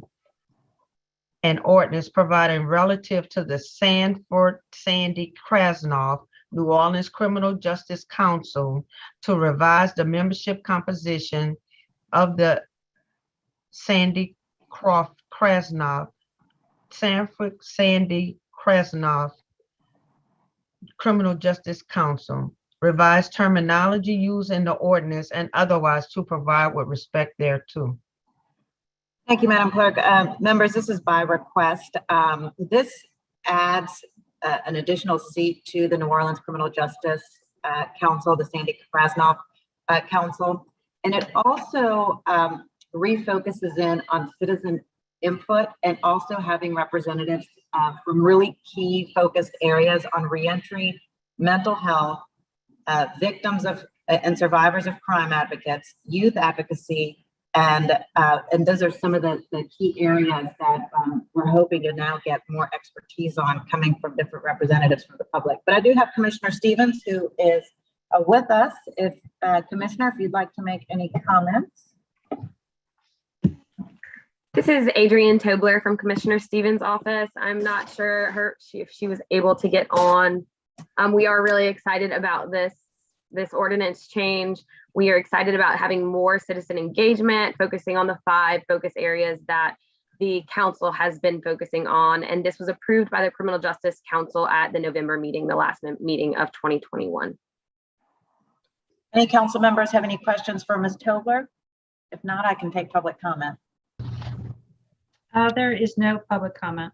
Okay, thank you, Ms. Anita. All right, well, seeing no comments from council members and no public comment, I will make a motion to adopt this. Is this an ordinance? Yes, this ordinance. I'll make a motion to adopt. It's been seconded, I believe. I couldn't tell if that was that Mr. Green, Councilmember Green?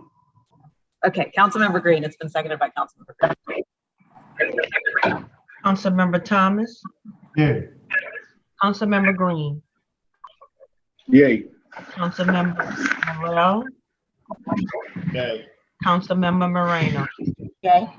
Councilmember Harris? Yes. Councilmember King? Yes. Councilmember Jeruso? Yay. 7 yeas, no nays, and the ordinance has been adopted.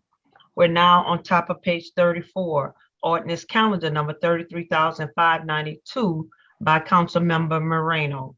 An ordinance to amend and reordain sections 2-896 and 2-904 of the City of New Orleans and to ordain section 2-905 of the Code of the City of New Orleans for the purpose of improving the fuel efficiency and environmental sustainability of the city's vehicle fleet, to require the Chief Administrative Officer to report annually on the city's fleet efficiency and fuel economy, to phase out the acquisition of internal combustion vehicles, to mandate the creation of a plan for compliance and otherwise with respect thereto. The Climate Change and Sustainability Committee recommended approval. Thank you so much, Madam Clerk. We just had our first Climate and Sustainability Committee yesterday, and the committee unanimously approved the Clean Fleet Ordinance. What this does is it begins to transition the city's fleet, the non-emergency vehicles, the city's fleet, into a clean fleet, vehicles that are hybrid or electric vehicles, and that would begin in 2025. So, I said this yesterday during the committee meeting. We understand that transitioning and moving towards our energy goals are difficult, no doubt about it. But we have to really keep pushing ourselves to find our way to yes, to get these things done. The climate impacts on the city of New Orleans are certainly significant. We've seen that with storms getting stronger and coming faster toward us. So this is at least, beginning with us, with city government, and beginning to transition our vehicles to those that are putting less emissions out into the air. So I'll take any questions from council members. No, just add my name, please. Yes, sir. And it looks like I have a note here on my sheet to add Councilmember Thomas, Green, and Morel. Any other? Me as well. Councilmember Harris as well. Thank you. Okay. Well, is there any public comment on this, Anita? No, there's no public comment. Okay, thanks, Anita. Councilmember Moreno, can I be added too? Yes, so add Thank all you. 7 council members, please, Madam Clerk. All right, so with that, I will make a motion to, and it's been seconded by Councilmember Green. Madam Clerk.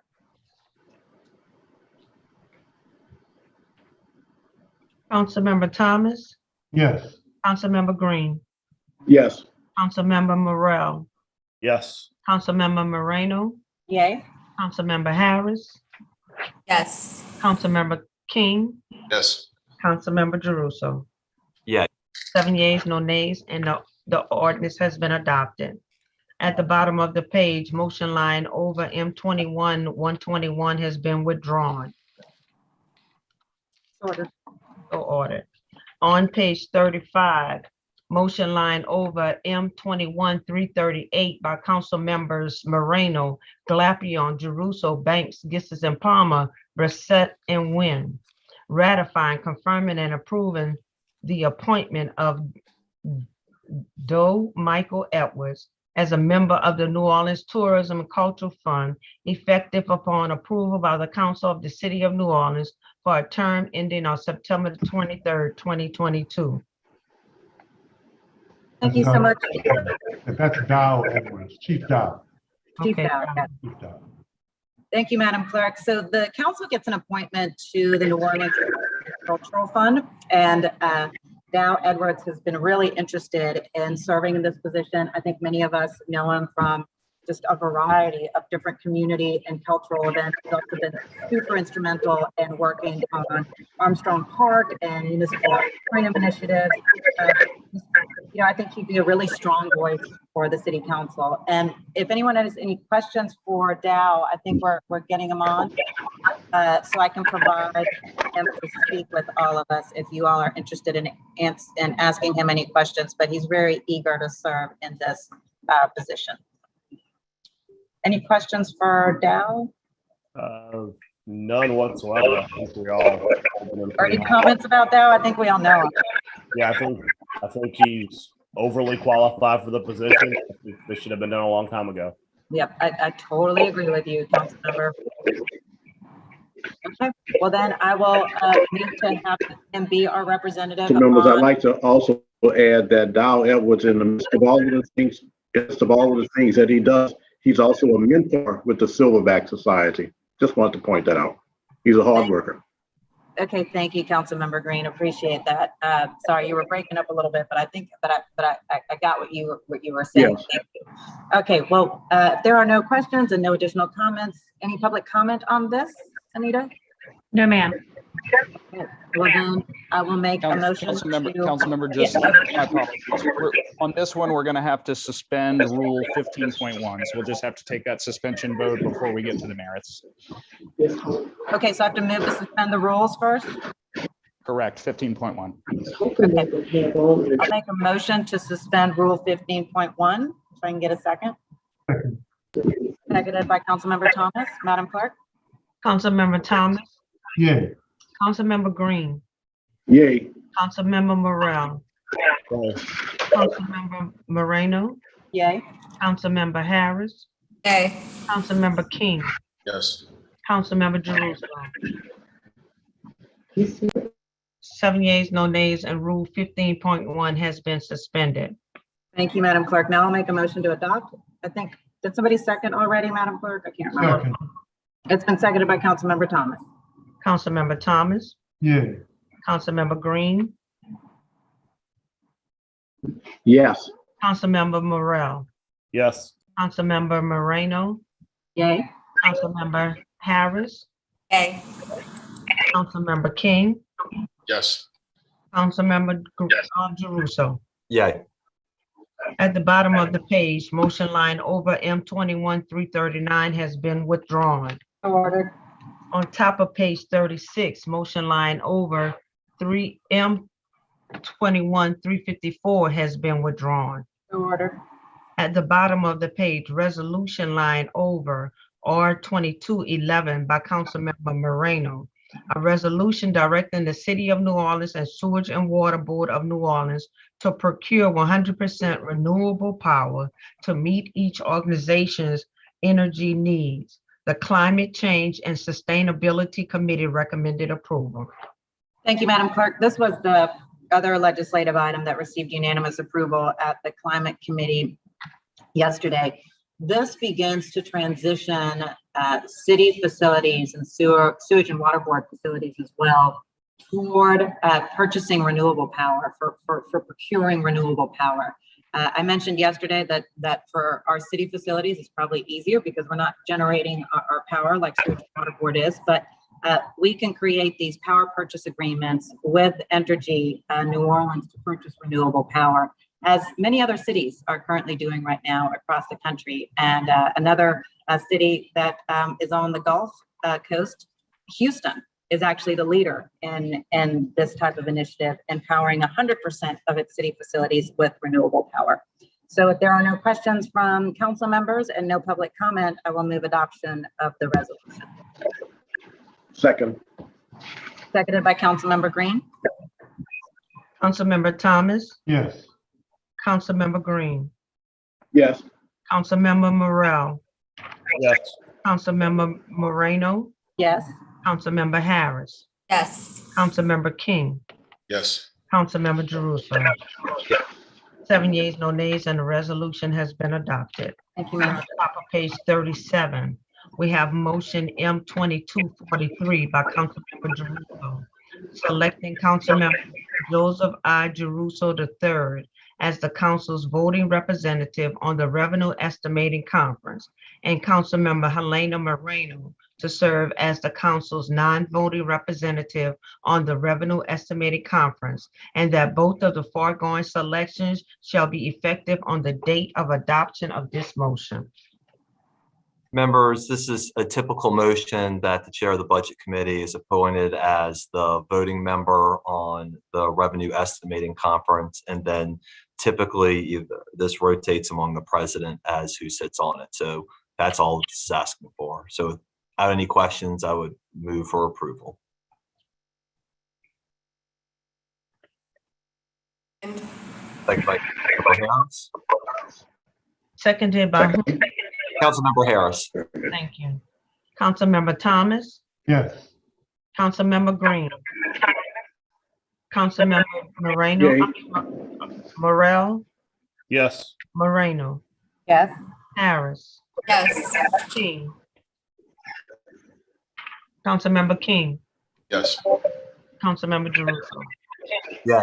7 yeas, no nays, and the motion has been adopted. At the bottom of the page, we have resolution R2248 by Councilmember King, directing the Community Development Committee to request input from individual stakeholders regarding the continued need for protected bike lanes on certain streets in Algiers, and also to establish a more robust review policy for current and future bike lanes, and to report back to the council with recommendations within 6 months regarding recommendations for future actions. Councilmember King. Thank you, Madam Clerk.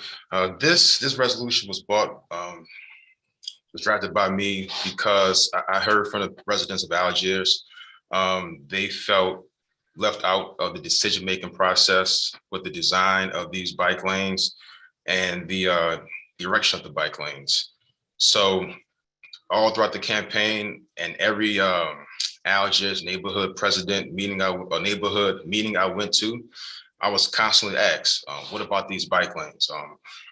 can it be a change? Can we have a process where we, the residents, the citizens of Algiers, have a decision?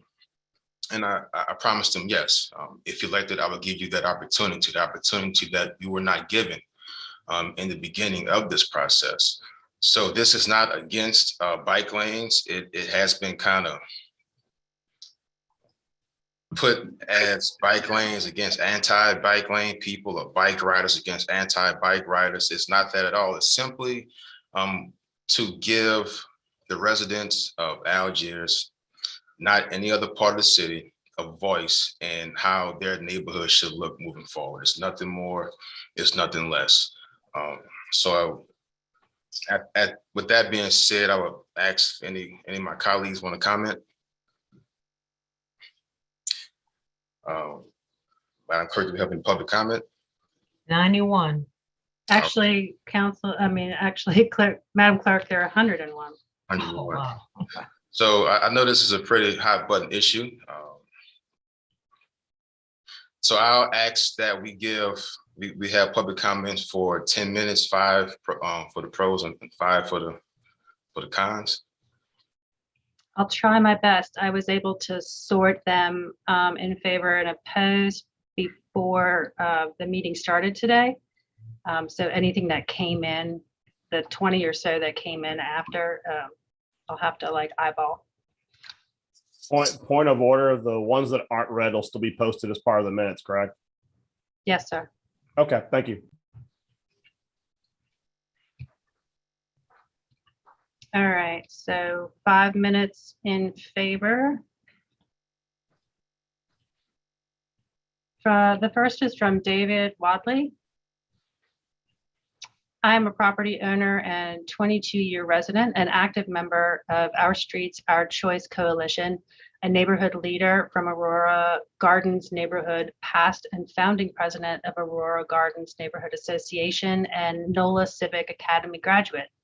I support the council member King's resolution wholeheartedly, as it would be the first opportunity for individual stakeholders who are not part of the cyclist lobby, but are very much affected to be heard and considered. We're suffering harm daily from the impact of non-cycling stakeholders that existing bike lane designs have caused. Many of us have diverted to other roads for our commutes, but we are worried that the future plans to expand these same designs to every one of our major collector streets in Algiers.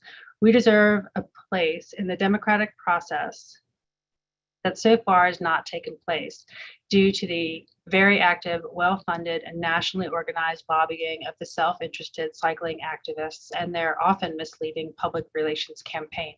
Too many people who don't choose to live, work, or go to school in Algiers have had an outsized influence in forcing cookie-cutter solutions from urban areas onto our suburban areas of Algiers, where they are inappropriate for us. New Orleans, of all US cities, needs to value the diversity of its different neighborhoods and resist making them all seem the same through centralized authoritarian planning efforts and lack of neighborhood collaboration. K. Brad Ott.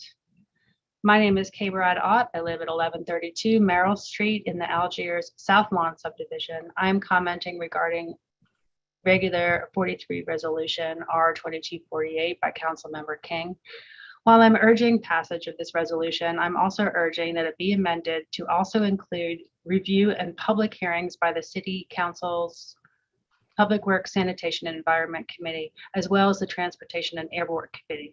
The inclusion of these 2 additional committees, I believe, will more fully cover the environs covered with the placement and impact of bike lanes throughout Algiers, as well as citywide. Quoting from City Council citations, the Public Works, Sanitation, and Environment Committee in part provides, quote, provides oversight of major and minor street projects, the street sign shop, pothole repairs, catch basin maintenance, parking services, and coordination of projects between the Department of Public Works and the Sewage and Water Board, end quote. Likewise, the Transportation and Airport Committee in part, quote, reviews ordinances governing ground transportation and parking issues, including the requirements of rates of for-hire vehicles, example, pedicabs. reviews regulations regarding parking, speed limits, and the use of public streets, and reviews ordinances and proposals related to public transit, and makes recommendations on these issues to the council prior to the consideration of these matters, end quote. Any proposal calling for removal of protected bike lanes without offering safe and meaningful alternatives for the road safety they afford and access to residences, businesses, including grocery stores and restaurants, houses of worship, schools, and public institutions such as the New Orleans Public Library, Algiers Regional Branch, and the Algiers Station of the United States Post Office, belies the spirit and missing of Section 14636, the ordinance ordaining the Complete Streets Program, which states, quote, purpose, the Council of the City of New Orleans shall establish and implement a Complete Streets Program by requiring that all planning, designing, funding, operation, and maintenance of the city's transportation system to accommodate and encourage travel for all users in a balanced, responsible, and equitable manner consistent with and supportive of the surrounding community, end quote. I am keenly aware of the contention regarding the placement of protected bike lanes in Algiers, especially in regards to Newton Street and MacArthur Boulevard. Indeed, I support the call by the contention regarding the placement of protected bike lanes in Algiers. Whoops. I support the call by Newton Street small business owners united to return the 1700 and 1900 blocks to its original status before 2021 in order to afford on-street parking for these community-based small businesses. Likewise, I support the return of on-street parking to those who lost it entirely on MacArthur Boulevard eastbound, to which the city's Department of Public Works recently realigned the bike lane to restore this lost parking. Yet before March 2021, no bike lane even existed on MacArthur Boulevard between Cabot Drive and Woodland, leaving cyclists and other road users in peril with regularly broken speed limits in excess of the 35-mile-per-hour posted. That's 5 minutes. Thank you.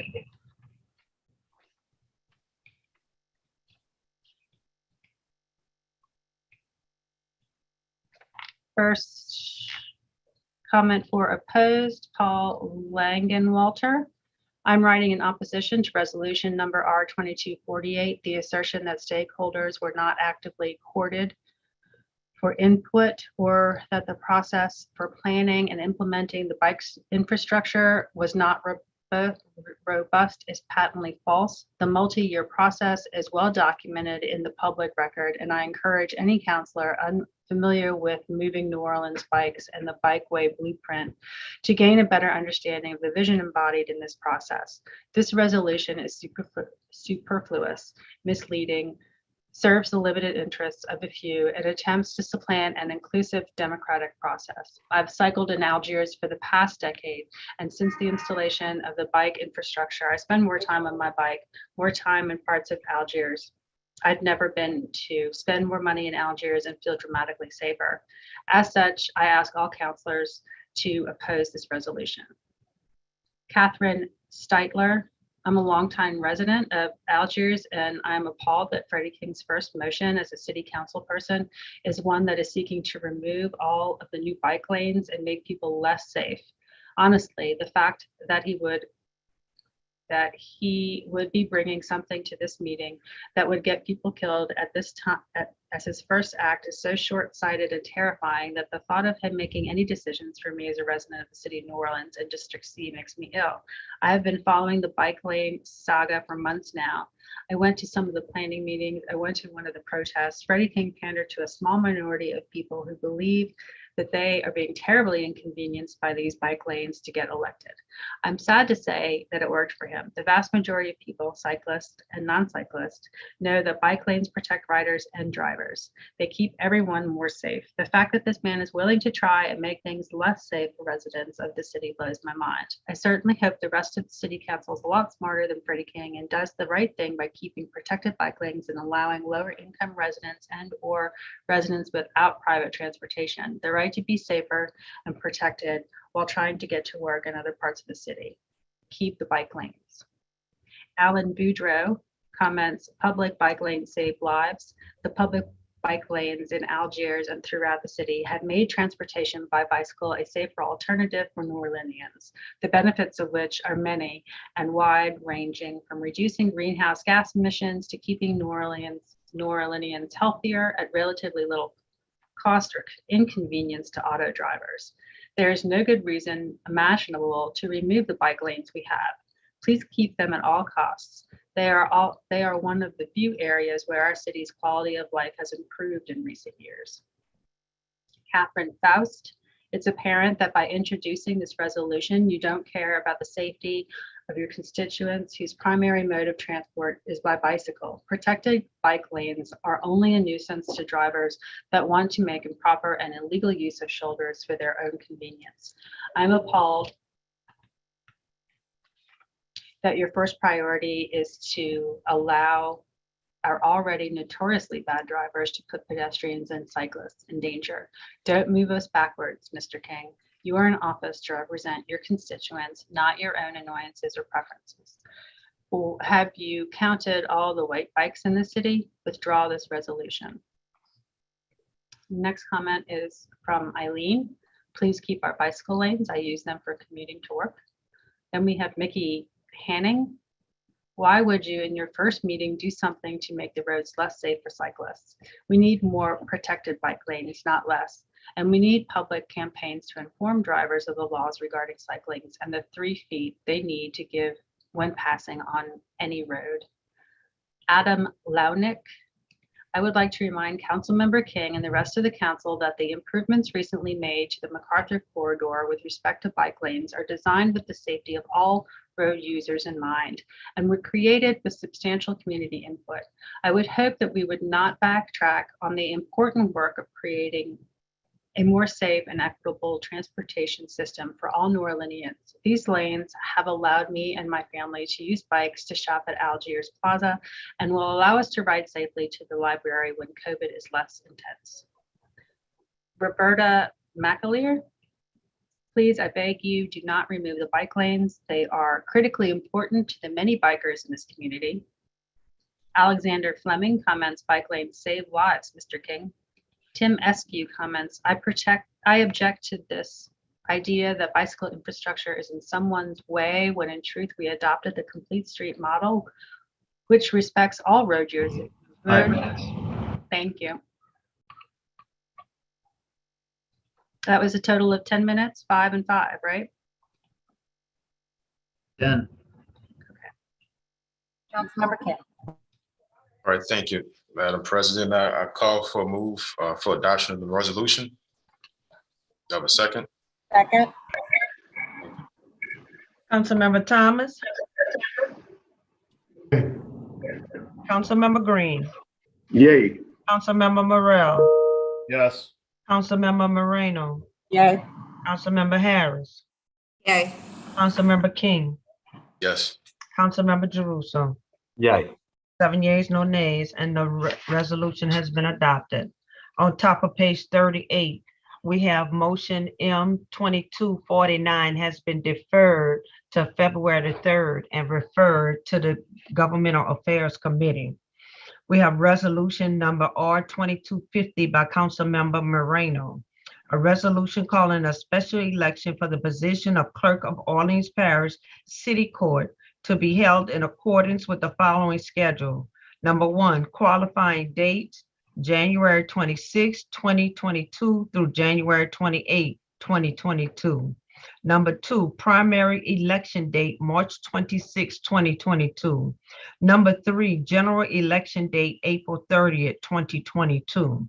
And that the governor of the state of Louisiana is hereby urged to exercise his emergency authority and waive any regulatory deadlines, including without limitation those imposed by the Louisiana Revised Statute 18402 that would preclude the election schedule set forth herein. Thank you, Madam Clerk. As we know, Darren Lombard, who was the clerk of Second City Court, has been elected to the clerk of Criminal Court. So he has sent in his resignation for Second City Court clerk. And so this is calling for a special election for that particular seat. Adam is available to take any questions if anyone has any. I see no questions. Are there any public comments? Yay. Yeah, I'd right. like to second that motion. Yeah, I'll make a motion. It's been seconded by Councilman Thomas. Madam Clerk, can you call the roll, please? Councilmember Thomas, Yay. Councilmember Green, Yay. Councilmember Morrell, Yes. Councilmember Moreno, Yay. Councilmember Harris, Yes. Councilmember King, Yes. Councilmember Jeruso. Yay. 7 yeas, no nays, and the resolution has been adopted. Okay, council members, we now need to go to page 41. We have motion M2258 by Councilmember Morrell, directing the Council Utilities Regulatory Office to issue and advertise an RFQ and an RFP for a recruiting firm to develop a strategy to solicit additional responses from potential legal and technical consultants in accordance with Council Rule 42.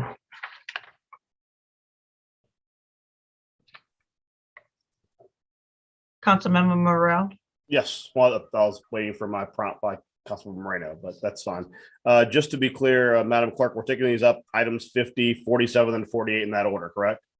You're doing 50, 47, and 48, correct? Okay, thank you. So with 50, so ladies and gentlemen, as you may know, the previous council, the previous chair did an RFP, an RFQ for technical consultants and legal consultants for our utility advisors. After a several month search, we got those responses in, and we got 2 responses for legal and 2 responses for technical, including the existing advisors. For contracts of this magnitude, these are multi-million-dollar contracts that have been held by the same companies for a very lengthy period of time. Meeting with the selection committee, I did not think that that was an appropriate number of responses. I thought that there should have been more responses to contracts of this size. More importantly, this council has expressed, the previous and current council, that we want to encourage the participation of local and disadvantaged businesses as much as possible in these responses. And that, I believe, has not been met as well. So the first motion that we're taking up deals with putting out an RFQ and RFP for basically a recruiting firm, or headhunters, if you will, that will go out and actively solicit and try to get more responses to these 2 requests for proposals and qualifications. So the goal would be we'd hire this group and they would help us go out across the country so that we can get more solicitations, both local and national, to these different responses. So that's what the first motion does. Essentially, it just grants the authority for us to go hire a recruitment firm to go solicit more responses so that we have a greater pool of candidates to be able to consider.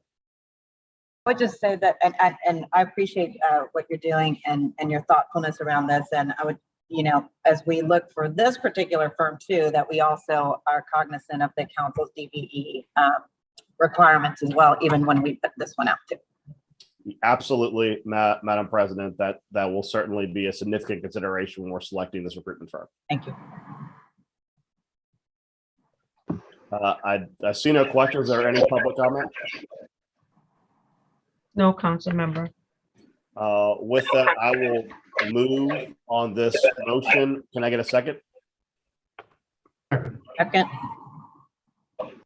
Councilmember Thomas provides a second. Madam Secretary, can you call the roll, please? Councilmember Thomas? Yes. Councilmember Green? Councilmember Green? Councilmember Morrell? Yes. Councilmember Moreno? Yay. Councilmember Harris? Yes. Councilmember King? Yes. Councilmember Jeruso? Yay. Councilmember Green? 6 yeas, no nays. And the motion is adopted. We're now, okay, Councilmember Green, you got you. Thank you. Next up, we have Dean item said yes. 47. I just want to be on the record. Yes. Thank you. We're now going to go to page 39. Motion M2255 by Councilmember Morrell, authorizing the president of the council to sign a contract with Legend Consulting Group to provide electric and/or natural gas regulatory consulting services to the council in electric and gas utility regulatory matters for a period not to exceed 1 year, beginning January 1st, 2022, for the maximum compensation of $2,237,500 for said year, and that such contract shall be properly routed in accordance with the normal process and the city council rules. Thank you. Essentially, in order for us to go back out and go through this recruiting process, the period with our previous advisors has run, the period of that contract. And in order for us to satisfy procurement code, we have to initiate a additional contract for a very minimalistic period to have them fill the gap while we go out and solicit more proposals. I want to add particular emphasis on the to not exceed a year and to not exceed a budget number. This is not a guarantee that we'll be reusing the previous technical or legal advisors for a full year period. It's simply up to a year. Furthermore, when you talk about the compensation, that is also not to exceed. A consideration that I want everyone to be aware of is that as we continue to grow the Curo office, we need consultants less and less. As we saw under Council President Moreno's term as chair of the utility committee, as we've continued to grow that committee, the Curo office within the council, we have needed the advisors less and less. So though that number seems very excessive, it is actually lower than previous years, and there's no guarantee we will actually even hit that number itself, because as the Curo office continues to grow, we are actively using our consultants less and less. So this first motion deals with our technical advisors, and the next motion deals with the legal advisors. And as I expressed previously, we have to essentially do this so we can have advisors during this period, because the previous contract has in fact expired. That's what it does. Is there any comment on this item? No, sir. All right, thank you. With that, I will move that we adopt. Can I get a second? Second. Second from Council President Moreno. Please call the roll. Councilmember Thomas, Yes. Councilmember Green, Yes. Councilmember Moreno, Yes. Councilmember Morel, Yes. Councilmember Harris, Yes. Councilmember King, Yes. Councilmember Jeruso. Yay. 7 yeas, no nays, and the motion has been adopted. We're now on top of page 40. We have motion M2256 by Councilmember Morel, authorizing the president of the council to sign a contract with Denton's US LLP to provide electric and/or natural gas regulatory consulting services to the council in electric and gas utility regulatory matters beginning January 1st, 2022, for a period not to exceed 1 year, for a maximum compensation of $3,537,500 for said year, and that such contract shall be properly routed in accordance with normal process and the city council rules. Thank you, Madam Clerk. Essentially, not to belabor the point, it's the same issue as the technical advisors. This contract is not to exceed a year and not to exceed a certain maximum level of compensation. As we actively encourage and grow our Curo office, the goal is to use the consultants less and less, but this is simply a stopgap. I want to add, because I don't think I added previously, it certainly is not the goal of the utility committee and the selection committee to take a full year to resolve this issue and get additional proposals. And certainly, should we do that sooner rather than later, that will also see a cost savings on these contracts. So are there any comments on this particular motion? No, council member. Hearing none, Madam Clerk, will you please call the roll? Who seconded? I'm sorry, I would move it. Please have a second. Councilmember Green seconds. Councilmember Thomas, Yes. Councilmember Green, Yes. Councilmember Morel, Yes. Councilmember Moreno, Yes. Councilmember Harris, Yes. Councilmember King, Yes. Councilmember Jeruso. Yes. 7 yeas, no nays, and the motion is adopted. Council members, we're finished with the agenda. We're going to go into executive session, but could I ask that we go ahead and do the first reading? So after y'all come out of executive session, we can just adjourn the meeting? Absolutely. I'll go ahead and suspend the rules to go into first reads. Can I get a second? Second. Seconded by Councilmember Jeruso. Madam Clerk. Councilmember Thomas, Yes. Councilmember Green, Yes. Councilmember Morrell, Yes. Councilmember Moreno, Yes. Councilmember Harris, Yes. Councilmember King, Yes. Councilmember Jeruso. Yay. 7 yeas, no nays, and the rules have been suspended. Hello, council members. Can you hear me? Hey, Ms. Temple, how you doing? I'm doing good. Good. Okay, ordinance is on first reading. Shirley Temple. Ordinance calendar number 33,598 by Councilmember Morrell. And ordinance to amend and reordain Articles 2, 15, and 24 of the Comprehensive Zoning Ordinance, ordinance number 4264 MCS as amended by ordinance number 26,413 MCS and subsequent amendment to modify regulations for signage on medical campuses and otherwise to provide with respect thereto, zoning docket number 8221. Ordinance calendar number 33,599 by Councilmember Jeruso.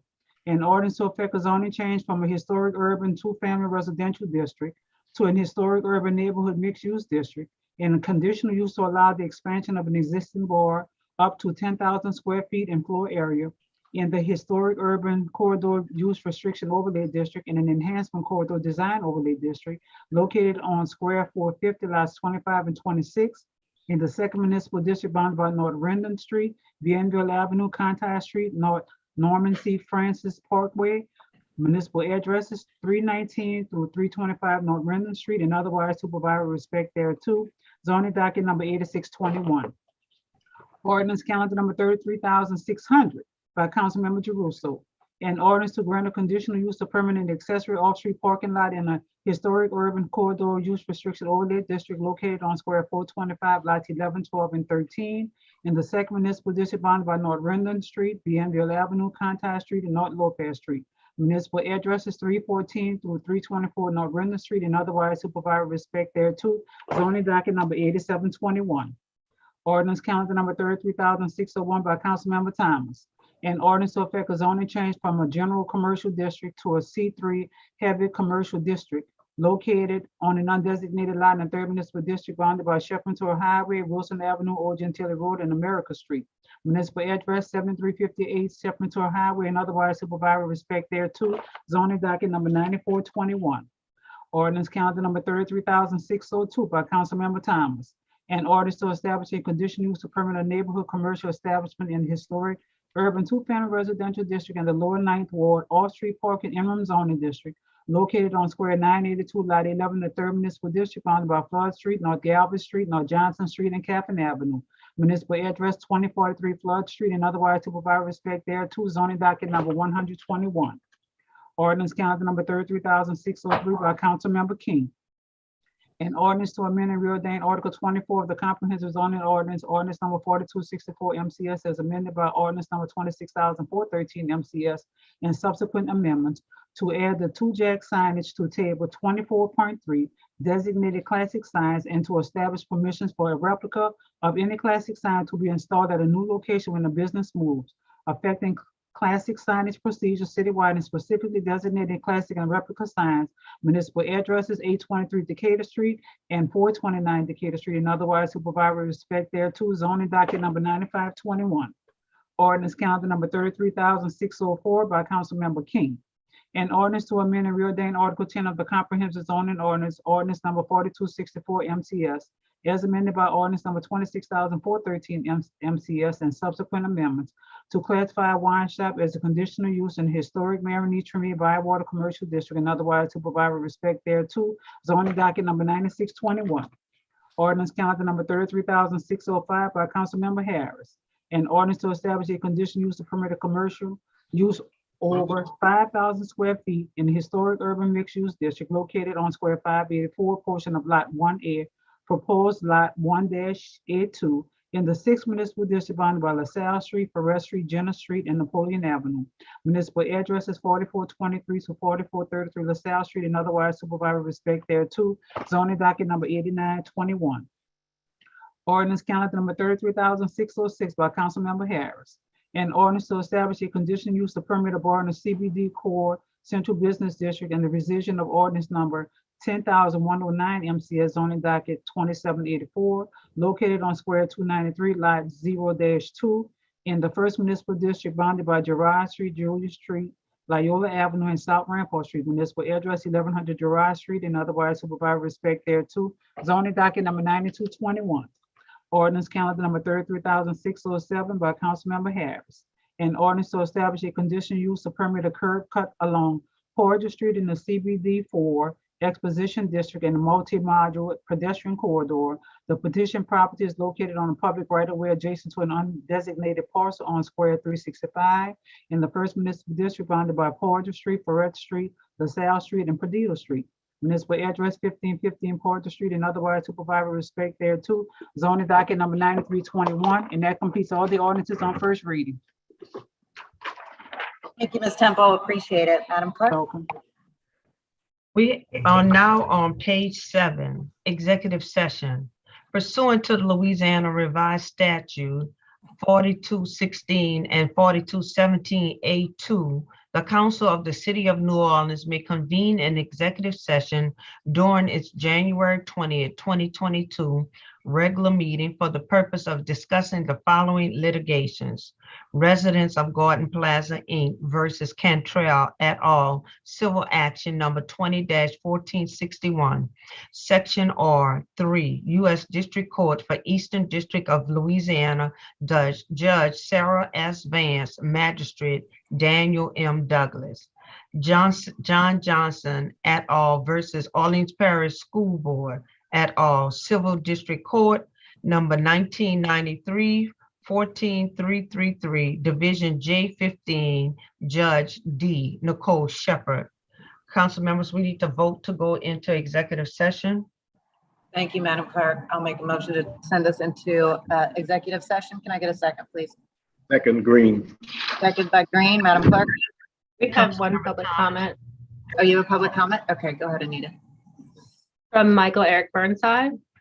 John Johnson et al. 1993, 14333 was heard on appeal by the Fourth Circuit Court as case number 2006 CA 1223. It was a class action lawsuit. Eligibility in the class was A, all current and former residents of the Agricultural Street landfill, including Press Park Townhomes, Gordon Plaza Homes, and the Senior Citizens Complex. B, all current and former business owners and their employees from the shopping center. C, all former students and employees of Moton Elementary School. There were a total of 9 litigants. Initial awards by the trial court after a lengthy bench trial ranged from a high with Don Lewis at $155,000 down to a low with Iris Myers at $2,500. This out of an estimated potential of over 1,000 class eligible members. The school children alone numbered in the hundreds. The other lawsuit, Residents of Gordon Plaza Incorporated versus Cantrell, has 23 litigants out of 67 property owners. Has anybody in the city gone and talked with non-litigants? They might not actually want to move. A lot of people who could have sued but didn't. That's the end of those comments. Okay, thank you, Anita. All right, it's been moved and seconded. Councilmember Thomas, Yes. Councilmember Green, Yes. Councilmember Morrell, Yes. Councilmember Moreno, Yes. Councilmember Harris, Yes. Councilmember King, Yes. Councilmember Jeruso. Aye. 7 yeas, no nays. We're now in executive session. Thank you. Everybody, this is Missy. I sent out the calendar invite and it looks like a Teams meeting, but if you scroll down, there's a WebEx because I just looked at it and said join Teams meeting, but it's the WebEx, but it's in the calendar invite. It's Missy.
Can y'all hear me? Okay.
Okay, Madam Clerk, if you want to call roll again, we'll reestablish a quorum and we can adjourn.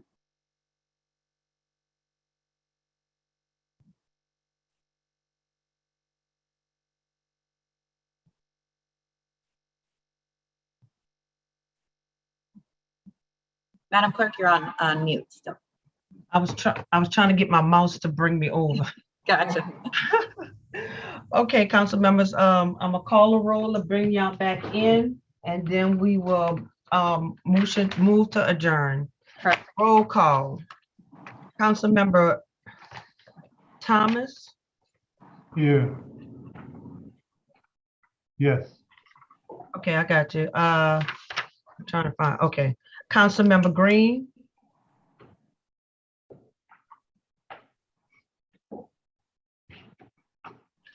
Council member Morel, Here. Council member Moreno, Here. Council member Harris, Council member King, Here. Council member Jeruso. Here. We have 5 members. We have a quorum. Thank you, ma'am. I will entertain a motion to Move to adjourn our adjourn. first meeting. All right, moved by Council Vice President Morel. Can I get a second? Second. Seconded by, thank you, everybody. Seconded by Councilmember King. All in favor? Aye. Aye. Aye. No opposed. 5 yeas, no nays, and we are adjourned. Thank you. Thank you. Thank you.